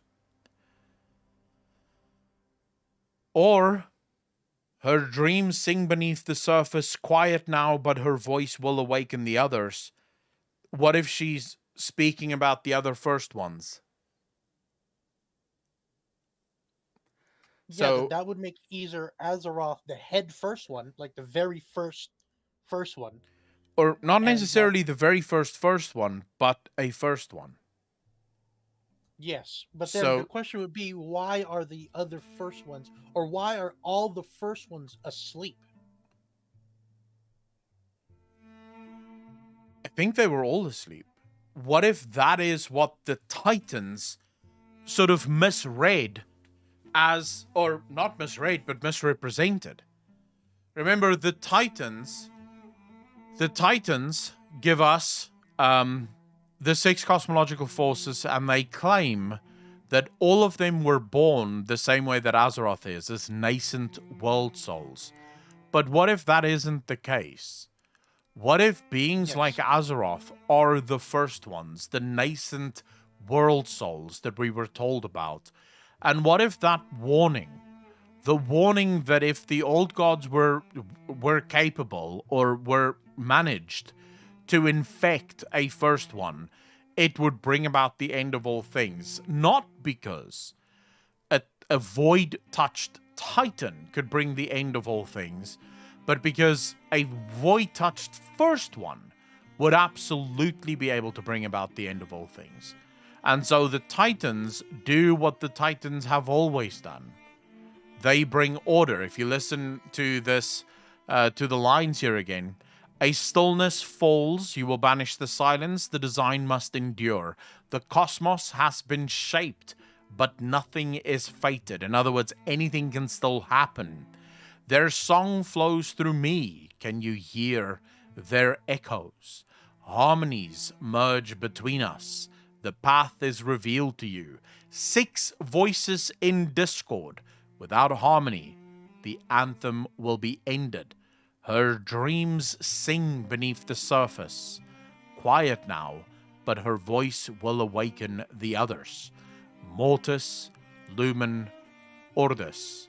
Rhythm and structure. So Mortis Realm, death, Lumen, light, and Ordis, they bring rhythm and structure.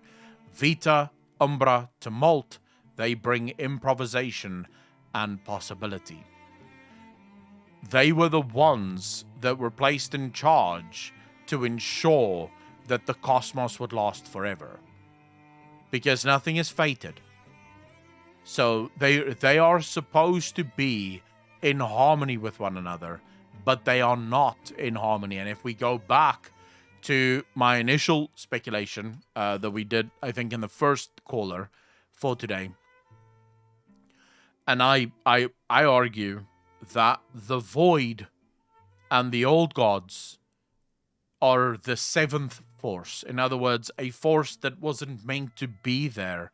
Then it could be that they are the ones that is destroying the harmony of the cosmological forces.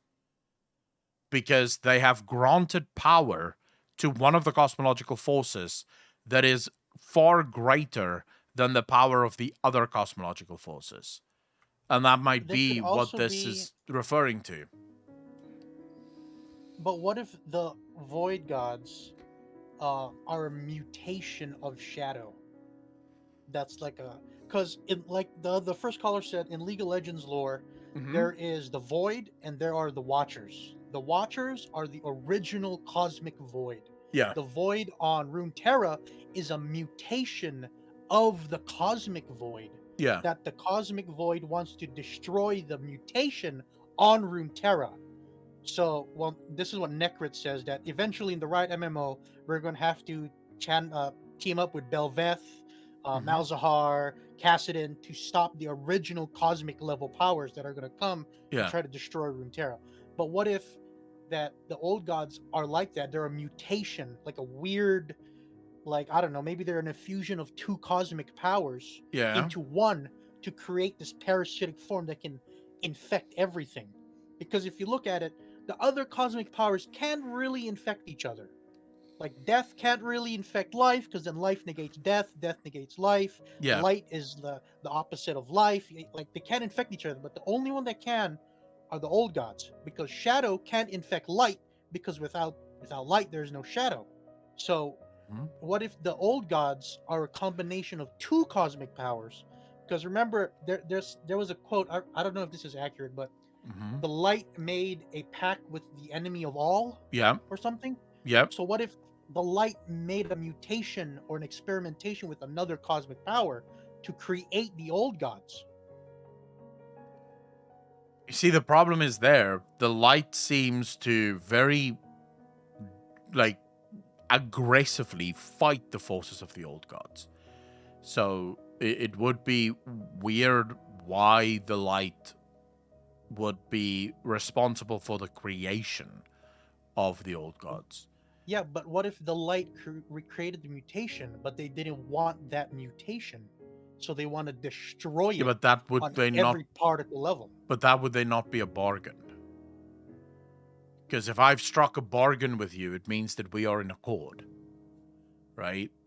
But I didn't strike. Like Steve said, they're trying to destroy. So they made a bargain with, let's say, Shadow, right? Uh-huh. And then the old gods came out, but that's not what they wanted. So since the old gods took over Shadow, the only thing that could destroy Shadow would now be Light, because only Light knows the bargain they made with Shadow. Mm-hmm. So now that Shadow's been taken over by old gods, so they're all been like brainwashed by the old gods, the only one that could probably kill them was Light, so no one would know that Light made a bargain with Shadow to create this weird mutation. I see where you're going with this, but I do have one sort of thing that destroys that. In what universe can Shadow ever become void? Because that's my biggest issue. That's my issue with the entire cosmological map, is that void doesn't fit. All of the other forces is something, and all of them stand in contrast to something else, except for the void, which seems to stand in contrast to everything. Yeah, because void means like the essence of nothing, right? Yeah, Don't we have an example of that in Sunwell Plateau with Muru? What do you mean? Was a Naru. So Muru was a creature of light, became the void, and became shadow / void. Would that not be an example of that? No, but the problem with that argument is, if you look at the cosmological map, right, you have all of these things, everything on this map, excluding this little bit, is something. And it all stands in direct competition with something else. So again, go back to the data mine here. Mortis, Lumen, Order, Rhythm and Structure, Vita, Umbra, Tumult, Improvisation, and Possibility. 6 voices in discord. Without harmony, the anthem will be ended. That's perfectly fine. These 6 voices, the 6 cosmological forces, require harmony between them. Right? They require harmony between them in order to function. If they do not, they will not function, and therefore the reality will end. But how can void ever stand in harmony with anything else? It makes no sense, because void is quite literally the enemy of everything else on this map. So it cannot be in harmony with anything on this map. Void is the enemy of disorder. Void is the enemy of life. If you, again, go back to this, she says, Vita, Umbra, Tumult, Improvisation and Possibility, Mortis, Lumen and Ordus, Rhythm and Structure. So we go back here. Okay, so we have Order, Light, and Death. You can see how they could work together. Death to provide order to the universe beyond life.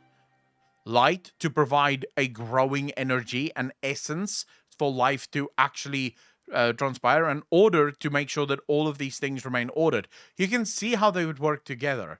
Light, disorder, and shadow, you could see how they would work together. Shadow, to ensure that the light does not get so powerful that it simply scorches everything. Life, to ensure that there is something for death to harvest at the end of every cycle. And disorder, to ensure that things don't become so ordered that they eventually have no more room for growth. Void, on the other hand, does not cooperate with any of its own forces, let alone with any of the other forces. Which is why I say Void might be the odd one out. Void might not be one of the 6 voices in Discord. Void may actually be a completely new voice. A voice that was never meant to be there in the first place. Because I struggle to understand how Shadow becomes Void. I can see how creatures of light would become Shadow. And I can see how creatures of shadow could become light. That's fine. I don't have a problem with that. Void is the one that I don't quite understand. It doesn't make much sense to me how Void fits into the universe. I'm not saying that it is true. I'm just saying it bothers me because I don't understand it. What if Azeroth created Void? The only way that would work is if Azeroth was the original. Like Savin Raven just said there, in the beginning there was nothing, but that's not actually what was there in the beginning. In the beginning there was an ocean of light. And then came everything else. That's according to the Titans. It is according to the Titans, but it is the who also only... believe that they came from a world soul, but we know they're 3D printed in Zereth Ordis. Yeah, but the problem there is... It's right now it is the only reference we have of what the beginning of... Yeah, I know that, but what I'm saying is we can't trust them because they themselves don't know where they originally came from. Like we could say like, oh yeah, the Titans are lying, but what if the Titans are machines that are 3D printed and their programming inserted into their head is you are a world soul. Now when they are born, all they're ever going to know is being a world soul because that's what the program or like the propaganda that the whoever made them inserted into their head. So even they don't know they're lying because to them that's the truth. I can see where you're going, and there's people in chat making a bunch of good arguments about this. Saying that Shadow could be looked at not as like an anti-energy or the a negative energy, but rather the absence of energy. In that case, Shadow could be void, and you are correct on that. If Shadow is just the absence of energy, which it is, right? Shadow is just where light isn't. Something blocked the light, and therefore whatever is behind the thing that blocked the light is void of that energy. I could see how you guys get to that. So maybe you are correct. Maybe the void does fit in that regard. So because of Shadow blocking the light, obviously, it creates these void lords, right? These things that find themselves created within the nothingness or the absence of light, so to speak. Was the void eternal one? Django, we don't know. We don't know. It would stand to reason that no, because the void eternal ones aren't created within the great beyond. At least not according to the Titans, right? I also think if you look at the map, right, there is a circle separating the cosmic power and its representative. Yeah. What if the thing, the line going through them, separating them, are the Ordis or the Zereth realms? That they take the power of Arcane in Zereth Ordis and makes the Titans. They take the power of Zereth Mortis, Necromancy, and make the Eternals. So wouldn't that mean that we are missing a pantheon for Fel, for nature, for light, and for void? Yeah, I mean, but that's nothing new, right? That's something we've speculated on a long time before. There has to be a pantheon for each of these things. The fact that there is even the existence of void lords suggests that if you know for a fact that 3 of the 6 have some form of pantheon, then it stands to reason that all 6 will have one. Even Disorder. But which 3, according to that robot lady, are what's that called? There was one that's improvisation and possibility, and then there was a category of the one above them. Yeah, that's life, disorder, and void. These are the 3 that is possibility and improvisation. So which one of them have a pantheon? Life has a pantheon. No. Order has a pantheon. And undead have a pantheon. Well, is the Naru their pantheon for light? Is that true? We don't know what the Naru is. The Naru are servants. They may be, but we think the Naru may actually serve something even greater. We have no idea. At least not at the moment. The Naru may actually serve something even greater than themselves, so they would be more representatives of the Pantheon of Light. The ones we know for a fact that have some kind of pantheon would be Order and Death. We know for a fact because we've seen the Titans and we've seen the Eternal Ones. Speculative, but most likely true, would be Void with the Void Lords. Speculative, but most likely true. The ones that we are not sure about would be Life, Disorder. Actually, Life and Light we wouldn't be sure about, but again possible because remember, Life does have wild gods. It does have demigods of light. It does have the Loa, which appears to some of them at least fit into the side of light, of life. So there's a good chance, although the wild gods do not act as if they are life pantheons or titans, sort of thing, right? They act more like the wild gods act far more like the Burning Legion than they do the Titans. Plus, also, aren't the wild gods like really weak compared to Titans? Yeah, well, no, not necessarily. It depends on the wild god, but I would say the Titans are probably more powerful. So there is something probably far more powerful than the wild gods on the side of life. But yeah, that's perfectly acceptable. I can see that. I can see that every single one of these 6 cosmological forces will have a pantheon. We should probably finish this up so we can get to the other. Yeah, I'm good. Yeah, but very good question. I mean, it did spawn a 43-minute discussion, so very, very, very good question. I really appreciate that, bro. Take care of yourself, D-Rock. Yep, don't forget the Twitch Prime, guys. Yeah, sub with some Twitch Primes. Thank you very much for the plug there, bro. Really appreciate it. All right, bringing back in Dark Lord since they were away. All right, yeah, let's go. Dark Lord, how you doing, man? Dark Lord? The Dark Lord, can you hear us? Hello? I don't think he can hear us.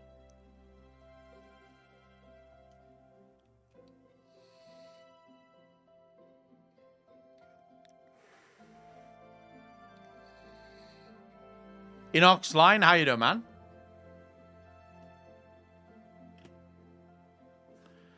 Inoxlin, can you hear us? Yeah, I can hear you only over the stream. Oh, there we go. How you doing, fam? I'm fine. And you? I am very good. Thank you so much for asking. What is your question, Inox? It's maybe the same thing like the last 2 or 3 guys with the cosmological map. Okay. Last time I watched you, you said that you can think about that the Titans are minions of the other force. Uh-huh. And if I look at the cosmological map, and you take out all the old gods, Titans, wild gods, it should be in order all the time and balance itself. Wait, I don't understand what you mean. And the other point is,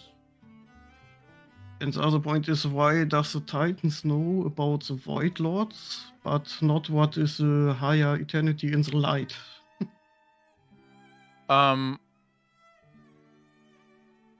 So I don't understand the first point. If you could just repeat the first point, because I genuinely don't understand what you meant there with like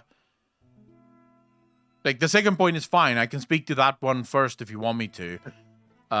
Because it's a fairly easy answer, that one, Inox.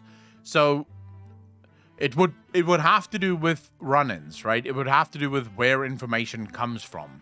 So if If you're a Titan, you only know what you see. And that means that you've seen wild gods before, therefore you know there are wild gods, and you most likely place them in the place that makes the most sense for them, which be light. You know what the Burning Legion is, you've seen them before, and you place them where you think they belong. You've seen Undead before, so you place them there. Void Lords, same thing, right? Old gods most likely told them about the Void Lords, so they know that there must be Void Lords at some point.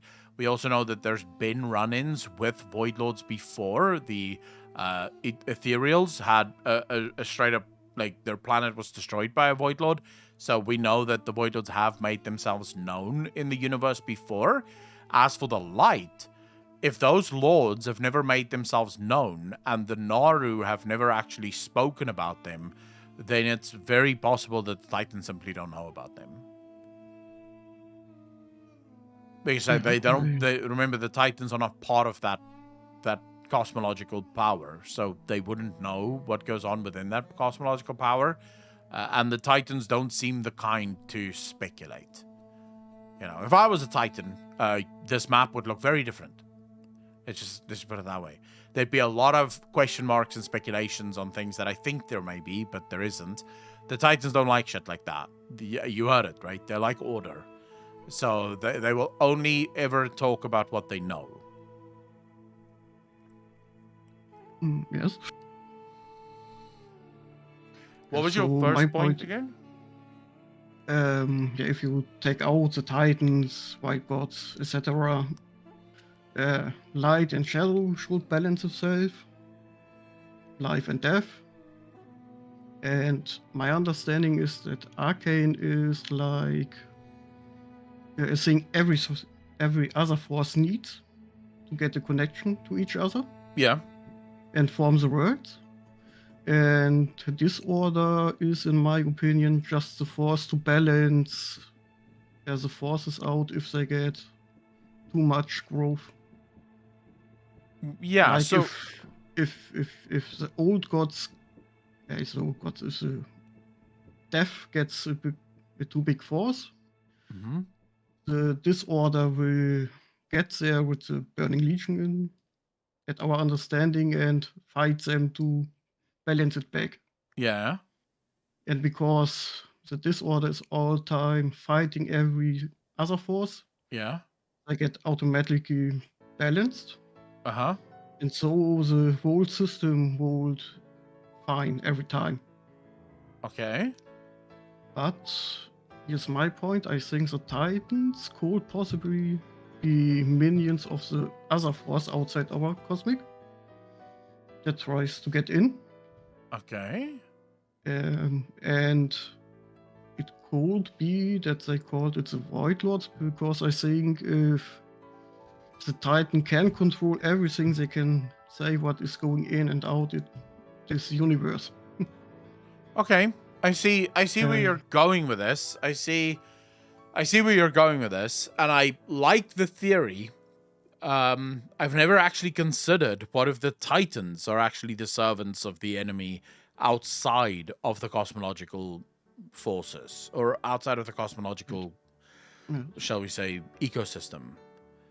I would say on that, it would be strange purely because they do seem to do what they claim to be a part of.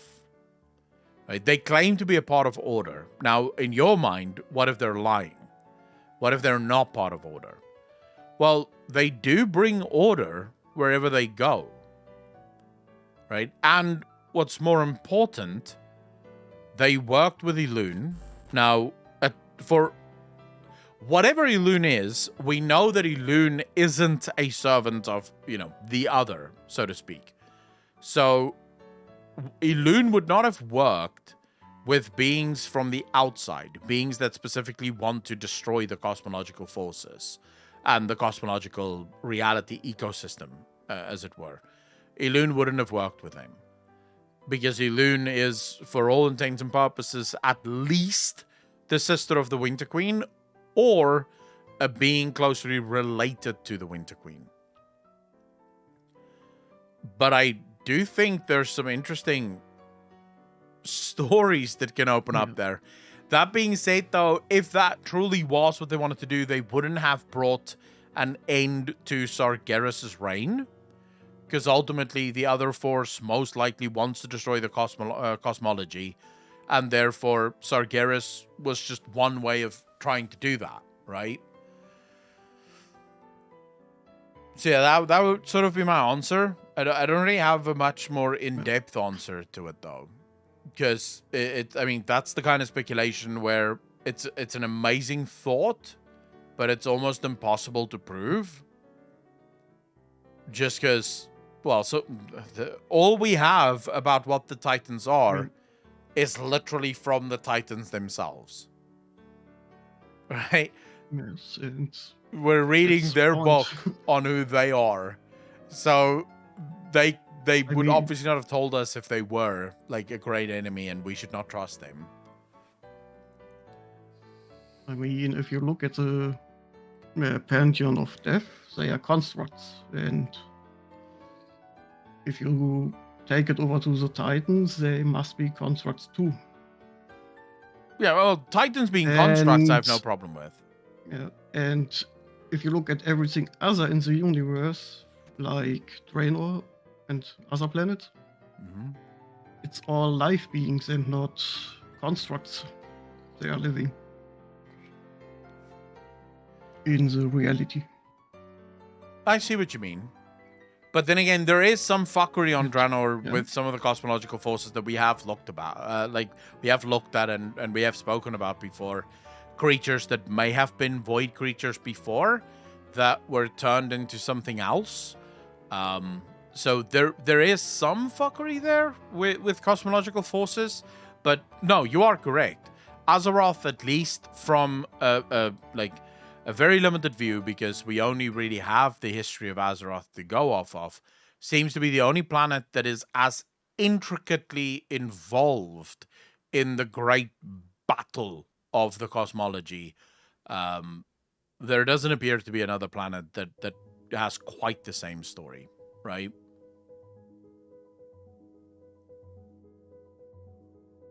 So yeah, was that your only question, Inox, or? Yes, that was all, and I'm totally on the side from Save and Raven. I think Sylvanas will save us all. Do you want to see a bunch of players lose their shit? Sylvanas saves everyone. Oh god, Yeah, I can already see the outrage from players. Oh, for fuck's sake, this fucking Banshee Queen thing again. Like, people will just lose their minds as a result of it. I quit WoW. Yeah, well, no great I loss. mean, she know a lot more than the most other models. I wouldn't mind. I mean, I love Sylvanas, and I love Patton Matson. Like, fucking as a voice actress, she is just phenomenal. So I wouldn't mind seeing more of Sylvanas. Absolutely. Could get on board with that. Anyways, thank you so much for the question, man. Really appreciate that. No problem. Right. I will make room for the next one. All right, take care of yourself, man. Yeah, you too. Bye. Gonna bring. Hold up, let me just see. I think let's try Dark Lord one more time, because we are almost more than an hour over time. We've been here for 3 hours now. So the Dark Lord, how you doing, fam?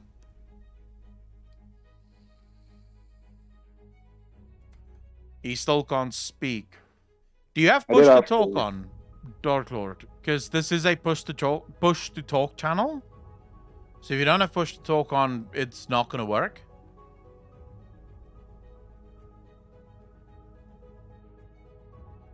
You're trying. Okay, wait. I'll just pull you into the Q&A lobby and then I'll join you there. Right? That's going to be easier, I think, for you. The Dark Lord? Dark Lord, can you hear me now? Now Dark Lord can't speak here either. The fuck is going on with Discord, man? Like, Discord is just being dickish. Dark Lord? I did offer to ask him this question for him. May also just be having connection issues. He might do. He is muting and unmuting, from what I can tell.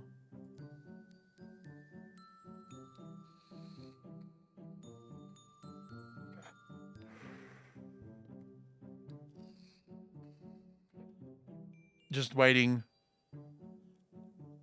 to see if Dark Lord comes in. If he doesn't, he goes up to, number 1 for next week. Yeah.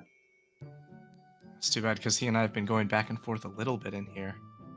I'm in the waiting lobby at the moment, D-Rexy. I'm literally hanging out right now with Hector and them, and I can't see.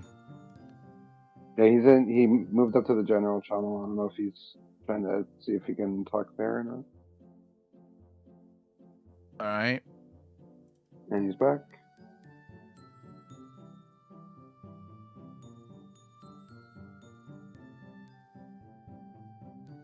Dark Lord? Hey, can you hear me? Oh, there we go. Jesus. Yeah, we can hear you. Hold up. Let me just start this again. All right. All right, Dark Lord. After many, many tries, you can finally speak. What is your question, bro?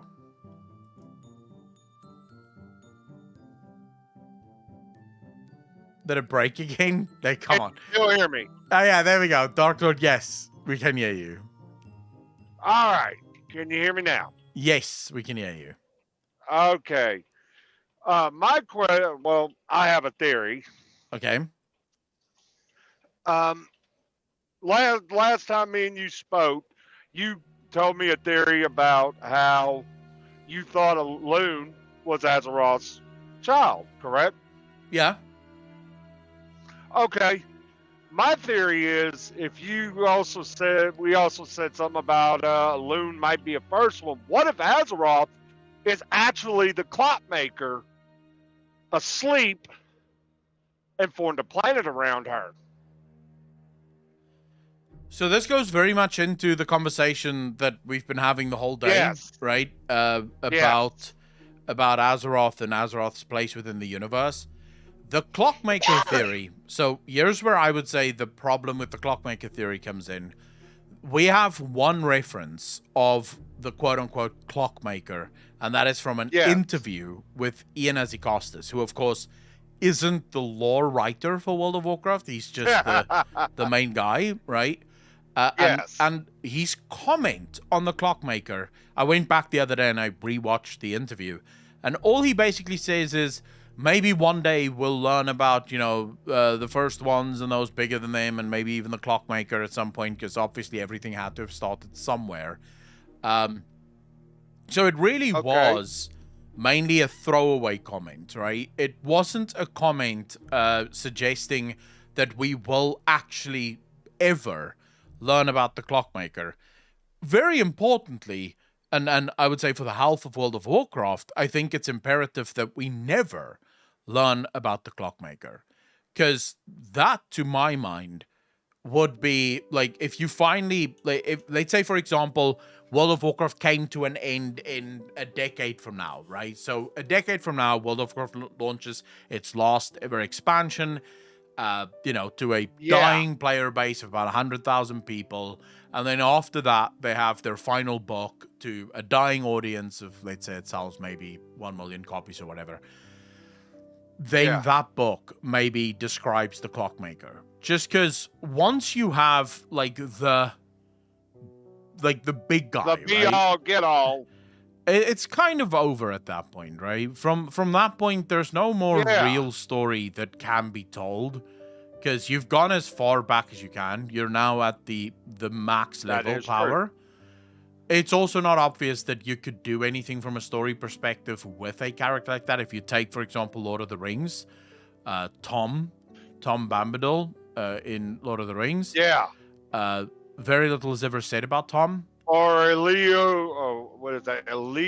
Avatar? Or, I never could say the thing's name. The one who created everything? Yeah, but if you look at something like Tom, right? The only thing we know about Tom is that the ring does not affect him. Tom is incredibly powerful, but Tom is so powerful that it's not like you can't really involve him in the story because that level of power would just be, it would break the game. Like, what could you possibly do with that level of story? You know? So I would argue that is probably that's probably the reason why we don't have, like, why we will never see something like a Clockmaker, why we will never see something akin to a Clockmaker even in World of Warcraft, because that level of power would just break the game. You know, what do you do? But also, like you said, the last expansion. What if in the last expansion is when Azeroth wakes up, and we find out that Azeroth is really the Clockmaker, the one who created everything, because reality is just her dream. I mean, it wouldn't and she's tired of everybody's shit. It wouldn't be surreal, and it would definitely not be weird, if I'm honest, because, well, I don't think it should come as a surprise to anyone that World of Warcraft is very heavily based on Lovecraft, especially if you've been a long-time viewer of the channel. You will know we've made videos on Lovecraft explaining how Lovecraft relates to World of Warcraft. And in Lovecraft, of course, there is the ultimate god, which is called Azathoth. And Azathoth is the dreamer of all reality. In that sense, Azathoth is the clockmaker of all reality. And Azathoth, Azeroth, obviously, very much the same word, right? It sounds exactly the same. There's like 2 letter difference, right? Instead of an R, there's a TH. So it is possible that Blizzard could do something like that, but I think it's unlikely. It's unlikely for us to ever learn that, because Blizzard might be thinking to themselves, let's just keep that forever a mystery, rather than try and tackle that. Because again, once you start writing about stuff like that, you are now talking about, like, partly one of the most interesting concepts and theories, but also one of the most boring story-wise. Because all you're basically going to be doing there is you're going to be writing Genesis from the Bible, right? So the guy that created everything, that's all you're writing. Yeah. And okay, I get where you're coming from. Okay. Yeah. But you got to admit, though, the way things, like you said, Lovecraft, Abathoth, Azeroth, sound similar. Oh, okay, yeah. I have one more theory. I got a theory. It's from a video I watched from Dora. Someone mentioned Doran's earlier. He did a video about the Scarlet Crusade and talked about how they had their little thing about, how they have the true heir to the Menfield bloodline. Yep. Okay, the next heir. And everyone keeps thinking it might be Carla's kid or maybe Arthas had a mystery child. But what if the heir is someone who's been sitting in plain sight the whole time? What do you mean? Who? Okay. What if it's actually not someone in direct, not a child of Arthas or Carlia, but maybe a cousin? Terrellian? So he is of Lordaeron nobility, but what was Arthas' dad's name? Yeah, I know we do. I know. I can't remember the king's name now. Yeah, but what if he had a brother who wasn't, didn't want the throne, but is Terrellian's father? You have a direct connection to the Menfield bloodline there. Tyrannus, thank you. Yes, King Tyrannus. Yeah, Tyrannus. What if Tyrannus had a brother that we don't know about? Well, your problem there would be with the direct line of, like, ascension, right? Because in royalty, and the only reason we know this is we know that this is literally how it works in World of Warcraft. In royalty, the brother of the king isn't next in line to the throne. The brother of the king will be No, his something children like, would be, but what if both children are gone? Because Arthas is dead and Carlia is undead, so... Yeah, but she's still not dead. If they were able... Right? True, she is not dead, but... You know, if humans started going back to Lordaeron, they're not going to accept her as their ruler. Because she is technically undead, but not undead, but she is on the Council of the Forsaken. Yeah. I mean... Technically, her child would be next in line. Yeah, but they said something about a son. If I'm not mistaken, the Scarlet Crusade do speak of a child, right? They have a child that is supposed to be the next in line to the throne. But it's also very speculative, because the Scarlet Crusade is not known for honesty. They're not known for their forthcomingness. That is true. Remember, the leader of the old Scarlet Crusade was an actual Dreadlord, right? So yeah. The fact of the matter is this entire organization is just marred in light fanaticism. They are fanatics, and they will effectively do anything. Yeah.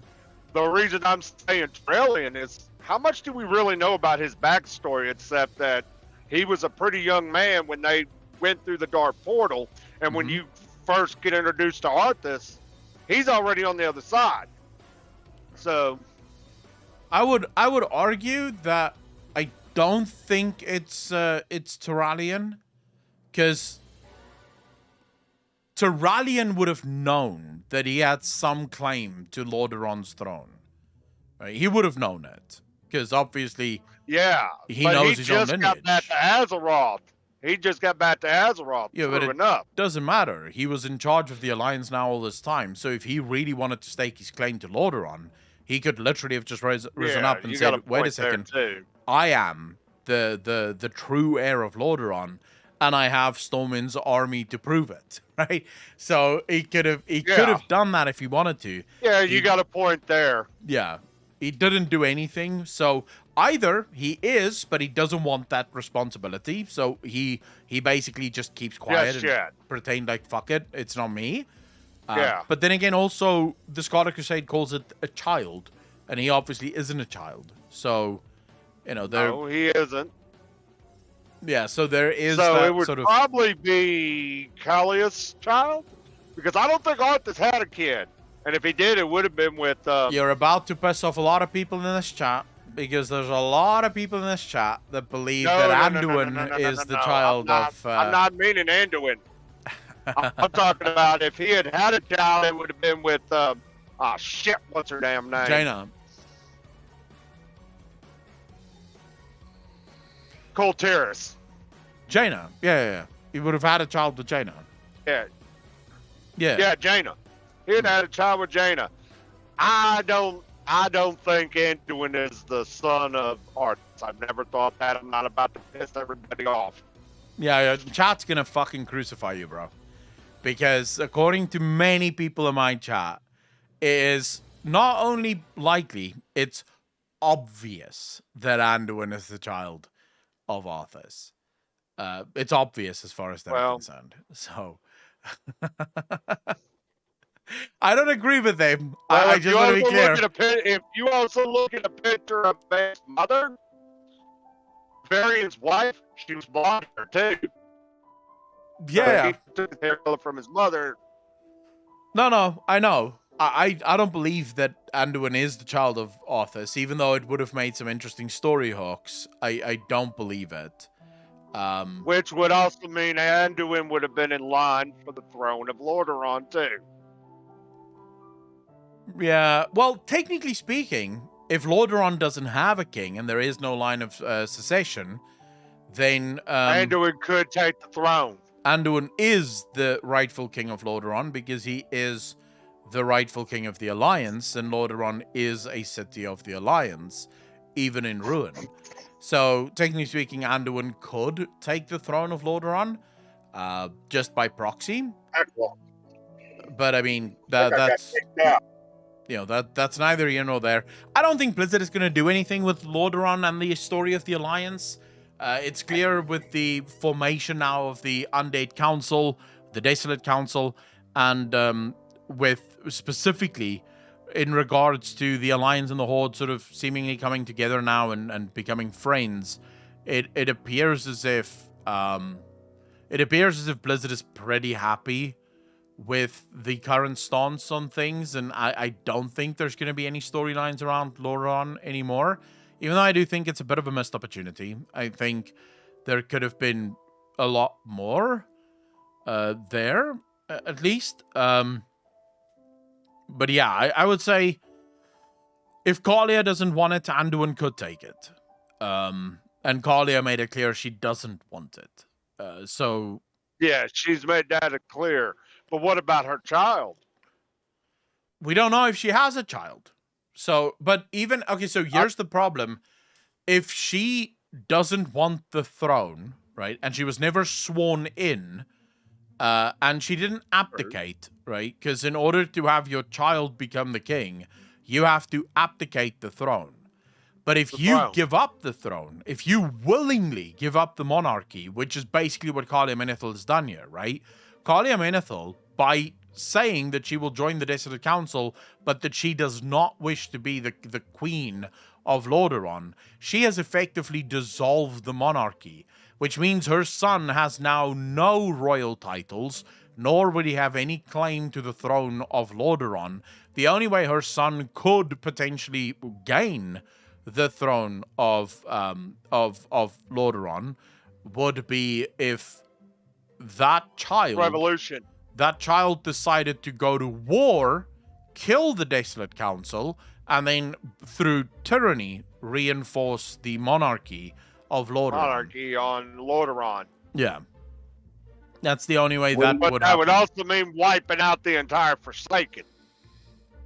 No, not necessarily. Kalia Menethil is Forsaken. There's no reason why the King of Lordaeron or the Queen of Lordaeron couldn't be Forsaken. For Lordaeron technically now is a Forsaken city. The Forsaken are the literal people of Lordaeron. There are no people of Lordaeron left, other than the Forsaken. The few that are left that is in Stormwind are either close to death, or many of them were born in Stormwind, so they would have far more claim to Stormwind than they would to Lordaeron. So there's no reason why Lordaeron couldn't have an undead king. True. It would be weird, but it could happen. Let's just say that it could get convoluted fast if we really went down this line of thinking for too long. The Dark Lord. Yeah, you're true about that. Then again, Blizzard could always go the route they usually do and bring back fucking Arthas as an undead. Arthas is never coming back. I think Blizzard you don't think he will? No, I think Blizzard made that clear as well. The way they sent Arthas. With that little blue. Yeah, they made it clear. With that little blue thing that was in Anduin's sword. Yeah. Yeah. No, I don't think Arthas. No redemption. Yeah.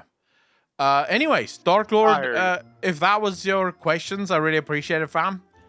No problem. I wasn't going to go into a long-winded like we did the first time.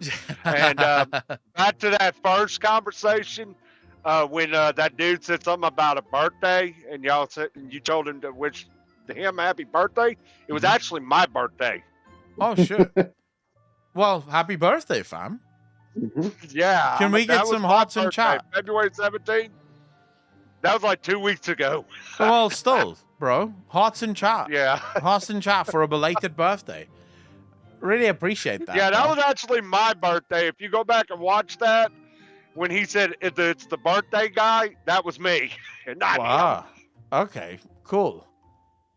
Cool. I really appreciate that. But anyway, I'm not going to... Hopefully you can get someone else in. Like I said, I'm not going to take too much more of your time. I enjoy talking to you. And if I come up with any other theories, I will come back on the next You Q&A are and always welcome. present them.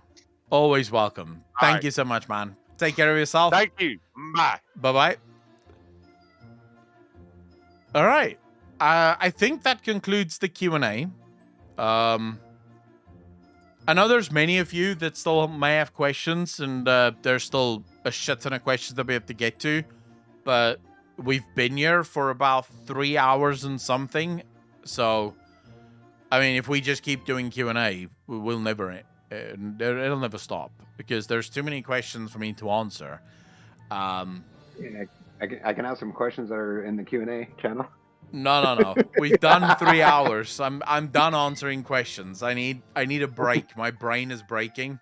No, in truth, I need to pee and I need to get up and stretch my legs. We've been live for 5 hours as well. So I need to stretch my legs. I need to fucking give my back a break. So many questions, too few accolons. I really hope that you guys enjoy the Q&A, and I hope that you enjoyed the stream, as always. I really appreciate all of you, right, for coming out, for being here, for spending your afternoon, your morning, your evening with me.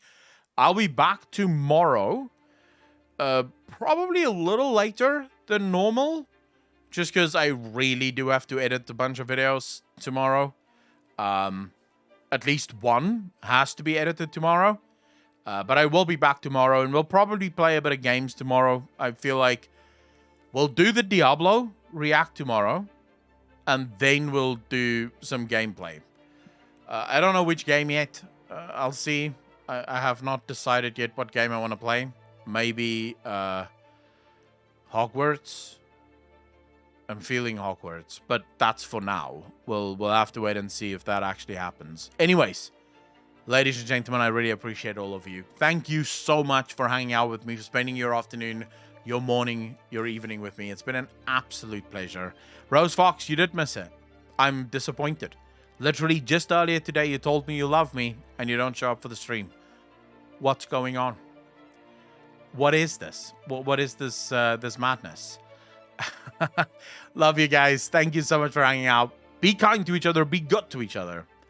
And I will see all of you in the next one. Peace out, fam.